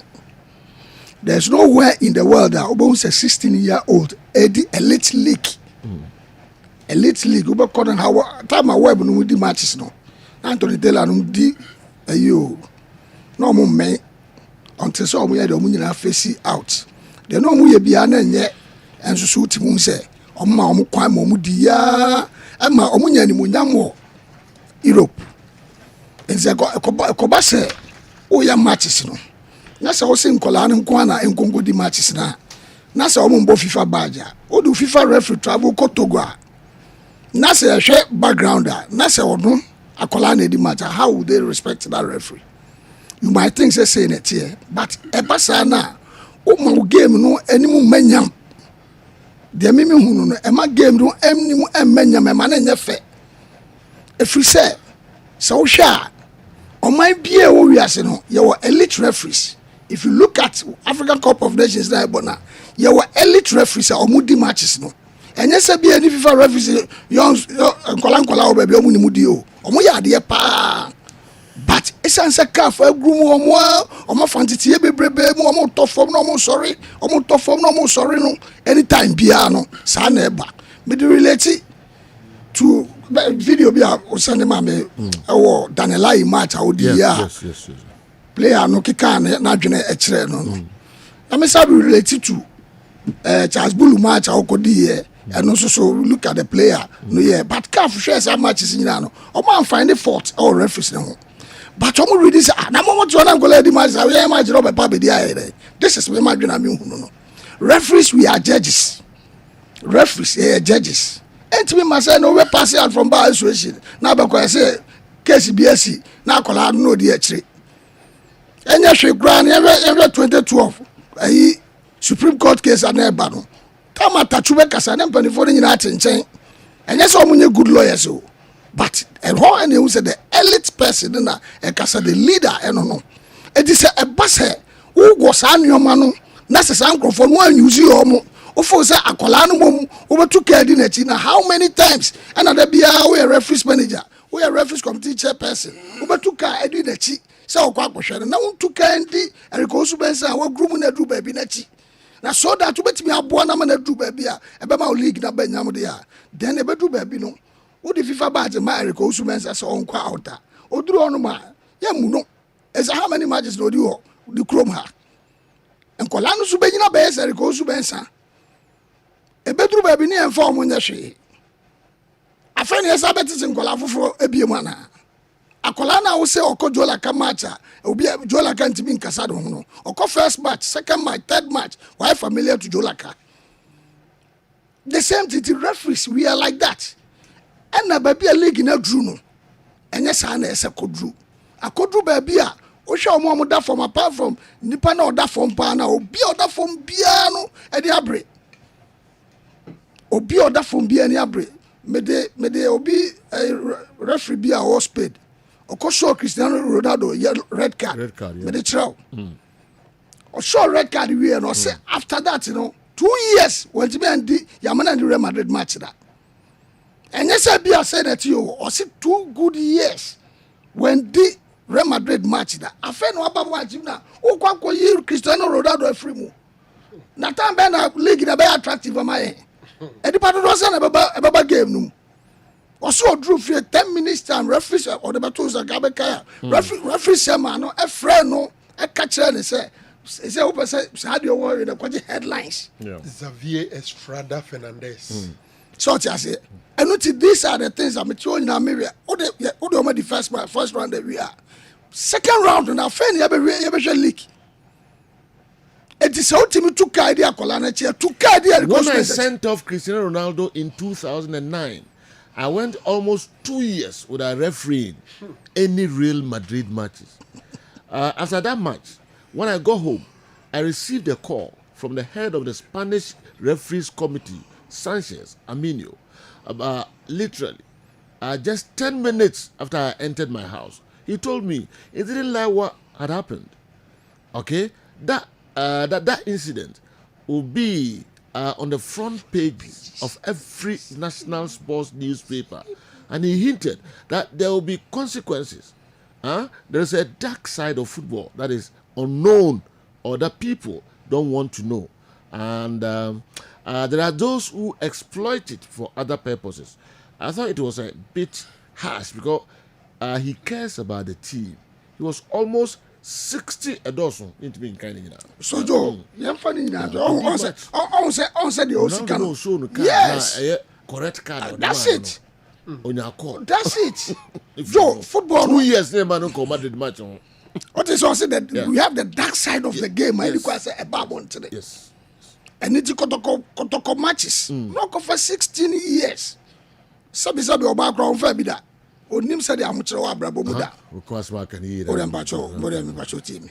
Now Okofa say any pana. Now so no be raw gamer. Yeah. I'm now for football. No, you say football management. We have the letter and the spirit. All these things, it is there, black and white. And there might be yeah. That is what the man reference manager can. Or say we have the dark side of the game. Yeah, many people. I just say, and there might be one my big groom Laka to Joe. Who was a job at Tracia on knew how to manage microphone on we have you. Makalayan for one memuntemuswa. A better than 29-year-old. And I say even less. At the AFCON amano. AFCON match here because it be a 29. Yeah. It be even less than that. Yeah, Joe. So I say, I'm a very young referee. Yeah. She level I don't do. But a started baby and the time I'll be drew 28, 29, 27 now. It net me drew AFCON. It means or shall say no a very young. Also, bezo omo young and more matches. Joe, the American and where you are FIFA badge but toho. Yeah. The ama the pafufro. I don't have for 16 years. But I feel must start. That is why I'm saying I feel our chance here. My name start you baby mra. Kotoko has match there. Joe, the be America asem no. Enya lawyer be an man go the case be out. Yeah, man no handle. Kotoko nations. Usakra. That's it. The performance that is it. Fine. Joe. Yeah, part of the world we know. Yeah, part of this world, you know. I read the bad side of it. You're trying to fake. Yeah, part of this world, you know, Kona Konkole Diagra. Oh, shed the air fepa.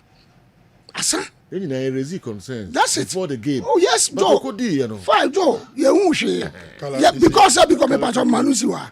If you say, you're a reference committee chairperson, Tinechi, and it's not your.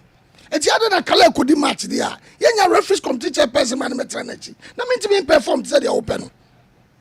And for how many times? And I'll bet me, yes, I am a man of Wagosi. And you know, idea, yes, sir. You're on petty photo. Some more times, somebody on Machidia. Munyas Adiano said, "Ya beya, a Baman Penifon said, didn't go Togo. Togo national team player and Casa. Now, your boy has much. I wouldn't have been. Now, maybe match now, Babedy. Or being cast out the also a Basana, your game, you are my game, any more yam the baffle. That is what we are saying because there's nowhere in the world that Sadio Mane is. Okay. You have a problem with officiating in this country. There should be a solution. Same penny for the debut munino. We have that problem. The FA now thinks that they've brought what they call catch them young referee. Umpeso munyo muntem. No mu grooming or more experience. I'll be near 25, 26. No more experience. For me, how do we get this project done and done well? Said the Beya Ibenya Omuna Ombeko FIFA Crano, no Mususano, near Yamo. One build the foundation in Walla. Near Simpany for ya Sebi a far shree. Our Monuma Bai, our Munkwani Bedia. Sahane Beye. And it's not like we're in Kitwani Dibin paying for Bini. On every weekend, we have about 9 matches. Into 9, no see a yimum. Near Sin Craya, ye groomy omi. Referees committee paying for Kobo Machidom. No more build your confidence, no more get it there. Yes, ye knew mun in film. What are we talking about? Specific about Kotoko and Has. Meba. Or see a moment there. Na Kotoko has in Ayandi. Your body does say. No, Kotoko has. What I say, I said, no, can I do it? What's your this level? Kotoko has in the somebody Kotoko has matches. I mean, how many times? Why in the world? Why in the world? Anyone who said they are elite matches, elite league, but premier, everywhere. They have a referee, even your VAR, your everything. But what you want to be a match in Ria? What's a match now? Go yet. How to say? I had 16 years, 17 years. Forget it. My mom need premiership. Premier, no more. Why on Babamuno? Sejola Kako. Nasa Andy Qua as a Sakolaba who can. Ma and from Kola falling in our emblem. The honor may know we are say we should. Oh, no. So, Opesa Omubamubidia. Maybe they are coming a Kalate but to person mo ba mu dia Kalate say boy you could nations in it ko yi sa boy we no man experience fourth referee o man experience lines a obetuma ye adwuma no what you say enti yam encourage o mu say yam for mu mfra mpanyimfo no na mpanyimfo no en guide o mu no mu mra because grow na ye di no if you betuma nya akwada a obo number 9 ni enya mpanyimfo around him how do we group them siasi enya mpanyimfo no kwa no mu kwa ni di a emfa enti sa we statement say yenyi o mu mfrim o ma di second round ni bi o mu nyai no obia no nya adwen 26 27 no mo dia way to group them no no to go whistle them I kind them oh no you was Jachina me obi o mo di matches bi me obi o mo di matches mo we exceptional let's encourage them you're less than 30 years for and so almost oko awuni baby o ban start in your Premier League so because Tiojo say what akola no this Premier League try to say we also you're trying to get the same amount though. Okay, this goalkeeper issue is serious. I hope what happened to our goalkeepers, Jojo Walcott and Richard Ofori, before the start of the 2022 World Cup doesn't repeat itself this year. Okay, somebody was tagged. Benjamin Asare and Hearts of Oak should watch out. Dr. Katz with the free abo and a brain. My mom by a minute teaching I'm for wrap up. I'm for the some buffer more power. Okay. But quickly, Hamza Mohammed and Susu UKCC. Okay. Oh, I'm say oh hey show no. Okay. Na enrun we coach the UEFA lines is B. Okay. Until we na NG pa minim say pages me ma on the video be after we the lines is B practicals ni bibia. Sisi Amene Kasana say he's heading towards Emirates to watch Liverpool. Let me enjoy videos in the ground. Hamza Irene license B Hamza Mohammed. And the pages are shambolic. Oh, yeah, but Tremano now. So, say pages there on field. And then say that you could you by Neddy. At Tiafa so could be say Bibine Nimba free Benjamin. Okay. Obi say me make key statement be say me person me dey chato be 1 minute be. It is abnormal to be normal when the whole world goes crazy. Based on the fact say break Chelsea nicking Pfizer from Zenra can say oh they kick out I'm the way Hamza video no okay. It's raining snow. Only snow no dey see any papa. You know, to be very honest, Enra I think says uncle on lighter side. Inti me nipa no ni comment ni passion or de kasana onya abotre kakra.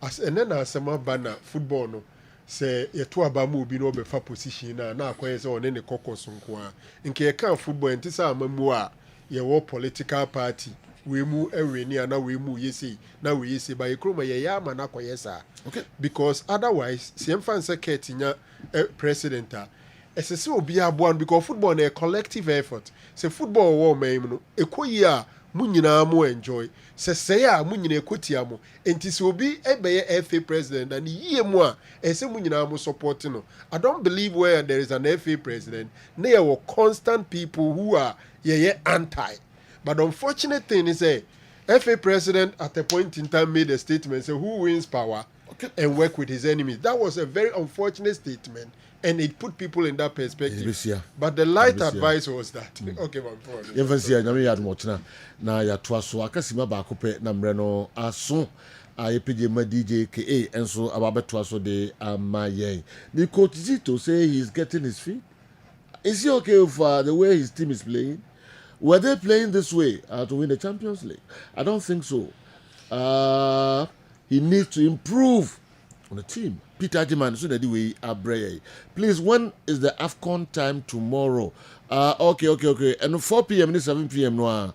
And everybody Mali in Senegal 4 p.m. and Cameroon and so any Morocco 7 p.m.